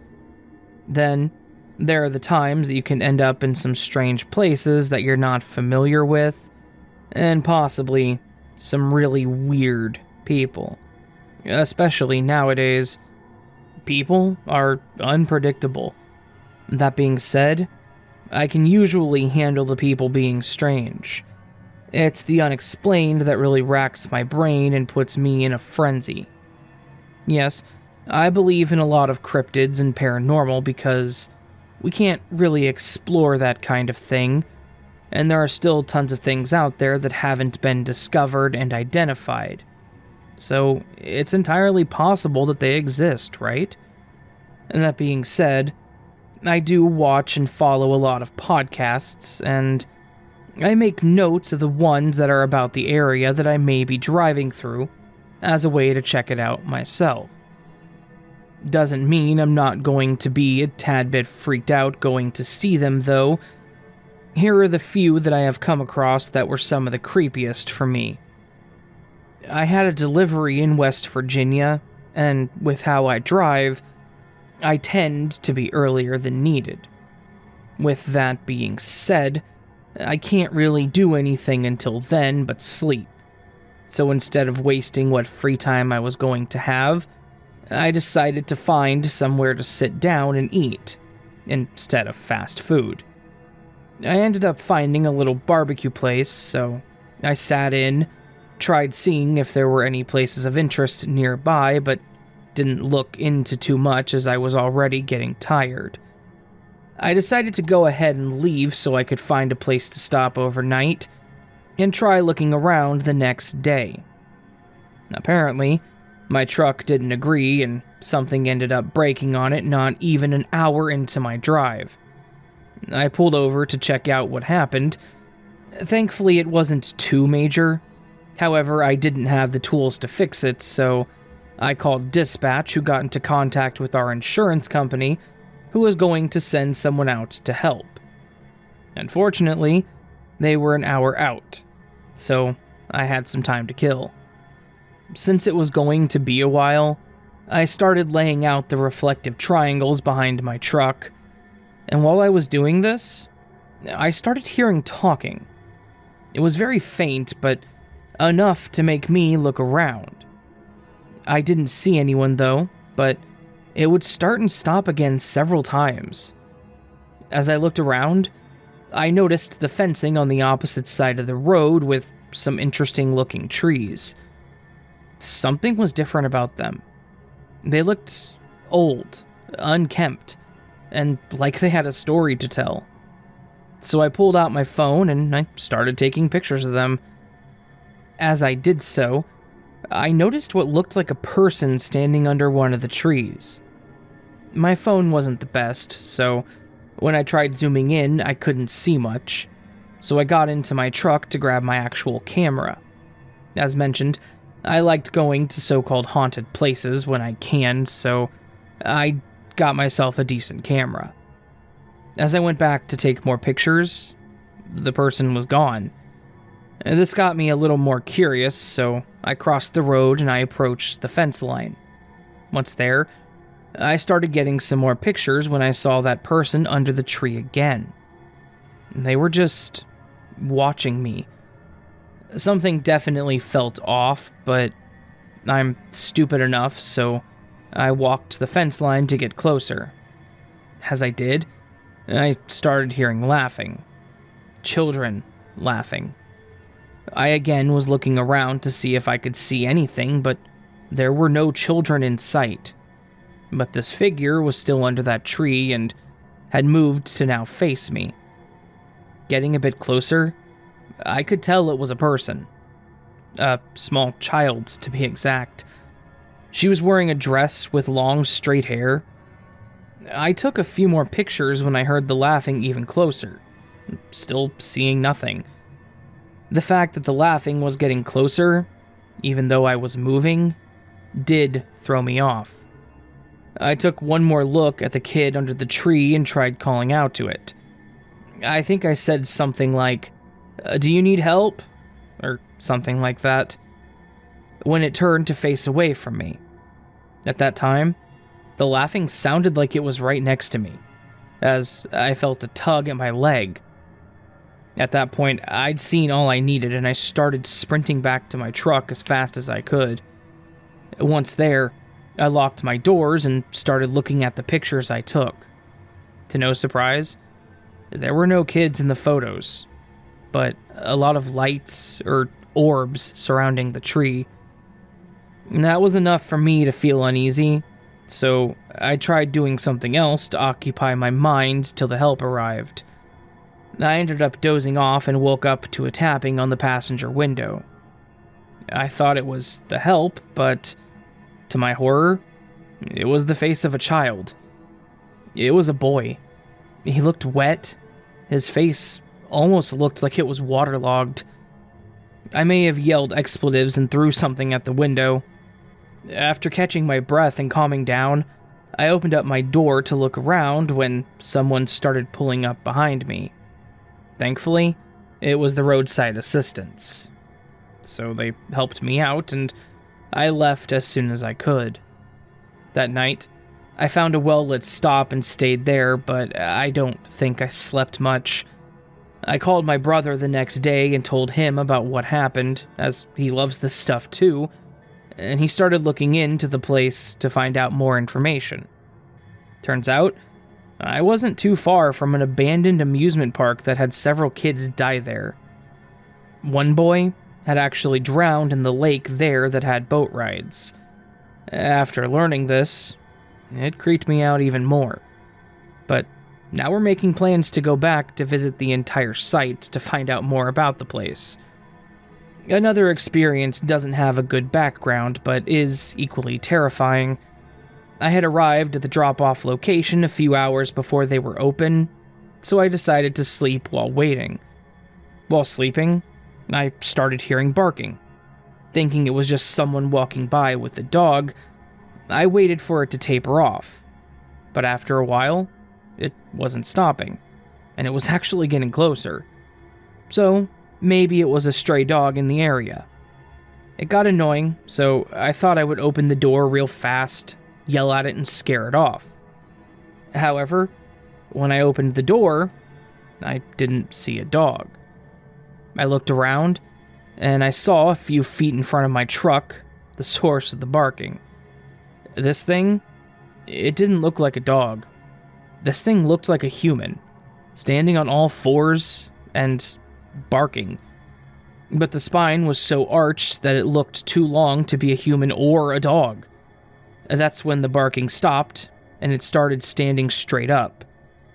It was easily 9 foot tall, maybe more.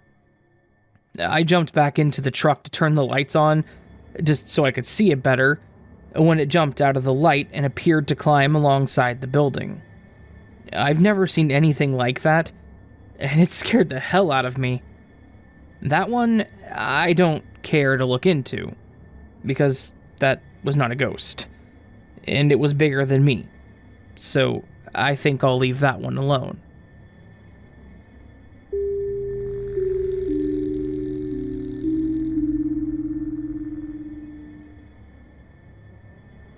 This was actually about a kid I used to babysit. He had a wild imagination. Between all these made-up games that he played, stories he would tell me, and the likes. So, at first, it was hard to take this seriously. One time, I was watching him in the evening, so I was making popcorn for us. They had a gas stove, so it was always a trick to get it to light. While I was starting it, he came running into the kitchen, so I told him to slow down and watch out so he didn't catch his hair on fire. He responded with, "Oh, I know. Fire hurts. I died in one," and had these huge eyes as he told me. I just kinda snickered, thinking he just said something incorrectly, and then said something like, "Then you know you shouldn't be close to the stove."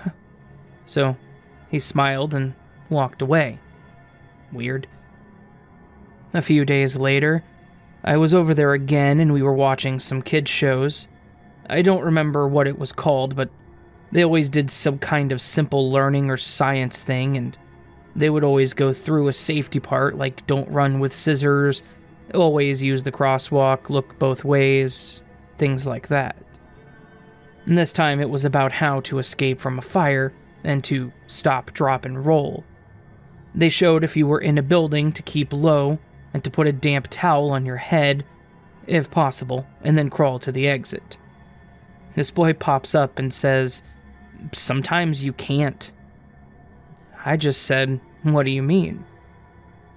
We didn't have towels downstairs, and it's hard to crawl upstairs.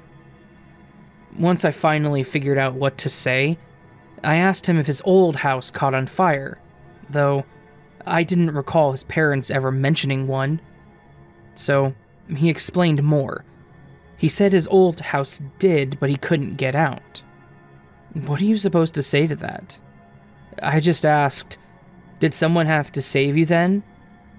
He looked annoyed, like I wasn't understanding, and I guess I wasn't. And then he said, "No, I died," and just stared at me. I just said okay and left it at that. I asked his parents that evening about a house fire, and they said they've never been in one, and he certainly hadn't. I told them what he said, and they thought it was weird too, but assumed it was just something he watched, so I let it go, even though I still thought it was odd.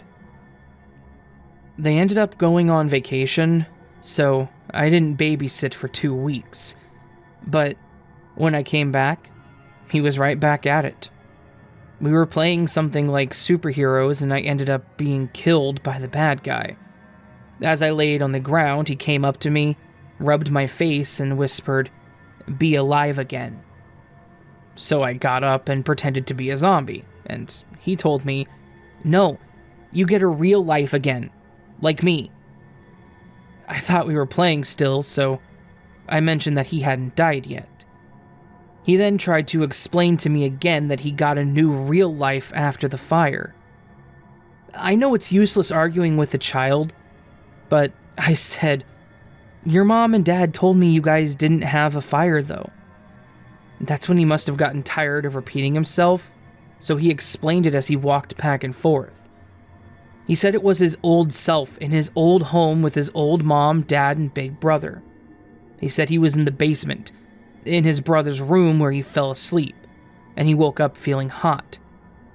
He said the last thing he remembered was yelling for his brother, and the stairs being too hot to climb. This whole time that he's telling me this, he doesn't seem sad, but more so relieved. Especially as he said, "But it's okay. They were able to get out, and they had a party for me." Not gonna lie, that freaked me out. But just to check, I had asked him, "So, did this happen to you, or did you see this in a movie?" He got mad at me, like I didn't believe him, so I had to apologize, and I told him that I was happy that he was okay now. I tried asking if he remembered what his home or family looked like, but he said all he could remember was the yellow house. And this time, I didn't tell his parents. He seemed so matter-of-fact and detailed for such a young child that I left it alone. But now, I'd be lying if I said I wasn't interested in looking up house fires. Does anyone know how to tell someone who lost a child that they've moved on and they're happy again?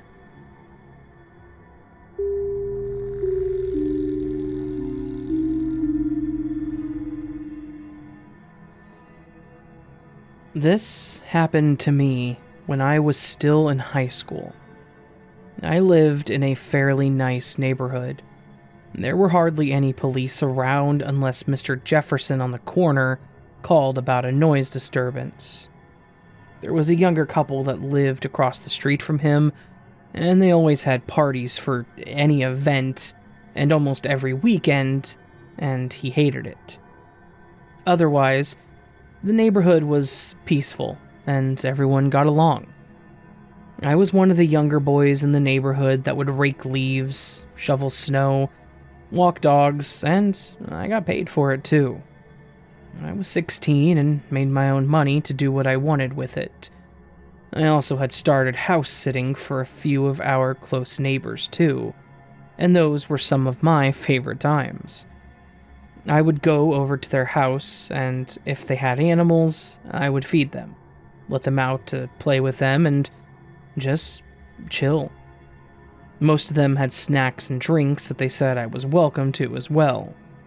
I had 2 older brothers, so I didn't normally get to watch what I wanted to on TV, so I would enjoy a soda and watch something for a few hours before I left for the day. One summer, our neighbors 2 houses down were going to be out of state for 2 weeks to see their daughter in college, and asked if I could watch their house.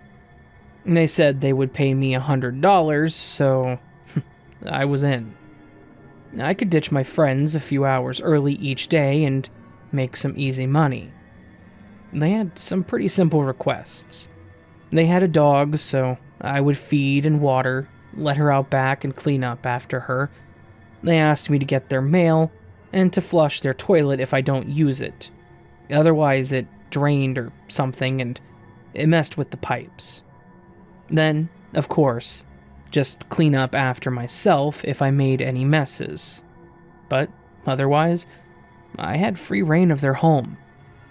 I had walked their dog, Penny, plenty of times in the past, so I knew her pretty well. She was part lab and very kind and playful. She had a dog bed in their back office, so when I would come in, I would holler for her, and she would come running up to me. I'd let her out back and we would play fetch for a while before going back in. The first few nights went as normal. I remember I had gone back over to the neighbor's place for the second time around 7 or 8 at night, as it was just starting to get dark. My brothers had a few friends over and they were starting to annoy me, so I used the neighbor's place as an excuse to go over there and just get away for a while. I came in and Penny was already at the door, waiting for me. I thought she probably needed out, so I went to open the door, but she didn't move. She sat in the kitchen and just kind of stared at me. So I shut the door, gave her a treat, and went to the office to play a game on their computer to kill some time. Usually, Penny would come back to the room and sit on her bed, but I noticed that she never followed me. I went to see where she was, when I noticed her on her back legs, trying to look out the window to the back door.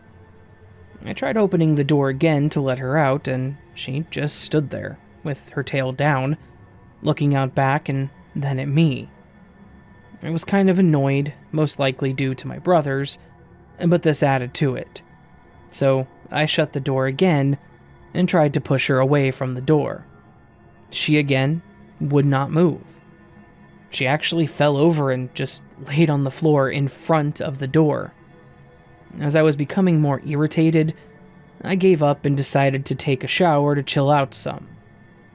While I was in there, I started hearing their home phone ring. Sometimes they would call if I was there to check in or leave a message on their machine for me in case they forgot to ask me to do something. Not thinking much of it, I just made a mental note to check the messages when I got out. And while I was drying off, it dawned on me that it only rang like 3 or 4 times. So, maybe it was the wrong number. Then I started hearing Penny barking. I got dressed and went out to see what she was barking at, and noticed that she was again staring out the window. I went to open the door again when the phone started ringing. I went and picked it up, and it was Mary Ann, the wife that lived there. She started asking me all these questions, like if I had a friend over there with me, and how long I had been there. I was trying to answer her all while trying to get Penny to stop barking, when Mary Ann noticed that as well, and asked what she was barking at. I tried explaining that she had just been staring and barking out the back window. I then heard her tell Martin in the background to call 911. That's when she told me that she had just called, and someone else answered the phone. She said it sounded like an older guy trying to sound younger, like me. She asked who he was and where I was, thinking I had brought a friend over, when the guy hung up on them. I certainly didn't bring anyone over with me, so she told me to take Penny out the front door and wait out front and stay on the phone with her. At this point, I was freaking out. I was alone, or so I thought, and someone else appeared to have come in while I was in the shower. I grabbed Penny's leash and finally got her to go out the front door with me while staying on the phone. It felt like hours standing there, looking around to make sure that no one was hiding. My dad and brothers all ran over thanks to Martin calling them shortly before the cops arrived. I explained what happened the best that I could, and then they walked around the house to see if they could find anyone. They saw footprints along the side of the house that went to the back door. They dusted for prints on the outside knob, but I don't know whatever came of that. They didn't normally lock their back door. They left it unlocked in case they were ever locked out, or if their older kids came over when they weren't home. However, they also didn't have a very secured fence to keep people out. You could just lift the metal latch to get in, meaning anybody had access to their yard. They didn't end up catching anyone that night, and I had to have my mom or dad go with me for the remainder of the time that they were away. I think they ended up coming back a few days early. They paid me $100 and also gave me a gift card for something. I don't remember, since I had to go through that. Sometime that same year, there was actually another break-in, and the people that lived there came home while they were going through their stuff. They caught the guy, though, and it turned out that it was the same one that tried robbing the house that I had sat for. The scary part was, the guy had a knife on him. Who knows if he did when he broke into the house I was in, but it was pretty terrifying to think about. What would have happened if I was still in the office, or if I had walked out of the bathroom to answer the phone. On a better note, though, they did put up a privacy fence after that, and started locking the doors. So, my parents and I were both more comfortable with me going over there alone for future trips. I also pay more attention to Penny when she's acting differently. I think she was trying to tell me there was someone out there that shouldn't be. So, always lock your doors and trust the dog's instincts.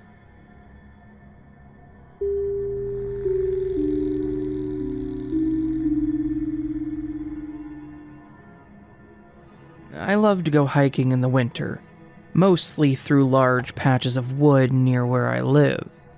Mostly because most people don't go hiking when it's cold out, and especially not when it's snowing. Because of this, I can usually enjoy around an hour or two just walking the paths and feeling the cold air as it rushes against my skin. And I can usually get some really pretty pictures of the snowfall and various woodland creatures. Out here, you can typically see a couple squirrels, some cardinals, and every once in a while, a deer. While I usually don't see anyone else along the paths, and it's incredibly quiet in the area, sometimes you do run into random people, and typically it's light conversation, and you both move on with your day. Nothing about this area or park or these paths have ever screamed creepy or strange to me. And that's not to say there haven't been a few strange things that haven't happened, and I haven't run into a few people that I would consider out there. I think the strangest thing I ever found on the path, other than what the story was about, was one of those fancy rocks that people paint to leave behind on the trails that was painted to look like a skull. It was actually pretty neat. I found it, took a picture of it, and I left it on another part of the trail. I also once found a Bible in the middle of the path, which I guess some people could think that's creepy. I just assumed that someone dropped it. There was one day that I decided to go for a walk with my dog out in the park, just after a fairly heavy snowfall. It had been snowing pretty much all night, and all morning, so there were a few inches of accumulation. I laced up my boots and got my dog ready for the cold, then we headed out the door and went towards the nearby woods. Honestly, it was gorgeous out that day. The ground was blanketed in white, the sky was a bit of a gray-blue, and everything else had that pale reflective color it gets when there's snow on the ground. What's even better, when I got out to the path, it was completely silent, the only exception being the birds singing. If I could give a description of Zen, it would have been that morning in the woods. So, my pup and I are walking the path, as we have many times before, and just overall enjoying the view. He's more so enjoying the snow piles off to the side. We get about halfway through the path when I see something up ahead in a small clearing. It's small, and it has a bit of a glint to it, but I don't really think much of it at first. Maybe it's just something that someone dropped at some point. I just kept walking the trail and moving forward, toward whatever that was. When I got closer, I noticed that it wasn't the only thing that was there. As I stepped toward the object, I noticed that there was something written in the snow. In the snow by the trail, in a flattened part of the ground, was the phrase, "I'm sorry." It was written as if someone had gotten down on their knees and used their hands to write it out in the snow. The only problem with that is the fact that there were no footsteps anywhere else on the path or near the writing. With the exception of where that was written, the snow on the path and in the clearing was completely undisturbed. It was as if either the person who wrote this wasn't touching the ground at all, or the snow fell in every single place other than where it was written. Either way, something weird had certainly happened in that spot. To compound the weirdness, the object that was next to the message in the snow, it was a photograph, an old one, of a little girl. It looked like the photo was from the 70s or 80s based on the clothing and how faded it was, and the frame was a fairly fancy one. It was metal. And while some people may think that the message and picture in the snow wasn't creepy, it absolutely freaked me the hell out. I took my dog and we immediately walked back to the apartment. I have no idea who was in that picture, and I have no idea how anyone was able to write a message in the snow without leaving footprints, but I didn't go walking that path again until after the snow had melted. And no, the picture wasn't there anymore, thankfully.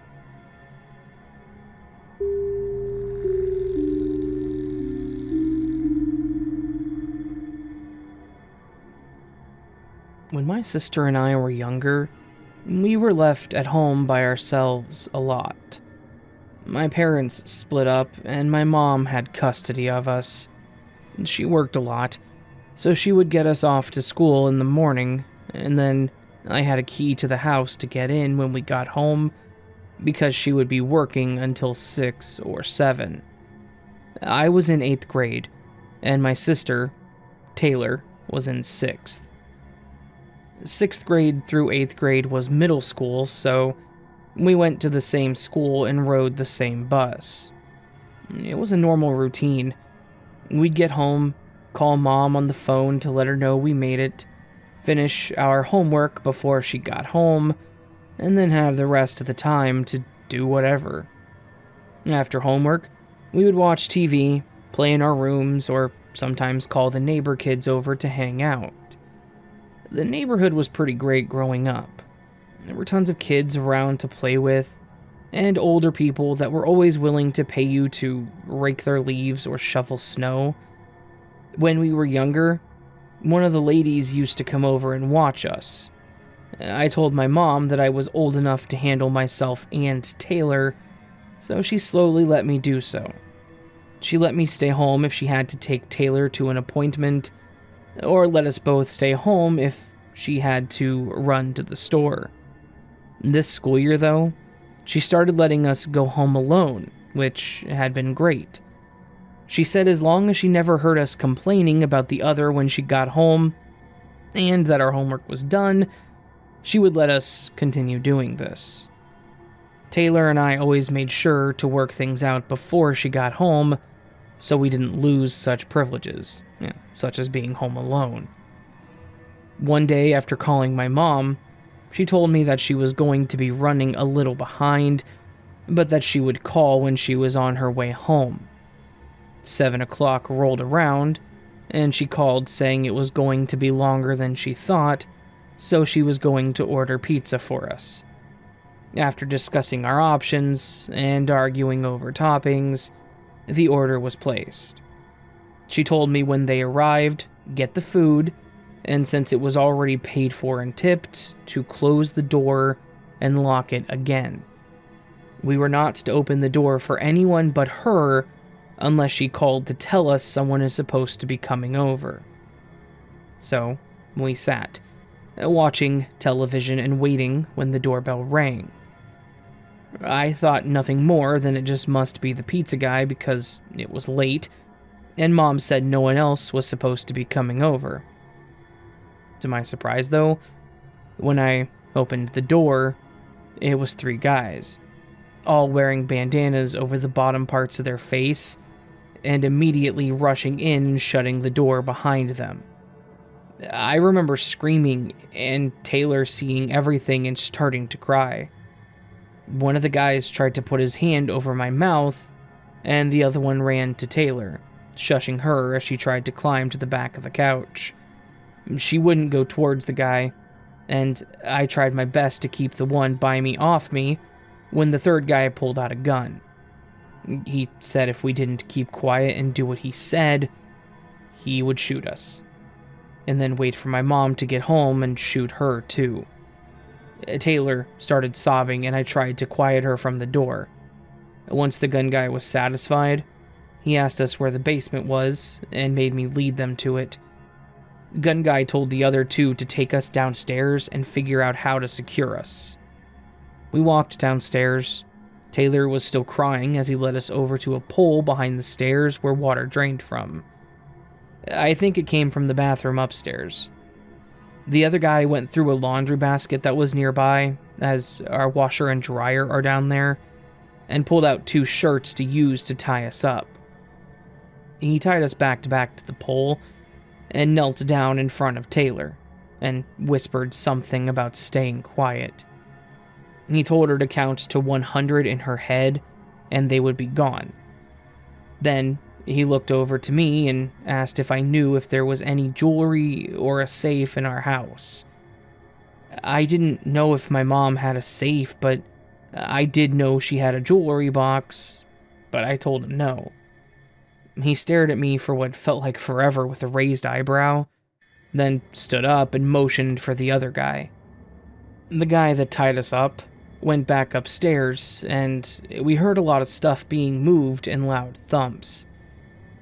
It seemed to go on for quite some time. I remember asking Taylor what number she was at, and she said she stopped counting. I can't blame her, though. However, as we sat there, waiting for this eternity to end, the doorbell rang.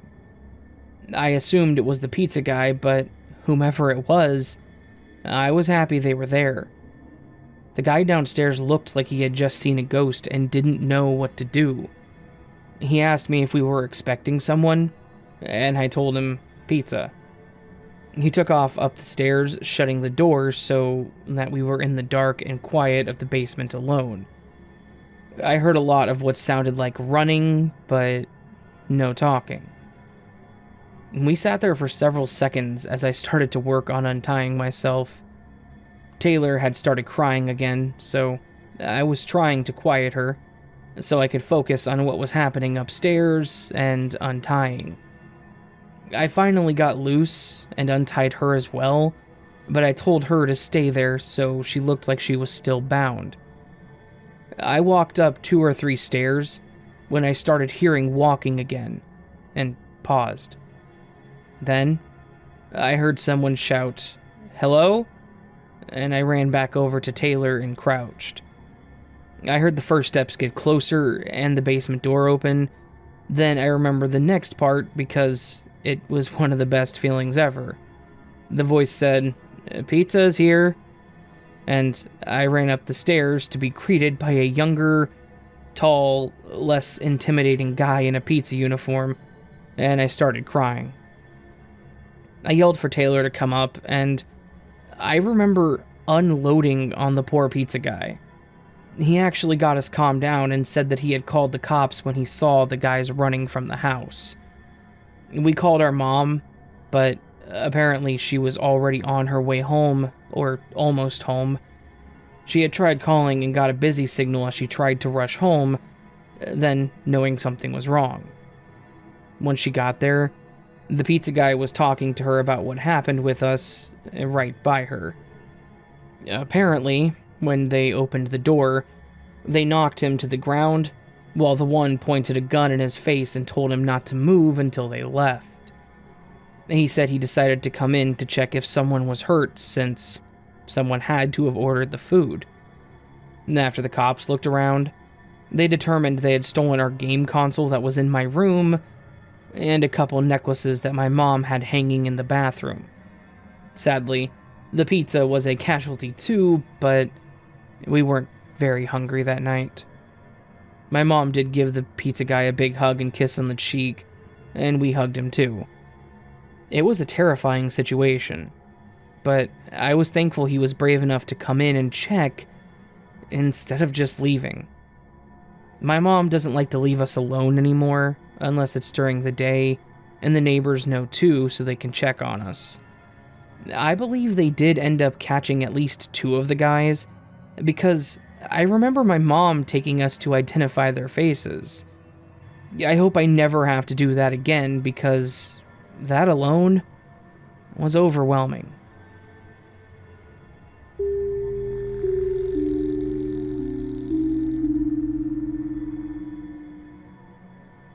I got a job at Walmart in 2019, working as a cashier. I was laid off, and I decided to get what I could at the time just to get some extra money, so my husband wasn't the only one working. It was alright for the most part.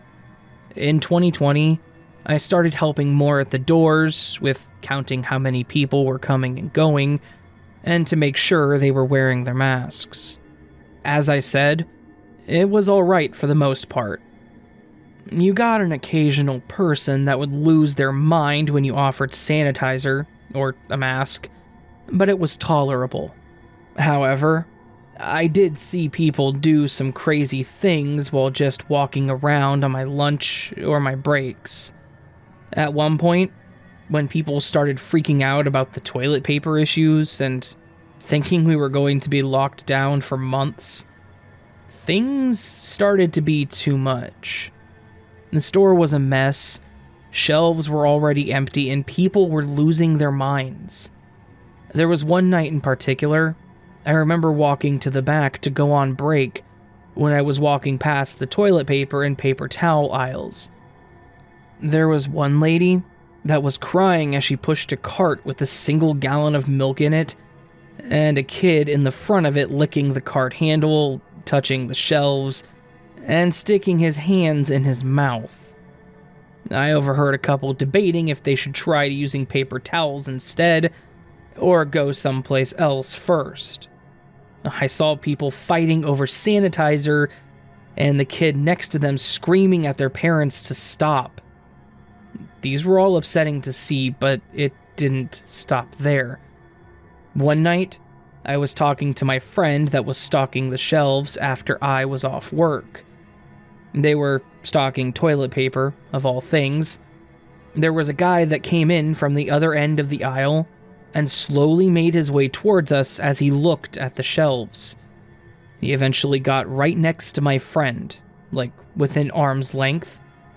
I motioned with my head to my friend that he was right behind him, so he stood up and asked if there was something he could help with. This guy went off. He started getting angry, claiming we were holding back inventory on purpose to make people like him suffer. My friend and I were equally confused since he was literally stocking the shelves at that time.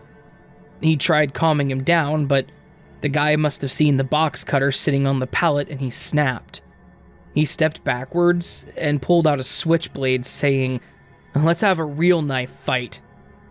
My friend grabbed the box cutter, so this guy didn't try to grab it, and we walked backwards as we tried to calm the guy down. He didn't really pay much attention to me, so I was able to pull out my phone and call 911. Someone else that worked there must have heard what was going on, and they rushed over to help us out. Somehow, we finally got the guy to put the knife away, but the police still came and arrested him. I know 2020 has been one hell of a year, but some people just snapped. I quit shortly after this because I couldn't risk any more weird occurrences like that.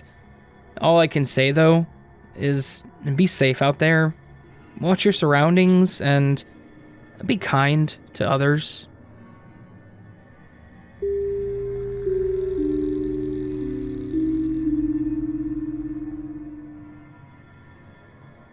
Every summer, a group of my friends gets together to go on a week-long vacation.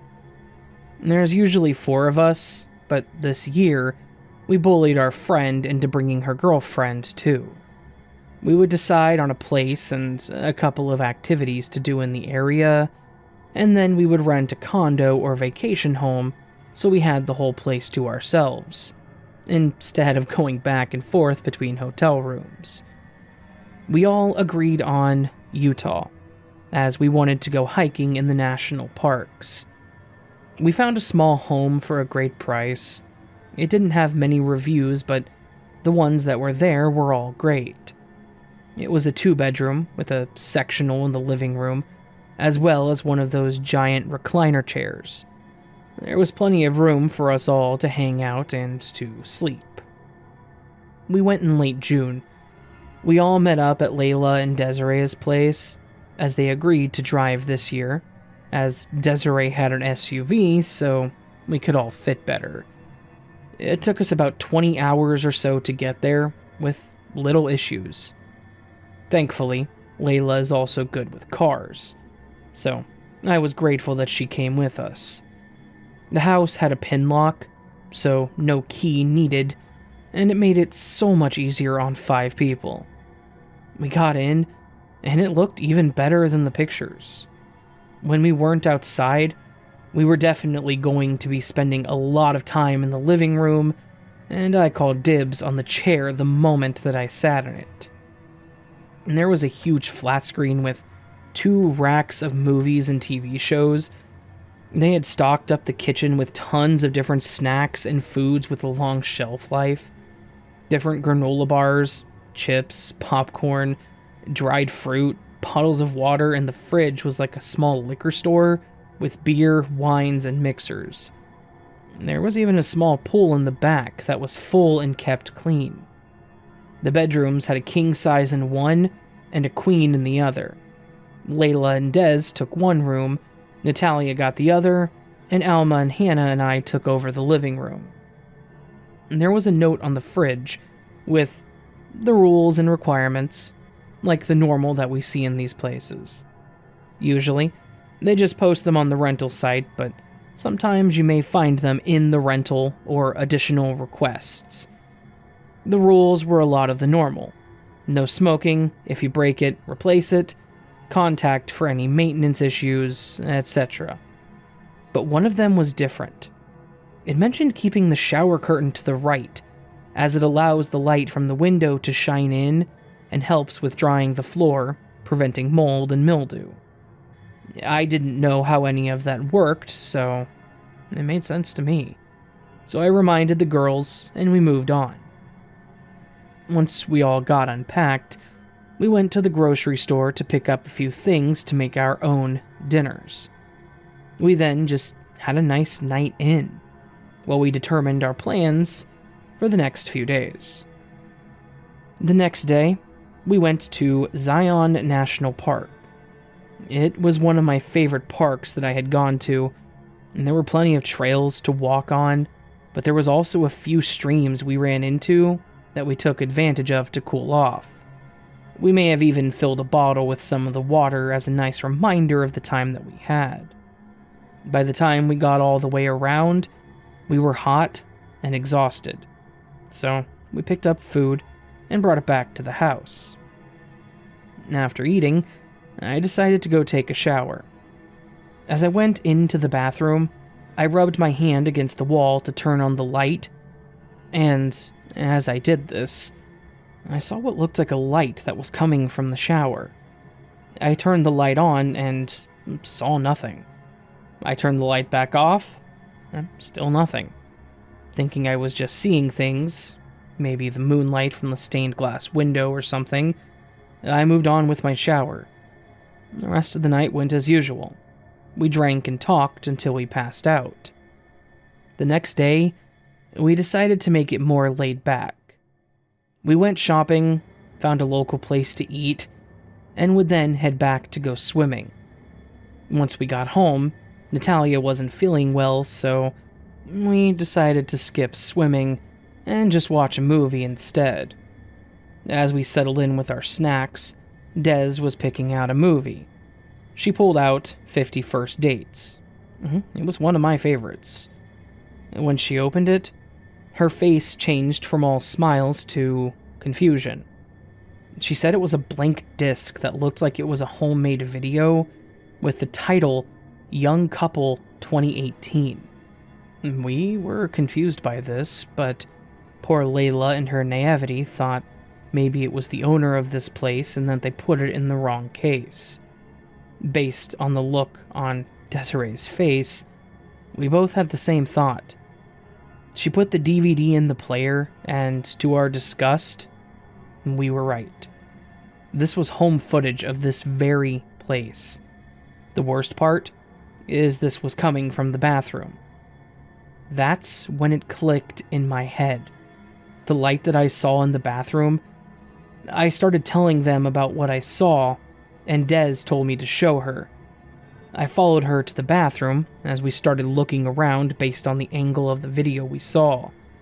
She rubbed her hand along the wall, and right between two tiles toward the top, she could see a small gap in the caulking. After looking closer, she could tell there was a small hole. She immediately told us to get out. She closed the shower curtain and shut the door. Now it was obvious why they wanted the curtain in that position. It kept the view of the camera open to the rest of the bathroom. At this point, we had called the cops.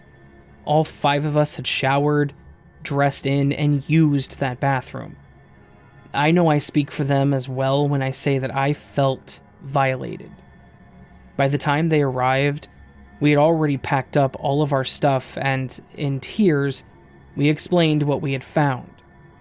They saw the video, and they saw the spot where the camera was in the bathroom, and without us realizing, Des had gone to the bathroom they stayed in and found one in a vase of fake flowers on a corner shelf.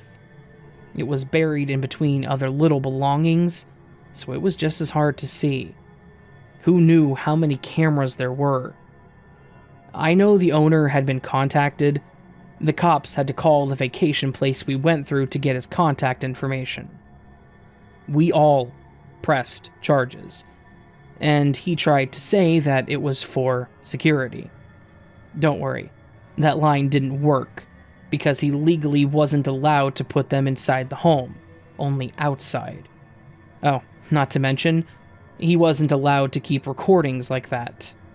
We did get a full refund from the company, thankfully, because we had to get a hotel room. We thought about going back home, but Des wouldn't let us back down. She convinced us to not let that stop us and ruin our plans.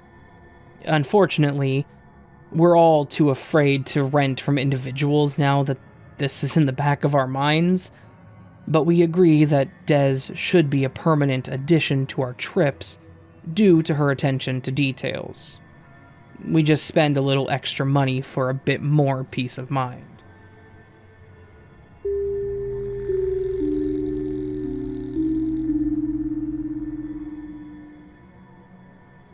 So, I just discovered this sub and have my own creepy encounter that I think you guys will like.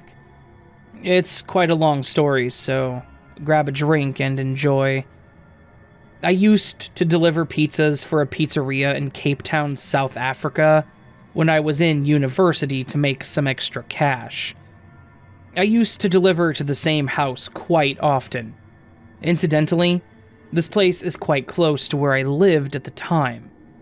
There was nothing overtly strange about this place, except that whoever would receive the pizza would normally take quite a long time to come to the door, and would always ask me to pass the pizza through the security gate instead of unlocking it and making it easier for everyone involved. One quiet night, a call comes through for this house, and I collect the pizzas and gets to the house reasonably quick. This time a lady who I have never seen at this house before opens the door and lets me in. Not entirely uncommon to be let into a customer's house, so I don't think anything of it. She points me towards the kitchen, which is down quite a long corridor, and asks me to drop the pizzas there. She follows me all the way, still nothing weird. The passage opened up into an open-plan dining room and lounge area. Through this area is the kitchen through a door on the left. As I was passing through the dining room/lounge area, I saw something that sticks with me to this day. An old-looking dentist chair with a person lying on it. Whether this guy was alive or not, I still don't know. He had a sheet covering his whole body except the very top of his head and his feet, which were duct taped together. I couldn't tell if he was breathing or not. The lady that opened the door was still right behind me, and she said absolutely nothing. We went into the kitchen and she paid me for the pizzas. At this point, I was either expecting to be attacked by this lady or someone else hiding somewhere, or to be scared by the guy under the sheet as some part of sick joke. Not wanting to give anything away, I didn't say anything, and I prepared myself to either defend myself or not be frightened should it be a joke. I walked out towards the front door, double-checking to see what I saw was correct and not just my imagination. The lady was still behind me the whole way, and she closed the door behind me as I left and said nothing. To this day, I still have no idea what was happening in that house. It could have been some joke, but I really don't think it was.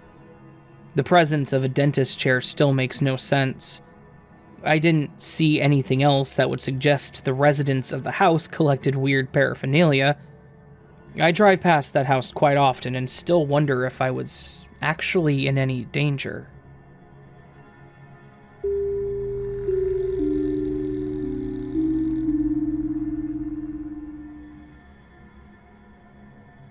Since being very young, my brother Jamie would often do or say strange things. There are many instances, but these are the ones that I remember most clearly. He was, and remains, a very thoughtful and intelligent child, often deep in thought. I first noticed that you could be cooing and playing with him, and suddenly he would cloud over with a deadpan expression, and it would take minutes to get his attention again. As he started stringing sentences together, he sat down with my mom and told her, "Do you remember before, Mommy?" She said, "Before when?" To which he replied, "Before, when I had a different mommy." My mom simply told him that she was his only mommy, and he didn't say anything anymore. He then spoke to me, and he told me he remembered that when I came out of Mommy's tummy. I told him that he can't remember it because he wasn't born yet. He got pretty irate with me and said, "Not when I was born this time, before." I asked what he meant. "Before, when I wasn't your brother, when I was Mommy's brother a long time ago. This left me pretty shook, as in 2004, over a decade before my brother was born, my uncle, my mom's brother, who was also named Jamie, passed away. Due to the suddenness and trauma caused by his death, it is an extremely sore subject and is rarely ever discussed. So, there was absolutely no way he could have known about him. Then, one day, on the way home from the park, around 3 years old, Jamie asked me, "You know when you die?" I was taken aback by it, but I said, "Do you mean what happens after?" He said, "I've been thinking about it, because I think it's really dark forever, and you can't see anything." I explained to him in a child-friendly way the different beliefs that people have. Example, heaven, hell, nothing, ghosts, reincarnation. When I told him about reincarnation, he nodded. "Yes, it sounds nice, but it takes so long. When I died the last time, I had to stay the same for ages before I was a baby again." Honestly, I was so spooked. Jamie is now 6. He still will speak about things he really shouldn't understand, but does. People often remark how knowledgeable he is about the world around him. Maybe that's just the way he is, or maybe it's because he's seen it all before. I suppose I'll never know, but all the comments he made, and even his mannerisms and behavior, we've all thought that perhaps Jamie is Uncle Jamie.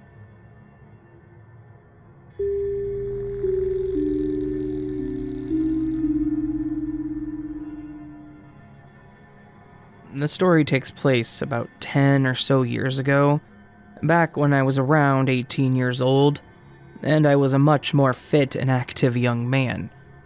Back then, I lived in the northern part of Oklahoma, which was where I was born and raised for pretty much the first half of my life. This area was gorgeous, and I lived near a certain Native American reservation. And it was a really lovely place with a lot of wilderness and trails and woods. I didn't live on the reservation myself, but I lived in an area near it, and I had a lot of friends that did live there, including my then boyfriend Zach. I was super serious about nature back then. I would honestly hike and bike through the recreation area, and I spent so many of my younger years in that natural area. I spent so much time there that I would say that I had memorized all the trails and paths throughout. I would spend entire days on the trails sometimes, heading out around 10 or 11 in the morning, and then wouldn't get home until dinner, or when the sun was setting. As I said, my boyfriend lived on the reservation, and he was great about going out to the trails with me, but at the same time, he just wasn't as big of a trail nerd as I was. There would be times when I would head over to his place to spend time with him, but would end up biking down on the trails later in the afternoon. He would typically just stay home and do whatever he was doing. Because of this, I was usually alone in the woods, just me, my thoughts, and a bunch of trees. While I loved each of the trails and spent a lot of the time going as far into the forest as I could, and then went out to find new areas, there was one specific trail that I was very partial to.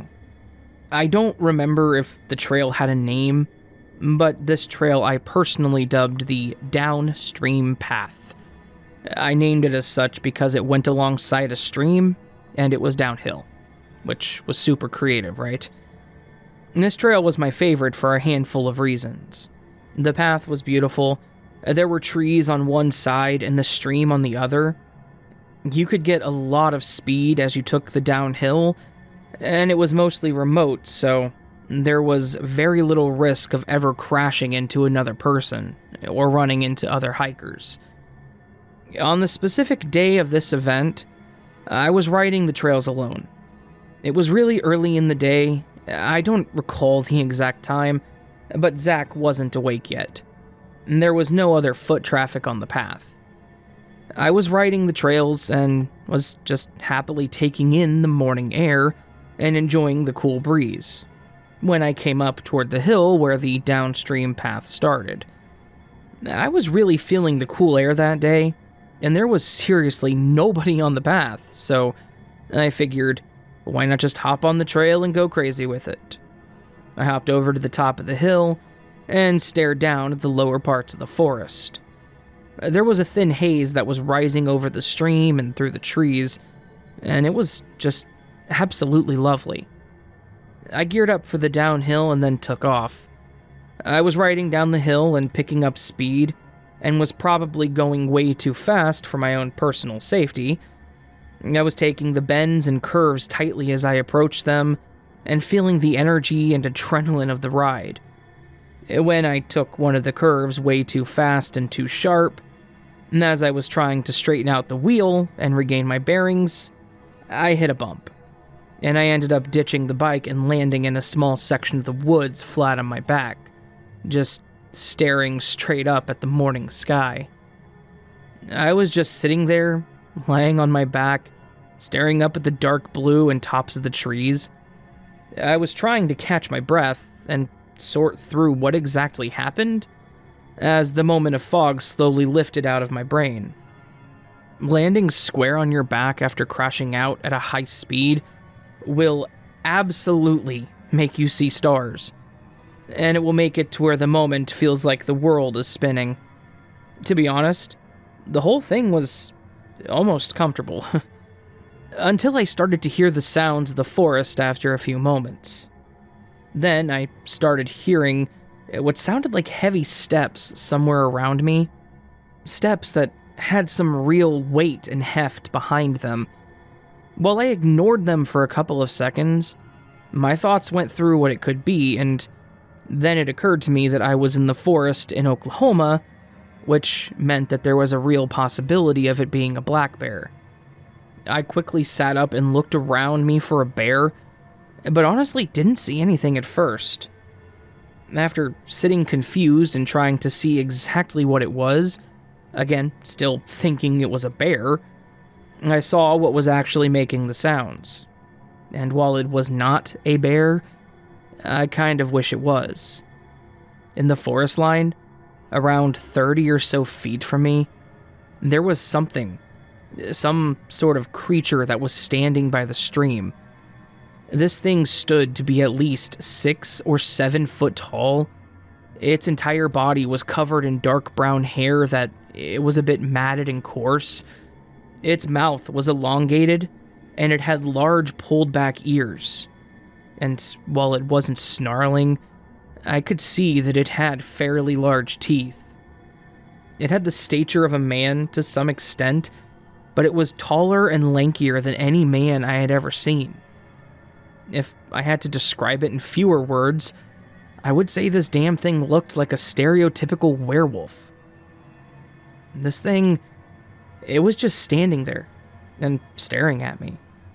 Kind of like it was trying to size me up and determine if I was worth its time. The entire time, which was probably only a few seconds, my heart was racing, and I could feel myself starting to hyperventilate in a panic. I was trying to stay still, and I was trying to remain calm, but this thing could have killed me. And I honestly thought that I was about to die. Thankfully, after those few moments, this thing slowly knelt down and just stepped away from me, back towards the stream. Each step he took, though, made my heart skip a beat and felt like it pulled the air from my lungs. When I was certain that he was far enough away that it was no longer interested in me, I slowly stood up, grabbed my bike, and slowly stepped back towards the trail.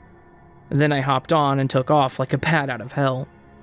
When I got back to Zach's house, he could tell that I was freaking out, and he asked me what was going on. I told him about how I was riding the trail and how I'd crashed, and then I told him that I saw a weird creature in the woods. I described it as best I could, pretty much like a werewolf. Then, out of nowhere, Zach says, "Oh, you mean like a dog man?" Then he goes to tell me that there have been sightings of the dogman in the woods on the reservation. Then he goes on to drop the bombshell that I was lucky, because apparently this creature could have torn me to shreds, and no one would have ever found my body.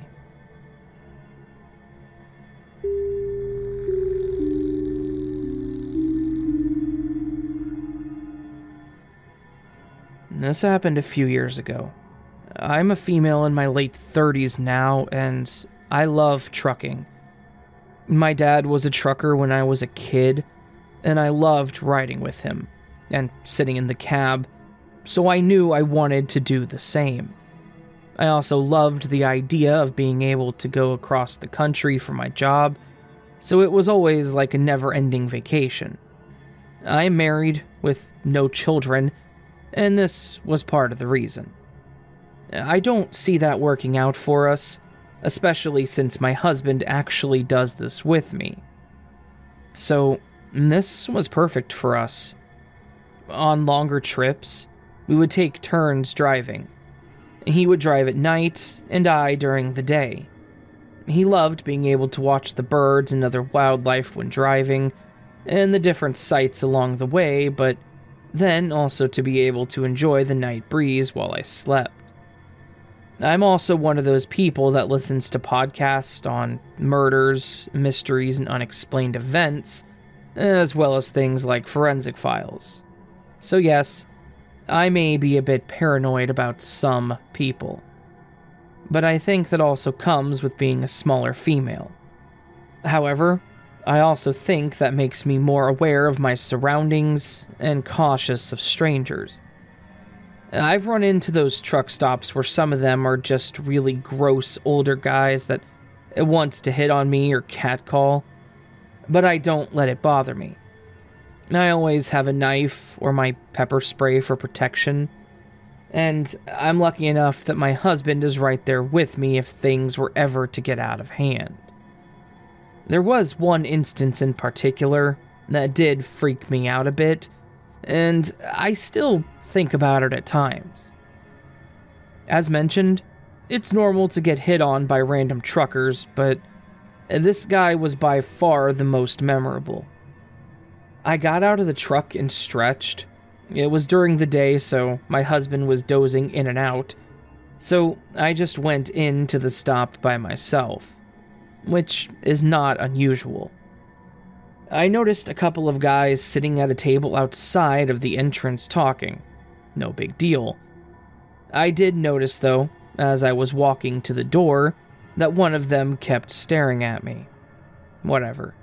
I just keep walking. While I'm in the store browsing, I just felt like I was being watched, so I kept looking around, not seeing anything really. Because I can't shake this feeling, I started heading to the restrooms. The place was set up with the entrance and exit doors on each end of the building, and the restrooms were towards the center and the back. So as I round the corner towards them, one of the guys sitting outside comes from the other side and causes me to jump a bit. Not to mention, his appearance screams danger. He was wearing overalls, an old stained and torn shirt, and had maybe 8 teeth. He smirks. He puts his hands up and says, "Sorry to startle you, missy."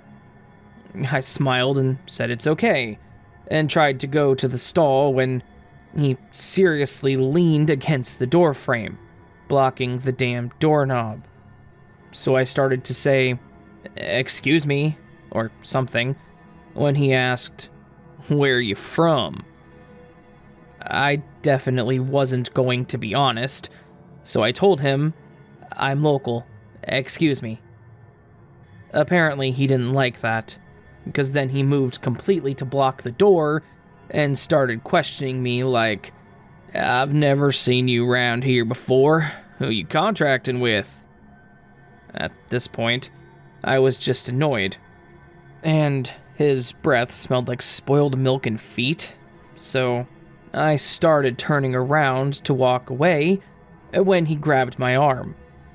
I turned back and he said, "It's kinda rude of a lady to ignore a man that's talking to her." To which I said, "Well, grabbing a lady's arm is not a way to get them to talk to you either," and shook my arm free. I ended up not buying anything and started fast walking out the door. I noticed his friends were no longer sitting there, but I started reaching for my pepper spray just in case. As I'm walking back to my truck, I had to pass by the side of another truck when he came right up behind me and grabbed my hips like he was trying to pull me back or pick me up. Thankfully, he didn't have time to react to me turning around, elbowing him, and spraying him in the face. He just screamed some expletives at me as he tried to wipe his face, so I just made a mad dash to my truck. Thankfully, my husband heard the man screaming and woke up about that time, so he was starting to get out of the truck, but I motioned him to stay. Then I got it, and we took off. I told him what had happened, and he was upset that he wasn't there, but I wasn't mad at him, nor do I fault him for it. And that was the worst it's ever gotten, and the first and only time I've ever had to use the pepper spray. He does tell me to wake him up if he's sleeping, if I do have to stop anywhere, just to be safe, and I have no problems with that. Now, to make things worse about this situation, though, a few years later, we ended up making another delivery to a location near this stop. This is one that I cannot forget because of what happened, so every time I see that "Welcome to specific state" sign, I shiver a bit. We get to our destination, and we went to a nearby diner to eat. While we were there, the TV was playing the local news, and they mentioned that someone had been arrested or captured for a kidnapping. Something told me to pay attention to this, so I started watching it, and as I did, my stomach dropped. I saw a very familiar guy in the mugshot. It was the same guy. He had the creepy eyes, like they were just piercing me through that television. Apparently, he actually tried abducting a girl, and as he tried pulling her into his truck, she managed to break free and was able to get help. I went to my phone really quick to get more info, and apparently, his ex-wife was interviewed as well and mentioned that she left him because of his extremely abusive behavior. The kicker to all this was his ex-wife and the victim looked just like me. Small build, medium-length dark brown hair. I flipped. I told my husband about it and he agreed. The similarities were way too close to be a coincidence.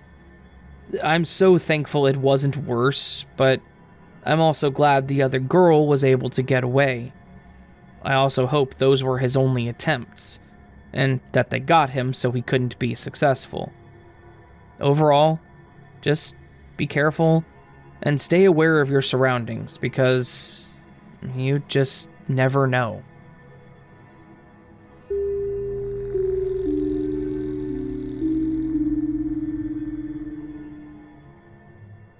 This all started when my son was around 7. I remember one night we stopped somewhere to pick up dinner, and I let him choose where and what he wanted.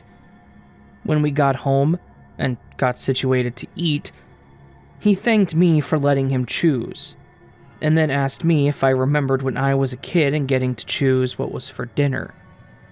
I said yes, and mentioned that I usually chose what I wanted for my birthday dinner, much like he got to choose last year. Then he asked me if I remembered when he was a grown-up and let his kid choose for dinner. I just chuckled and said, "You haven't been a grown-up yet, buddy, but you can definitely do the same when you are." He shook his head and told me I was wrong, though. He mentioned that he was a grown-up and that he let his son choose dinner. I didn't know how to respond, so I just stared at him for a minute. At that point, He said his name was Timothy and that his son's name was Jake, that he lived a long time ago. I was speechless. I thought maybe he was just pretending and had this crazy story that he'd planned out, so I just dropped it from there and ate my dinner. We had more situations like this over time. I will say me and his mother split up, but we are on good terms. She is still in school to become a nurse, so I have full custody over him. She took him for about a week over summer vacation, and she had some questions when they returned. While he went to play, we were talking, and she asked me if I had watched ghost shows or something with him in the room. I told her that there weren't any in particular that I could remember, and that I try to avoid watching anything that could be potentially scary in front of him. She began telling me that something was brought up about what happens when you die, and he mentioned that not everyone becomes a ghost, that sometimes you get to be a new person. She then mentioned the names Timothy and Jake again. I was surprised, so I told her about the night that he mentioned it to me as well. We both thought it was odd, but we had no explanation for it. So we agreed to just heavily monitor what he watched or listened to see if we could figure out where he may have gotten this from. From then on, as I'm watching all the shows that he would watch, they had no names similar to those and nothing about ghosts or reincarnation in them. I will say at one point, I had moved into an apartment and I didn't have cable or internet installed yet. Until then, my son just watched movies that we had or whatever was on the local channels. At least I had an antenna. While I was making breakfast for us, he asked to watch TV, so I told him that I would be right in to help him. As I wrap up what I'm doing, I walk into the living room to see he's already got it on, and he's watching some old Western-style show. It was a Sunday, so I know there wasn't much on in ways of cartoons, but this is what he stopped on. Not to mention, he was fixated on it. Legs crossed, chin resting on his hands, just watching. I went and asked him, "Nothing good on?" And he said, without looking over at me, "I love this show." I was confused, because we've never watched this before. I certainly haven't, because I don't like those kinds of shows. So I called that out and said, "You've never watched this before?" To which he responded, "I used to watch this all the time when I was Timothy." I didn't know how to respond, so again, I just stood there and watched him. When I finally came back to reality, I decided to test him and ask him what the show was about. He told me the name of the show and explained it as best as a 7-year-old can about what was happening. The characters' names, all of it. I was surprised.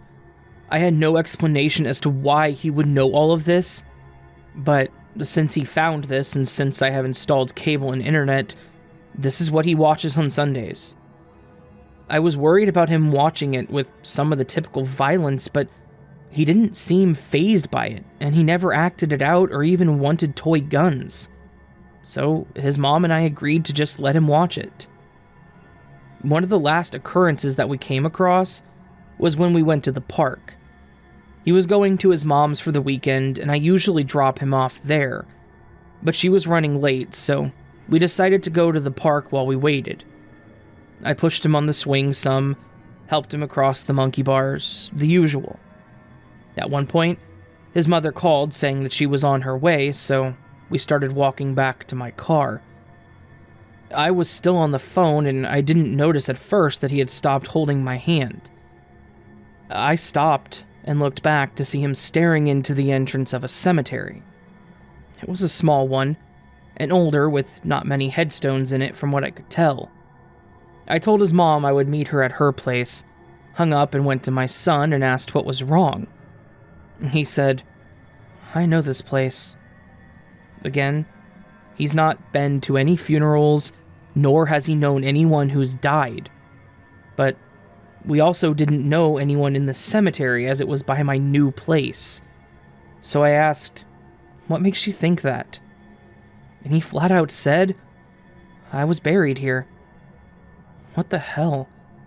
So, he started walking in, and I honestly wanted to stop him, but I also wanted to know what he was going to do, so I just followed him. He led me to an old headstone towards the back, and I froze. Sure enough, the headstone said, Timothy, beloved son, father, brother. How? How would he have known any of this? As terrified as I was, though, I had to know.